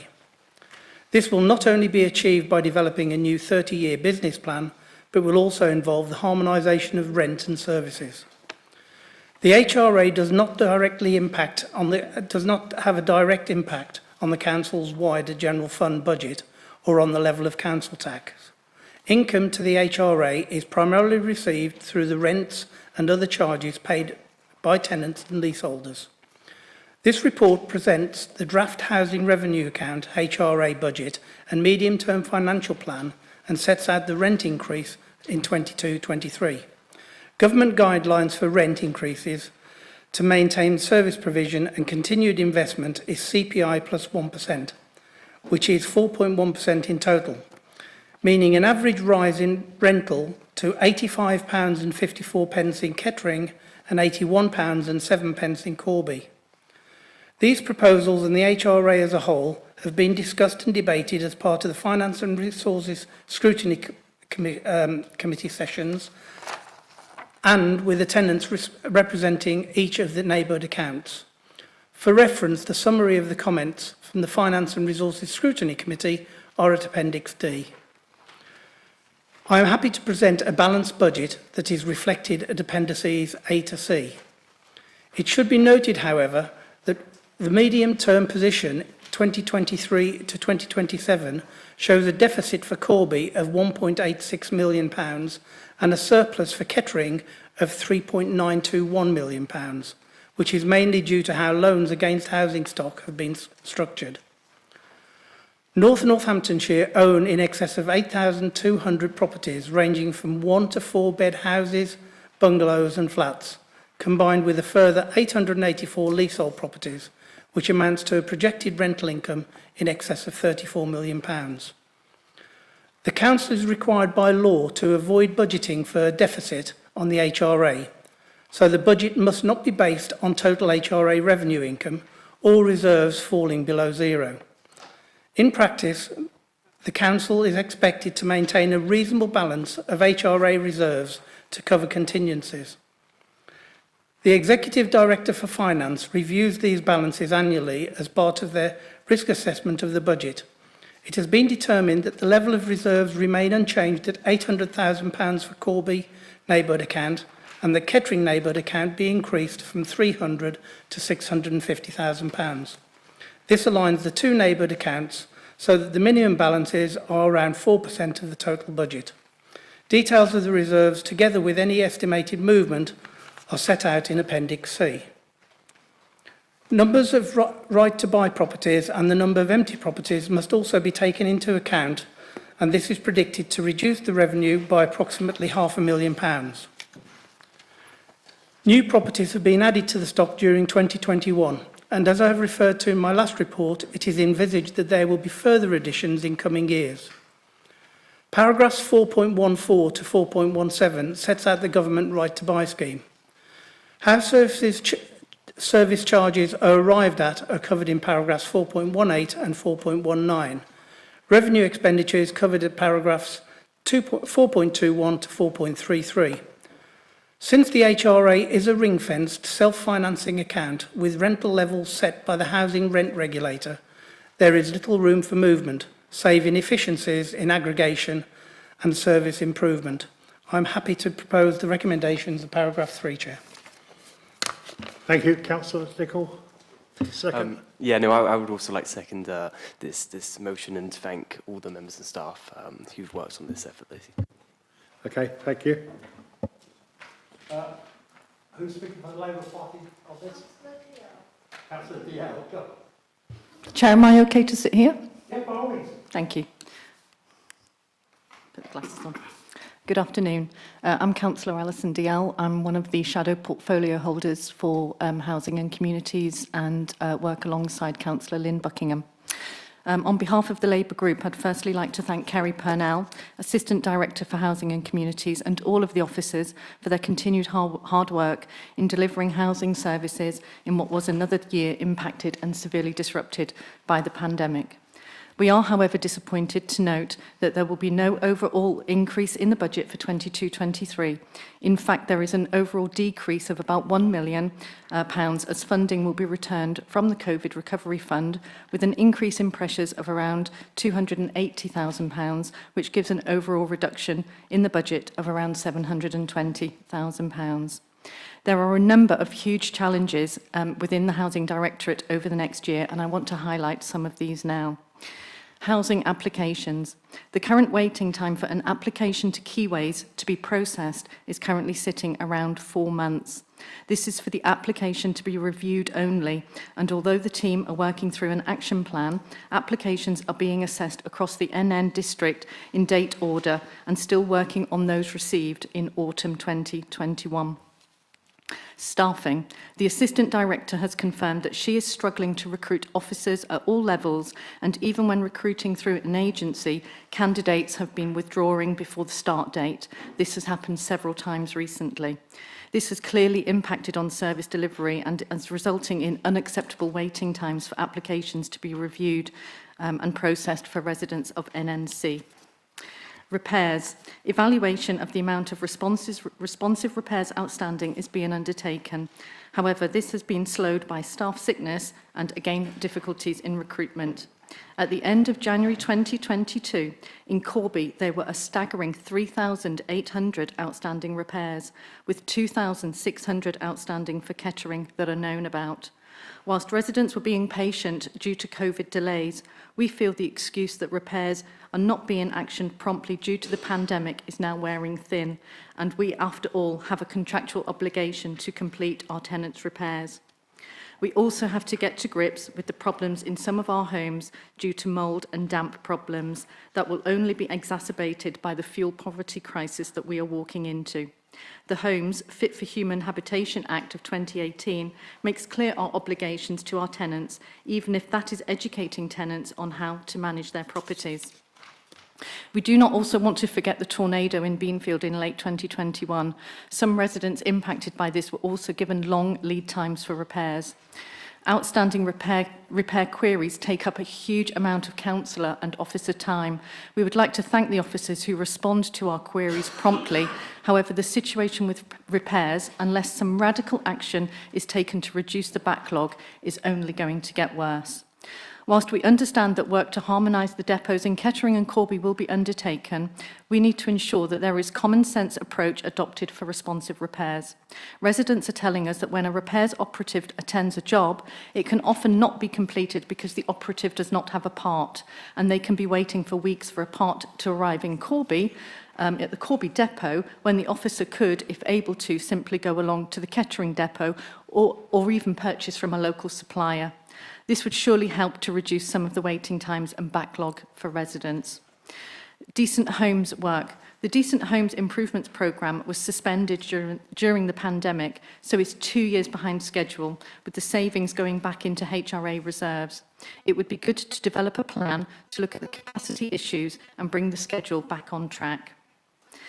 Adaptations. The current waiting time for adaptations to houses for disabled residents sits at around 2 years, and although we have been assured that some progress is being made, it is still an unacceptable waiting time for the provision of aids and adaptations for our disabled residents. This will simply have a knock-on effect in the demand for sheltered housing or residential care, as residents will be unable to stay in their homes. Temporary accommodation.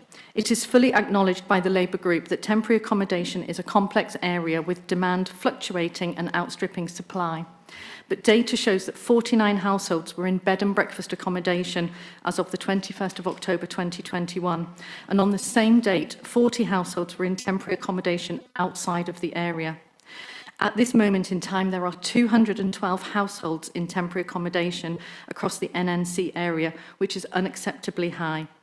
To be made homeless as a family is surely one of the most stressful events that can happen. To be placed in accommodation away from your own support network, job, school, GP, family or friends is simply unacceptable. We hope that through the work being undertaken on temporary accommodation over the next few months, that being placed in a B&B or out of the county is a thing of the past. Voids. We will formally put forward our amendment shortly regarding additional funding to address the growing number of voids to this meeting. However, I just wanted to give a bit of background information as to the experience of 2 Corby residents waiting for void properties. A resident recently recovering from breast cancer surgery and due to start chemotherapy with 2 children was accepted under the Keyways homeless category in summer 2021. Her landlord had sold the property and she had lived in on a rental basis for 10 years. She was notified in July 2021 that a void property was available, subject to it being made ready for her. She finally got the keys to the property on the 15th of December, 10 days before Christmas. She had to plead with her landlord for an extension and was only notified of the house being ready on the day before she was due to be evicted for a second time. As you can imagine, she was incredibly stressed. Another resident we are aware of waited 19 weeks for a void property to be turned around and had to move into her mum's house with her 2 children for several weeks. Again, this was a stressful situation for the resident and for her whole family. Corby Borough Council had an average turnaround for a void property of just 21 days. In the examples provided just now, the average turnaround was 19 weeks. Rent arrears. Whilst we acknowledge the combined difficulties that claimants have had on universal credit and the impact this has had on housing benefit and the additional impact of the pandemic, there is now £1.6 million of rent arrears across the Corby and Kettering area, with approximately 3,500 tenants now in arrears. It is going to take a significant amount of time and resources to try and claw back these arrears. We would also like to touch upon the issue of consultation. There has been a lack of statutory consultation to residents in the past year. The local tenants forums are made up of 7 residents in Corby and 8 in Kettering. We are going out to when going out to consultation on changes, it surely cannot be seen as acceptable to consult on such a tiny proportion of the NNC population if using tenants forums as the only mechanism for consultation. Point of order. Before, no, it's no point of order. She can Yes, there speak, is. she's only speaking to the report, not any motion or amendment. It's their right to reply. I thought she was addressing the No, just, it's their right to reply. They can say what they reasonably like to say. You may not agree with it, but that's what the Constitution says. Thank you. We would respectfully ask that the engagement in any consultation exercise captures a wider audience and informs all tenants so that more views can be obtained.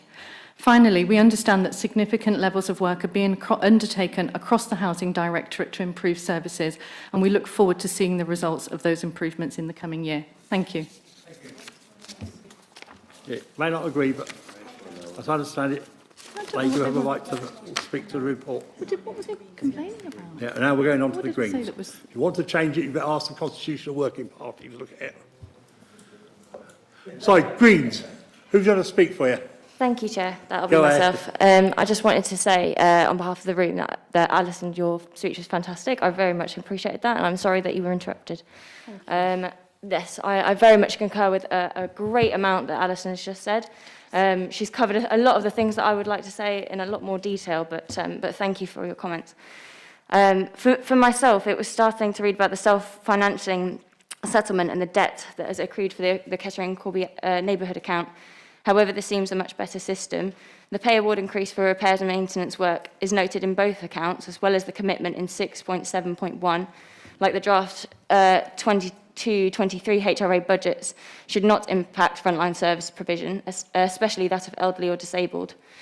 This was the first I've heard of air source heat pumps in Hampton Crescent, which shows how much more we need to be shouting about sustainability of development successes like this.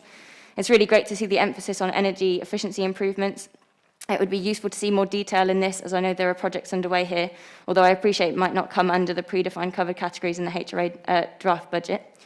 6.7.4 noted the impact mental health and addiction, and it would be good to know how to communicate this provision to residents who may be suffering. Meanwhile, we must also not neglect tenants who are struggling but are without mental health or addiction issues, as those who are not classed as vulnerable may be prioritised less, but we still have a duty of care for them. I've seen instances where reliable tenants have been felt ignored, where more vocal and volatile residents are supported simply by making more noise. I would also like to query the cost of aggregating the two neighbourhood accounts, and also query our housing stock if any planned demolition rebuilds would be costed within this budget. And finally, just sort of to wrap up on some of the points that Alison mentioned, I very much think that we need to be focusing on... bear with me.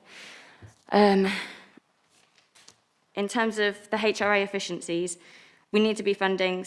I mean, we're talking about sort of like this radical action in terms of the backlog that we're seeing. This is something that has got to be a focus for us. We are seeing such huge wait times for residents, and the impact this is having on them daily is absolutely huge. I mean, we're all seeing this as councillors, but I'm really glad that we've raised this here, and that's pretty much it. Thank you very much. Thank you. Right, we'll move to amendments. I've got the Labour Party amendment, which is 6 on your A4 sheet. Who's going to speak to the amendment on the Labour Party? Thank you, Councillor DL. Go ahead. Thank you, Chair. So we spoke a moment ago about the unacceptable delays with the turnaround of void properties and the impact this has on families waiting for housing, being left in totally stressful positions. Often families have been notified by housing officers of the allocation of a property, subject to that property being made ready, and start to make plans to move, only for those plans to be put on hold. Some families we are aware of have waited 19 plus weeks for property to be completed without being told what is happening, just that we are waiting for the keys to come back from the depot almost on a weekly basis. The impact of the growing number of void properties on the income of the council, in lost revenue, on temporary housing costs, in wasted time and additional labour costs is causing frustration and are unacceptable. The excuse of using the pandemic as a reason for the delay is now wearing thin, and we have now been back to a business as usual situation for several months. As I said earlier, Corby Borough Council had an average turnaround of a void property of 21 days, and that included the administration in drafting the contractual paperwork for the resident and the resident receiving the keys. Our proposed amendment is to allocate a further £300,000 from the HRA to deal specifically with improving void turnaround times, enable additional tradespeople to be recruited, retained, or where needed, use external sources. The money can help ensure that parts are available in the right place at the right time and the depots are fully stocked with the most commonly used items. This initial investment will bring greater savings in the longer term, as well as an improved service to our tenants. Page 247 of the budget paper for this council meeting indicates that there is an unallocated spend of £750,000 for labour and overheads in the HRA. It would make absolute sense for £300,000 of that unallocated spend to be diverted and be ring-fenced for void properties only, so that we can turn around empty properties more quickly for our residents. The sooner the property is available for rent, the sooner then we obtain the rental income, and the reverse is true. An empty property awaiting renovation or repairs brings in zero revenue to this council. This is a common sense amendment to this year's budget, and I would urge everyone to support it. Thank you. Thank you. Do we have a seconder? Can I reserve the right to come back on you? Of course you can, Councillor. Thank you. Right, anybody wants to speak to it? Councillor Mercer? Thank you, Chairman. As the portfolio holder for housing, I feel obliged to respond to this. There's a whole series of things that have been said which I disagree with quite strongly and which I will comment on. First of all, this is a housing revenue account and it's ring-fenced. You can't put money into it. You can only move money around in it. We have decided that we need to increase the reserve slightly, and we are attempting to do so. We can't just throw money at it from outside. That's against the law. We have been trying to deal with the staffing problems. I agree with some of the speakers so far. We've had people drop out between being interviewed and starting work. We've now got to the point where we can't even find people who are qualified in the relevant fields to apply for jobs even. So we are now looking at taking on people who don't have the relevant skills and training them up from scratch. I agreed that with the Assistant Director a few days ago. The solution to the void problem is not throwing money at it. It built up during the COVID periods when we couldn't get into people's houses without breaking the COVID regulations, and what's more, with constant staff sickness. The solution to it is productivity improvements. I've been talking to various registered social landlords who have achieved productivity improvements, and we have agreed that they will give us some help, and we in turn will give them other help in other areas, and we will attempt to try and raise our productivity. One of them managed to double their productivity by reorganising how they did things. I don't think we can do that, but we can certainly get a significant improvement. As regards stock, the Corby office has a deal with Dewsons. That when they need a part, they go to Dewsons for it. If Dewsons don't have it, we've got a bit of a problem. We are looking into a completely different stock control system, a unified one, which will have proper in-house stock, and we will use modern technology to monitor and find out what are the most commonly needed parts so that we can keep an adequate stock of them. That is proposed in the near future. Right, next. Temporary accommodation. We are attempting to increase the amount of temporary accommodation we have. It's not as if we don't want to have it. We are trying to get it, and we will try and get people from that into permanent accommodation as soon as we can. In the last year, we've had to deal with the homelessness issue, particularly the rough sleeper issue. The government has issued a ruling that we had to get rough sleepers off the street. That was a high priority. We went out and did a quick deal with the Euro Hotel and got them to agree to take rough sleepers that we needed at very short notice. We started talking to them on the 2nd of December, and we had the first people in there on the 20th of December. We've done a terrific job on this. I'm very, very impressed by the officers and their achievements. People who think that local authorities can't move fast, well, we did. Where we can, we will. Where we can't, we will try and change the system so we can go faster. Thank you. Anybody else want to speak to the amendment? Councillor Hakewell, and then you're going to come to Councillor McGee.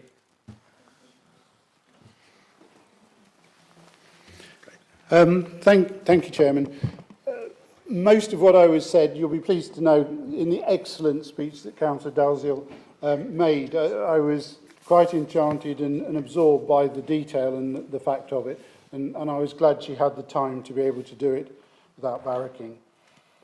Simply to say, I have residents in exactly the same situation, and I doubt there's a single councillor in this room that doesn't find people who find themselves homeless for whatever reason, for whatever situation.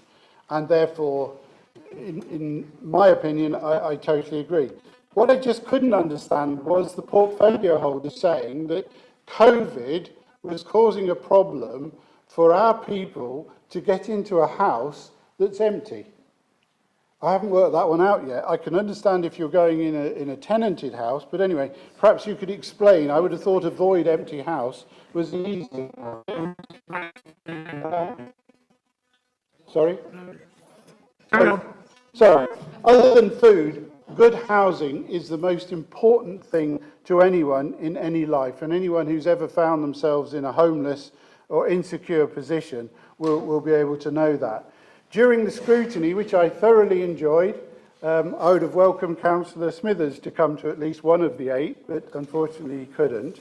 I enjoyed that scrutiny, but one of the things I found was that if you go from Kettering down the road called A6003, you go from an area that takes 250 days to return a void to an area that takes less than 100. There's something very odd 9 months into this authority with that. And frankly, if you go to any builder, they go to Screwfix or Toolstation. Sorry, if they want to sponsor me, they can. But you just go down there and you get stock. You don't have to have a massive stock holding, which is the worst thing you can do in most environments because the stock gets old, it gets damaged. In our private lives, we would not accept a repair or some form of structural change to our house taking this amount of time. And it just strikes me that there must be people out there, people who also have apprentices, who we could bring in out from the private sector, local people, local pockets, local pay, to do some of these jobs. Why we have to ring fence it, it has to be done by ourselves, I don't know. Chairman, thank you once again. Thank you. Lost me. Councillor McGee, sorry. Thank you, Chair. I think this amendment is badly needed. And Chair, let's not, blame this on staff. This is the way that it's been working for a while because of COVID, etc. But that's over and done now. We need to move quickly. Chair, we've already spoke about the voids. I just want to quickly touch on assessments. I have a family who, two children and a man, met a lady who got pregnant. They were living in a one-bedroom house. She was 6 months pregnant, tried to get an assessment to get a movement. I think she's had the baby at least 2 months now, and she's still not got the assessment. So they're all living in a one-bedroom flat. We need to sort things like that out. It's not acceptable. Email after email, I've tried to get that sorted out, and I keep getting the same excuse. There's a pile-up. We're behind. And then I got 2 different reasons why we were behind. One was training, one was lack of staff, etc. I get different excuses. We don't want excuses. We want these people looked after. So there is an issue. And I disagree with the executive member that you can't just throw money at things. Sometimes to get something right, you need to put the right resources in. That's just a fact. And this needs the resources in. The voids need that in and the assessments needs that in. So let's just agree and do it, regardless of the excuses the executive member wants to make. We know as councillors there's a problem. So let's agree to fix it together. Thank you, Chair. Thank you. Councillor Bundy. Thank you, Chair. Just to come back on a number of points. Appendix A actually suggests that the budget for Corby has gone up by £494,000 and for Kettering has gone up by £626,000. As far as working on voids during the pandemic, several people working in the same house has been a problem, and also believe it or not, our workforce working in houses aren't immune from getting COVID themselves. The capital sum for labour and overheads is set aside to be allocated across projects in the year and cannot be determined until the end of the financial year. Therefore, there would not be any scope to divert £300,000 into the voids programme without causing a financial pressure on this budget elsewhere. It is a ring-fenced account, so you've got to, if you take money from one place, you've got to, or you put money in one place, you've got to take it up everywhere else. The other thing about voids is that there is a totally different way between the way Kettering handled voids. Kettering handled voids as they actually were, whereas Corby actually incorporated that in their overarching figures. So a new boiler, for instance, might not actually relate to voids as such. So it's a different way of using terminology. That's all I wish to say, Chair. Thank you. Councillor Wendy Brackenbury. Thank you, Chair.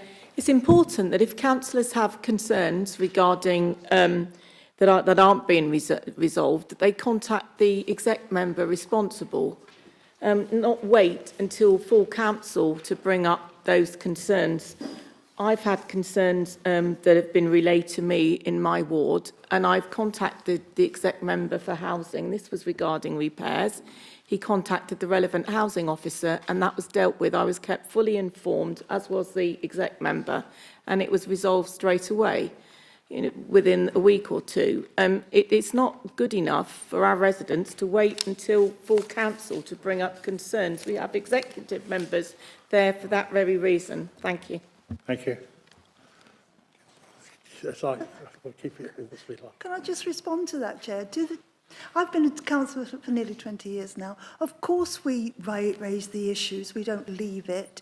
I think that's a bit of a misspeaking, if you like. Sorry, if Councillor Mercer's aware of those, I apologise. Okay. Right. Okay, Councillor Smithers.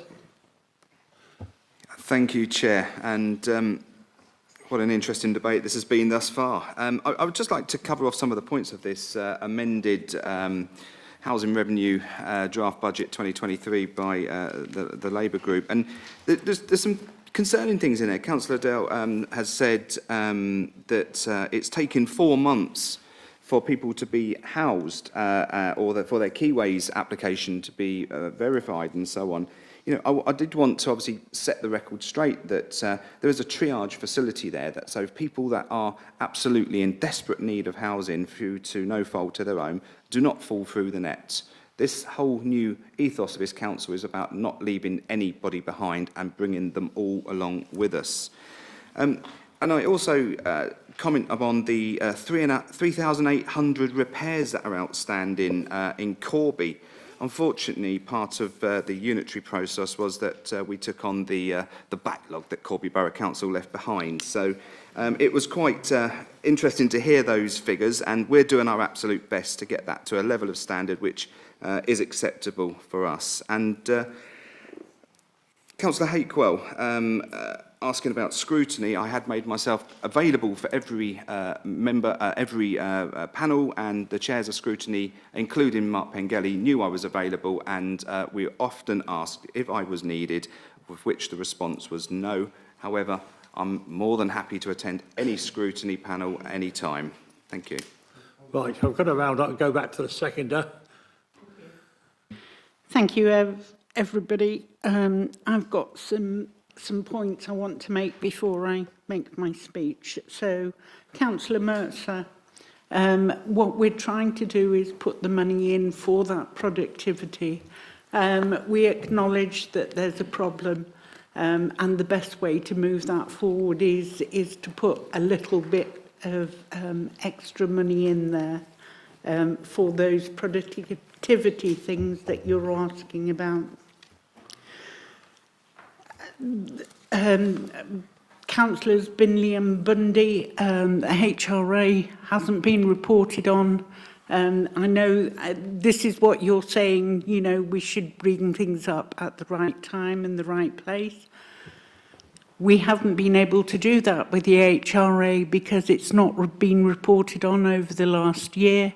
So we haven't seen those performance indicators. We haven't seen any of those bits and pieces before you sort of turn around and say, why haven't you brought this up in the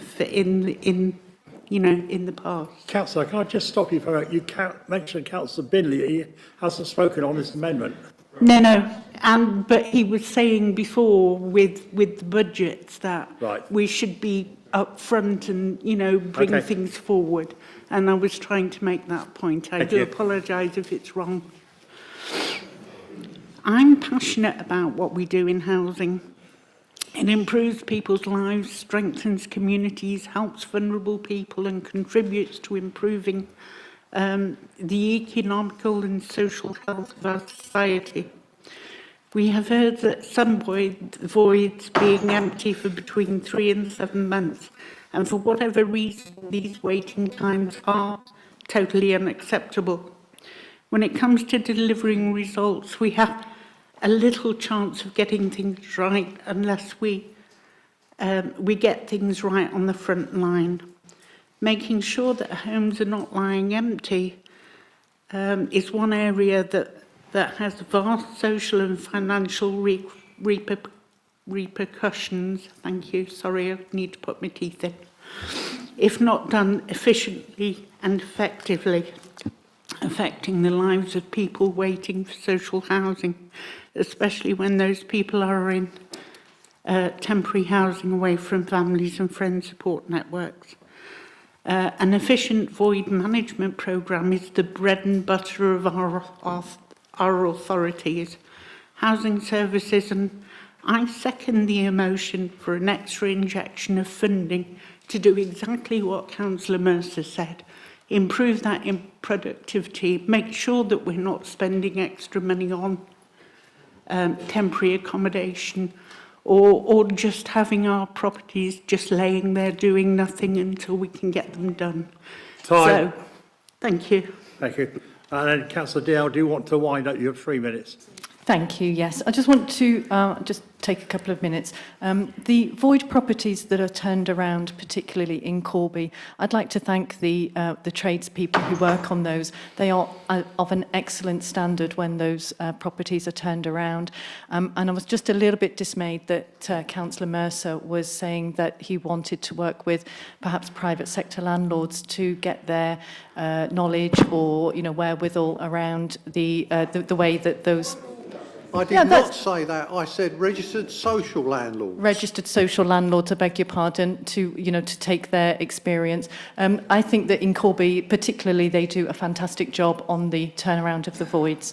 I just want to make it clear that we are not asking for extra money. We have identified there is £720,000 unallocated money in the HRA, of which it just made sense for us to ring fence £300,000 of that in order to employ additional tradespeople and additional admin staff to move these voids from void to ready to allocation. So this is not asking for additional money in the budget. I'd like to just say to Councillor Mercer, I think that's a great idea to train people in-house, and I'm really looking forward to seeing the benefits of that. We are desperately short in the Housing Directorate of staff, and I think anything that we can do to bring people in on a vocational training programme to teach people and to bring people perhaps through a housing qualification would be absolutely fantastic news. So I look forward to getting a reply or some kind of report from him later in the year as to how that is working. And I just wanted to mention something that Councillor Smithers mentioned around the delay. For the standard application into Keyways, it is now a 4-month wait for that application to be processed. We were given that information from the Assistant Director of Housing yesterday. So this is not information which is incorrect. Yes, there is provision for homeless people and for urgent situations, but for a standard application, they are still working on applications from October last year. So our information that we are providing to this council today is absolutely correct. And that's all I've got to say. Thank you. Point of order, Mr. Chairman. I didn't say the information was incorrect. I just highlighted the fact that there is a system in place to ensure that anyone who is in dire need of housing doesn't have to wait that long period of time. Right, thank you. Right. We'll now go to the vote. Those in favour of the amendment, please show. Okay. We put those down. Those against the amendment? Right. Thank you. Abstentions? The amendment is lost. We'll now go to the Green amendment. Who's speaking for the Greens? That'll be myself, Chair. Thank you. Go ahead, please. Thank you very much. Lovely. Want to move to the last of our amendments regarding the 2 million proposed allocation. Yep. We can't hear the speaker because there's too much talking in the background. I know we'd like to chat all afternoon, but can we just let the speaker get it out and get the amendment? Because you're going to be staying here later while you talk among yourselves. Thank you, Chair. So with regards to our sort of 2 million mobilisation proposals, this is our final sort of part of that, very much around our housing stock and the importance of that. Obviously, investing in this has multiple benefits for the sort of people who need it the most. So our 100k is a very, very modest retrofitting budget to support existing projects and or to leverage central funding. This could fund one small retrofit project. We estimate this will be approximately 20 properties within our housing stock as one option. So this could also supplement existing housing work, which I know is already underway, or focus on specific and cheap initial projects such as loft insulation or new insulated doors for all council houses. When auditing each budget, fund allocation for retrofitting was a clear gap that needed addressing. There are multiple ways to utilise this funding, as I've sort of said, and doing this effectively as outlined, and the best sort of ROI option for this will definitely be best thrashed out in the climate change EAP, but the clear thing to note is that we need to mobilise HRA reserves to drive forward and flesh out the projects that central government can then support. I need to get that ball rolling, which I know we already are in some places, but this great work needs to have more financial backing to keep it moving at pace. This is quite a simple amendment and one that we can reclaim to reserves if not used, but it's in a key area that we need to start making strides in, and mobilising this funding is the first step to opening up more possibilities here. The also additional thing that sort of ties in with what we've been saying already is the fact that actually improving the energy efficiency ratings of housings improves or helps in fuel poverty and helps some of the most vulnerable as well. So thank you very much. Thank you. Do you have a seconder? Yes, but I'll reserve my right to speak if that's all right. Thank you. Thank Does you. anybody wish to speak to this amendment? Councillor Anderson first, and then Councillor Wilts. Thank you, Chair. Yes, I think I can support this amendment because many years ago in Corby we did start retrofitting solar panels, etc., and many of our new builds we put solar panels on and made them fit for the future, and it helped cut down on fuel costs for our residents as well. So I would welcome anything that improves our housing going forward. Thanks. Thank you. Councillor Wilts. Thank you, Chair. So to repeat what I said 5 hours ago, the Green Party again makes some good suggestions. They come too late to the table. I mean, it's the only reason that I can't support a number of things that they're saying, and I think there's probably a better channel for it to go through the executive member for the environment anyway with some of these. But again, it's just if there is anything to be won from today, it is that some of these good ideas come to councillors slightly earlier than they are coming, so they can be considered and costed. And I am sure they will find their way into future budgets. Thank you, Councillor Hakewell.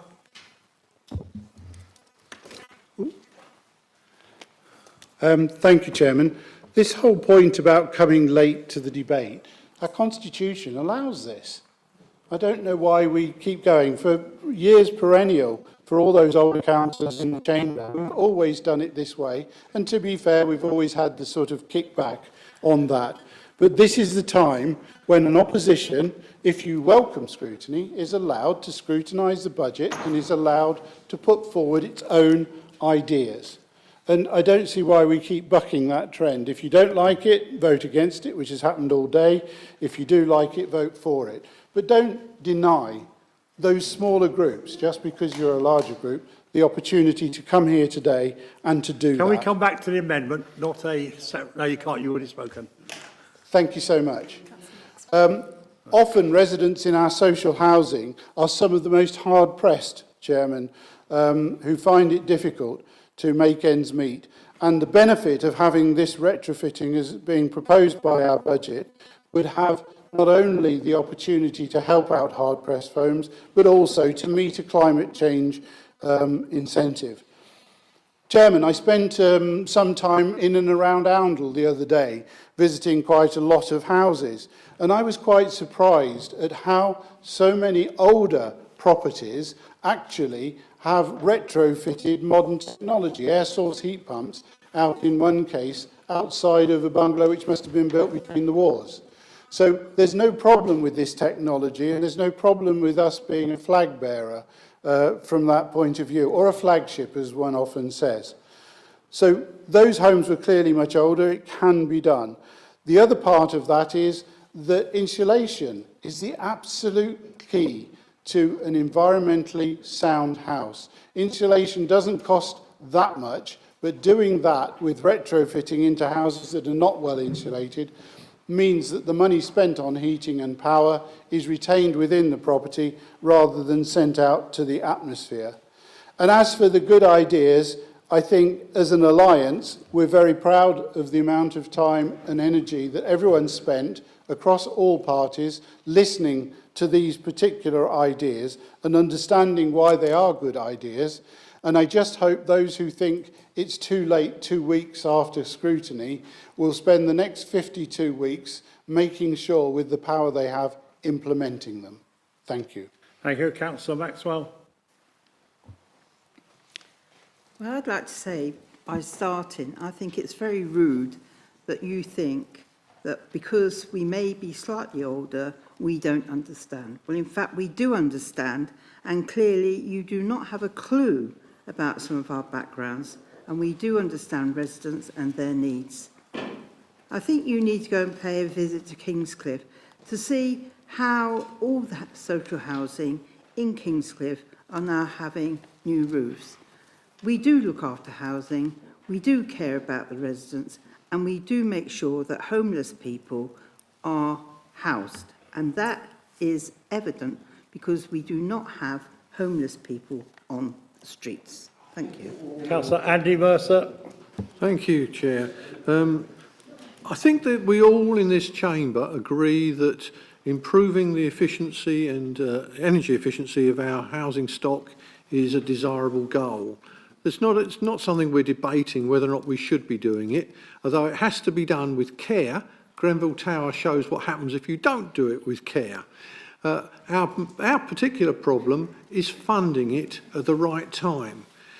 We need to actually schedule it. We need to find good low-cost sources of supply, and we need to organise it without making the lives of our tenants too inconvenient. Now, that means that it's not something you just rush into, it's something you schedule into your system of routine maintenance and upgrades so that you can do it without breaking the bank. Because with the HRA, we're not allowed to put extra money into it, it has to be self-funding. Everything we spend has to come from the rent of the tenants or from fees charged to them. So we don't want to go and rush out and spend loads and loads of money and then go back to the tenants and say, oops, sorry, we couldn't do what we should have done because we've spent it. So much as I agree with the sentiment of this amendment, and I have great sympathy for the ideas behind it, I can't support it. Okay. Right. Seconder to reply. Oh, hang on, sorry. Councillor Lynn Buckingham, please. Thank you. I just wanted to say that Councillor Wilkes said about bringing these new ideas forward. Well, you know, as councillors, we should be keeping abreast of what's going on, and certainly retrofitting has been talked about for the last at least 5 years, and how we can achieve that. For energy efficiency in our housing stock, for every band that you improve the energy efficiency, it costs, it takes £40 per month off some of that fuel poverty. So if you've got a band E, the energy efficiency of that property would cost you £200 a month to run. So for every band, you would save £40 for the tenant, and that would really help in fuel poverty, especially as we are at the moment. Thank you. Thank you. Second to reply, please. You've got the right. Thank you, reserved Chair. right. So first of all, it's really great to hear about all the current or previous retrofitting projects that have been going on around the area. And I'd like to thank Councillor Wilkes for saying that our amendments are good. And it's not just Councillor Wilkes, a few members have been saying it today, so that's really, really great to hear. And I'm very much looking forward to these amendments appearing in future budgets if they're not in there now. But as far as retrofitting goes, retrofitting is a complete approach to making homes more energy efficient, focusing on the fabric of the house and reducing energy bills.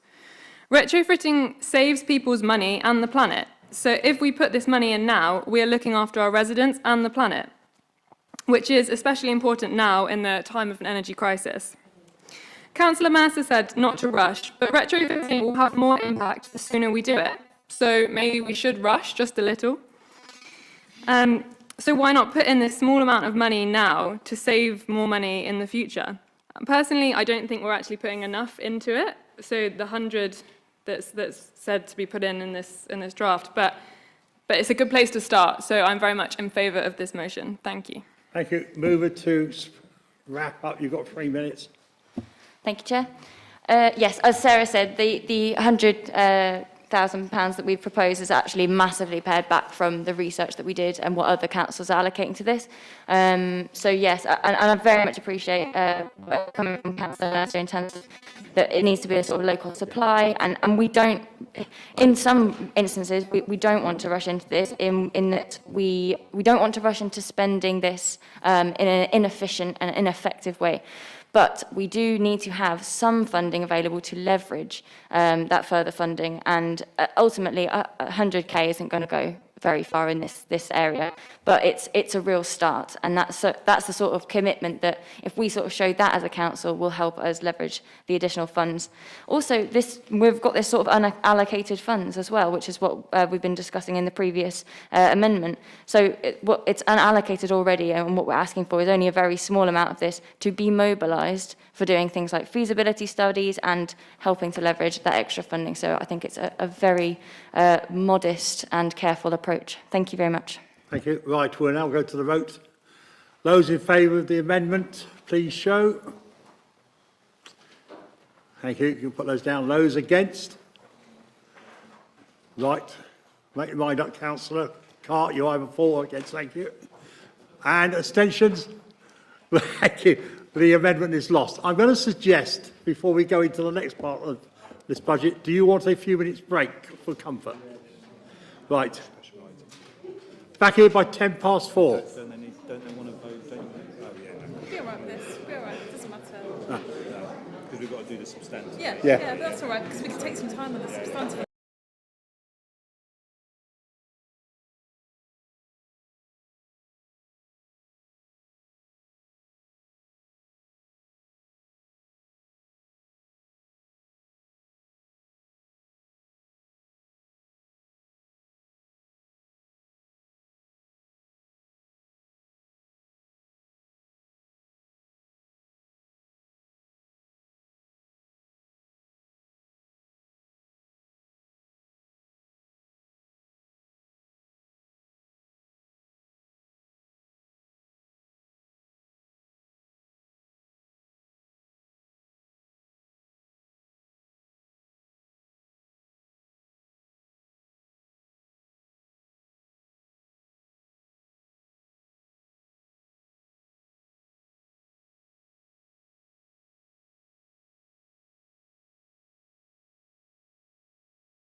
And we're not in a pub.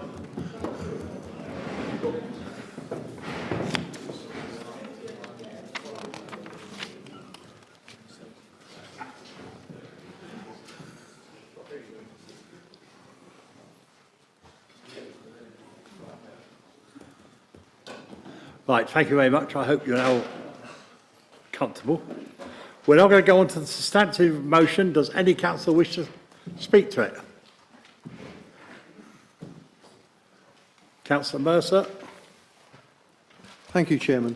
It's very important that we put money or build new council houses to replace the ones that we are losing for right to buy. The government encourages us to do so, and mostly it will be by new build rather than going and buying an existing house. The government currently sets us a maximum of 20 houses that we can buy into the HRA. We can't buy to replace one for one the ones that are right to buy removed from our stock. I thought I'd just mention that because I think some people might be interested in that. As a result, we have got a number of schemes around Kettering and Corby where we're building new council houses that will be part of our stock, and hopefully we will be able to keep that going indefinitely. Thank you, Chairman. Councillor Griffiths. Thank you, Chairman, and an excellent debate, and I've learnt a lot from today. And at the Borough Council of Wellingborough, we did a lot as a small council to tackle homelessness and our chronic housing shortage. And it is one area that I was hoping we could do considerably more as a larger council. But this is clearly an area from today's debate that we can do better and we must do better. Taking longer to complete work to a house than it takes to actually build a new home is just not acceptable.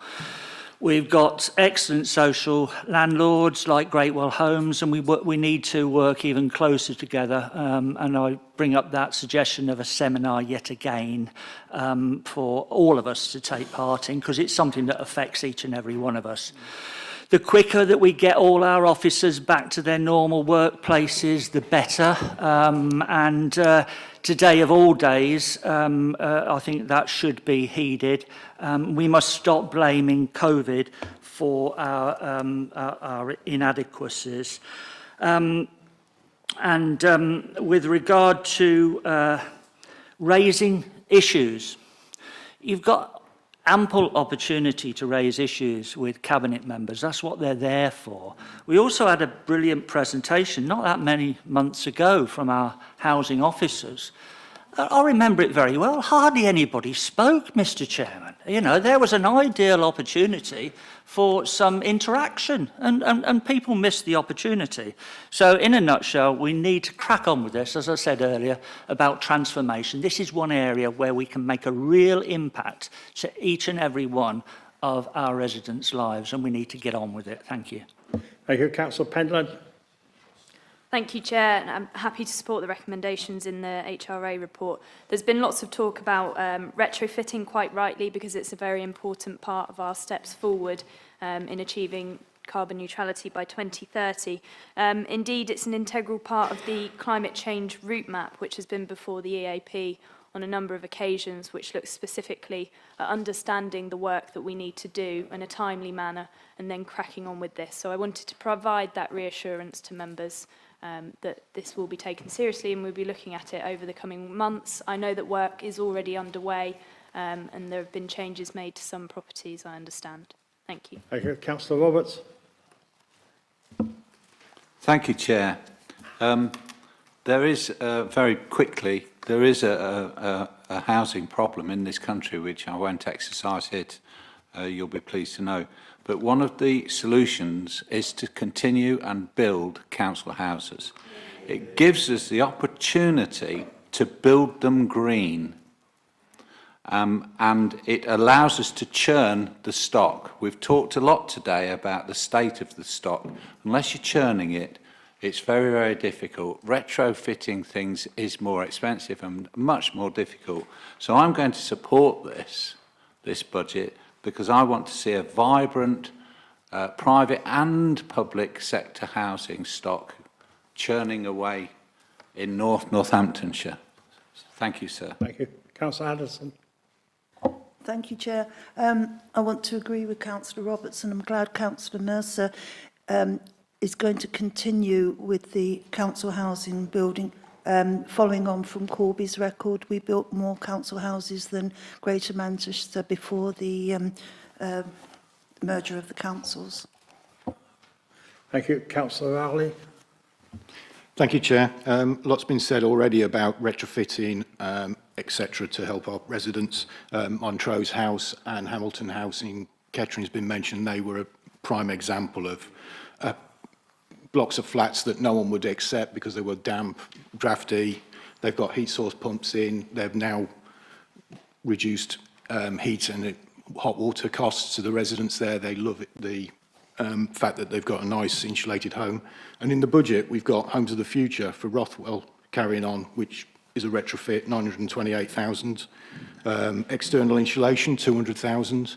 We've got the boiler replacements. Yes, they're gas boilers, but going from an E-rated to an A-rated boiler at least helps the residents with damp, etc. That's also been mentioned. So I'm glad that we're carrying on from the historic councils on the HRA and fully support it. Thank you. Anybody else? Okay, Councillor Bundy, do you wish to conclude this debate? I'll be as brief as possible because I think most people in the room are suffering from something called budget fatigue. Just really three things to say. One is to underline that £130 million gap in the budget, and you know that is something that's historical and something that's going to affect us going forward, but that's life, we can't do anything about it. The other thing is to repeat that the budget is ring-fenced, and the last thing is the consultation issue, because we don't consultate, sorry, it's been a long day. We don't consult all 8,000 odd residents. There are two tenants panels, one for Kettering and one for Corby. Tenants from Kettering turned up and actually discussed openly the rent increase. Corby didn't. Right. No, we've finished now, we've concluded. We're going to the vote. The recommendation has been moved and seconded. Those in favour of the motion, please show. Thank you. Okay. Those against, please show. Thank you. Those abstaining? Thank you. The recommendation is carried. We'll now move on to the next item, which is urgent items. Councillor Smithers, I think you're going to propose, like.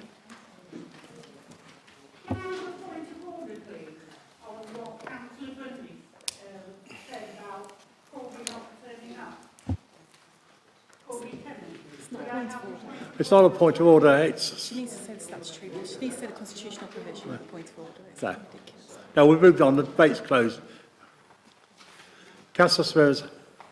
Thank you, Mr. Chairman. And obviously, as we've been here debating today the future of North Northampton and its budget, there's been some serious escalation of the issues, Russia and Ukraine. And I just wanted to bring this emergency motion before members today to seek their approval on this. So North Northamptonshire Council unreservedly condemns the unprovoked aggression of Russia in invading Ukraine and stands in solidarity with the Ukrainian people and supports the British government in its diplomatic and economic measures against the Russian state. Thank you, Chair. The Labour Group has great pleasure in supporting and seconding this motion. I think we're all aware of Putin's reasons, or part of his reasons for the invasion of Ukraine, partly because of Ukraine's desire to become a member of NATO, partly because of its desire to develop closer links and economic ties with Europe and to move away from the autocratic regime that exists within Russia.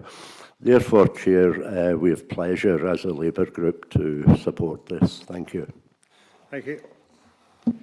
Now I've got Councillor David McAvoy who wishes to speak I'll come round to each of you in a moment. Thank you, Mr. Chairman, and I don't propose to be long on this. It was on September the 1st, 1939, that a peaceful Europe was riven by an invasion of Poland by Germany, and a couple of weeks later, that country was sadly also invaded by the then Soviet Union.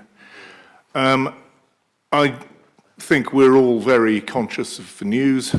It is a terrible thing to see open war take place in Europe, unprovoked aggression against an independent state. And it's just such a shame that this is happening. This motion probably won't cause too many alarm bells in the Kremlin, but I believe it's important that we actually do make this point. I very much welcome the support of colleagues from the Labour group on this. And to wrap up, really, Chairman, we are in a position where we now need to show absolute solidarity. It is rather sad, Chair, that we are probably going to have complete unanimity on a motion today on such a serious and such a terrible matter. My last point, Chairman, is that our quarrel is not with the Russian people, not at all. It is with the oligarchic regime that has been a problem for the Russians as much as it has for their neighbouring countries. And so with that, I very much commend the motion. Thank you, Chair. Councillor Mercer, Andy. Thank you, Chairman. I fully support this motion, as you'd probably expect. I've got a little interesting tidbit for the members of this chamber. The main opposition politician in Russia is Navalny, I think his name is. He was the one who was poisoned with Novichok put into his underwear and nearly died. He was saved by being flown to Berlin, and the Germans managed to get the stuff out of his system. He insisted on bravely going back to Russia, where he was promptly arrested on trumped-up charges. He's in jail at the moment. Today, early, because they're in an earlier time zone to us, he was put in front of a court on another trumped-up charge. He then made a speech saying that Russia should not be invading Ukraine. The Russian administration had thought that they were going to have a propaganda coup by showing him being tried. Instead, their live TV broadcast across Russia showed the main opposition politician in Russia opposing the invasion. If that doesn't show you that the Russian people aren't fully supporting this, nothing will. This is Putin and his friends attacking a neighbour. It's not the Russian people attacking people. And we should be supporting the Ukrainians and doing our best to persuade the Russian people to stop Putin's pugilistic attitude, which is emulating Adolf Hitler from the 1930s down to the last letter. Thank you. Emily? Thank you, Chair. Of course, I'm fully in support of this. I'm really glad to see us lobbying central government on this, as I actually think that we should be leveraging our influence as a big council on many things. I think it's really, really important we take a stand at this time. Of course, I did mention that I have interest. I declared an interest being that my granddad was from the Ukraine and I have family over there. But that also means that I've got such an insight into what's happening over there and the intense fear that is sweeping the nation, much like if anything was happening at one side of the country. This is affecting everybody in Ukraine, and it's really awful to see, and we absolutely need to stand in solidarity. We need to be asking Central to be putting some stronger sanctions on, and I really, really hope that we can do that with our influence. Thank you very much. Councillor Howe. Thank you, Chair. Yeah, obviously, I'd fully support this motion, and you know, understanding that Councillor Fedorovich has relatives from Ukraine, and I would like to wish her and her family and everyone who is involved in this and is affected by this all the very best from this council. You know, we can't imagine what these people, from whatever walk of life, are going through.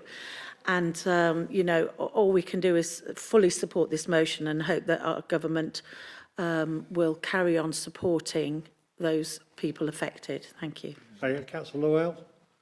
Thank you. I'm sure we're all in agreement that the invasion into Ukraine is unconscionable. Thus, we should be all troubled by this. Everyone in this chamber should be troubled by this, but particularly concerned for those, as has been mentioned, for those in Ukraine, a resident there. It's important to note that this war will not only be fought with military efforts, but also be fought with on the economical front as well. Therefore, although I welcome the sanctions that have been placed on Russian oligarchs and business entities this week, and the further sanctions to come in the future, it's important to recognise that our way of life here will be affected by this incursion, and we must brace ourselves for challenging times ahead, both economically and socially. I have employees and friends living in the neighbouring countries to Ukraine, and they have recently voiced their feeling of trepidation in the wake of this invasion. Therefore, I am sure you understand that this concerns me directly and personally. What we must do now is, through our full support behind Boris and the UK Conservative government, individually and as a council, work with them and urging them to do all they can diplomatically with military efforts, with the stronger sanctions, as has been mentioned, to bring this war to an end sooner than later. Thank you. Go ahead. Yes, I just want to say I fully support this motion as well, and I'll probably fully support the next motion when China invades Taiwan. Okay, President Trump was still in charge. This wouldn't happen. Thank you. Councillor McGee. Chair, of course we all support this motion. I'm personally a bit disappointed that Boris, as he calls them, didn't put some sanctions in and had the sanctions at an earlier date. But we are where we are, and I hope these sanctions, because any sanctions really hit the people on the ground, don't they? That's the difficulty of putting sanctions in. But we should have did that an earlier day, because we knew it was coming, unfortunately. But we all support and give anyone whose family involved the best wishes and hope they are safe and sound. In fact, that all of people, both in Russia and Ukraine, during these difficult times, are safe and sound. Thanks. Okay. Councillor Maxwell. I support this motion partly because there are two people in this room who are clearly affected by this. I don't want to give their names because I think they're going through enough already. And I think that sometimes we don't always think about other people. We're very good at criticising people, but we're not very good at supporting people. So I hope that these two people know that we support them. Councillor Hakewell. Thank you, Chairman. Just commend the comments that have already been made, and I'm assuming that there will be some form of press release which goes out, and I think that press release should open our arms as a council to anyone living in North Northamptonshire who finds themselves in difficulty or in need. The channels of service and support, whether that be moral or practical, are opened from us. So I don't think anyone's going to contend with that. Totally support what people have said, but let's make sure our press release says we are here and these are the sort of services we have, which may be necessary to some of those people. I hope that, I don't think it needs to be agreed, it must be agreed. Right, anybody else before I go back to the leader? Right, leader. Thank you, Mr. Chairman, and thank you for all the supportive comments for this motion. I think we all know how dire the situation is, and clearly there are people affected by this who are amongst us today. And our condolences go out to those individuals, and you know there's many brave people that are going to have to face up to the consequences of Putin's invasion. So without further ado, I'm not going to sort of drag this on any further, but just to thank you everyone for the cross-party support on this motion, and it's good to hear that we are on the same page on this. Thank you. Right, we're going to vote in favour. I want to put it this way, everyone who's in favour, put your hands or your cards up. Right, okay, I'll ask, is anybody against? Abstentions there better not be this time, gentlemen. Right, it's carried, and I know the leader will do the appropriate press statement and send that letter. You'll be pleased to know we're now at the close of the meeting. Can I say thank you to each and every one of you, to the officers, for what's been probably one of a good debate. I wouldn't say it's been enjoyable, but it's been a good debate. And you'll be pleased that I now declare the meeting closed. Thank you. Thank you, Chairman.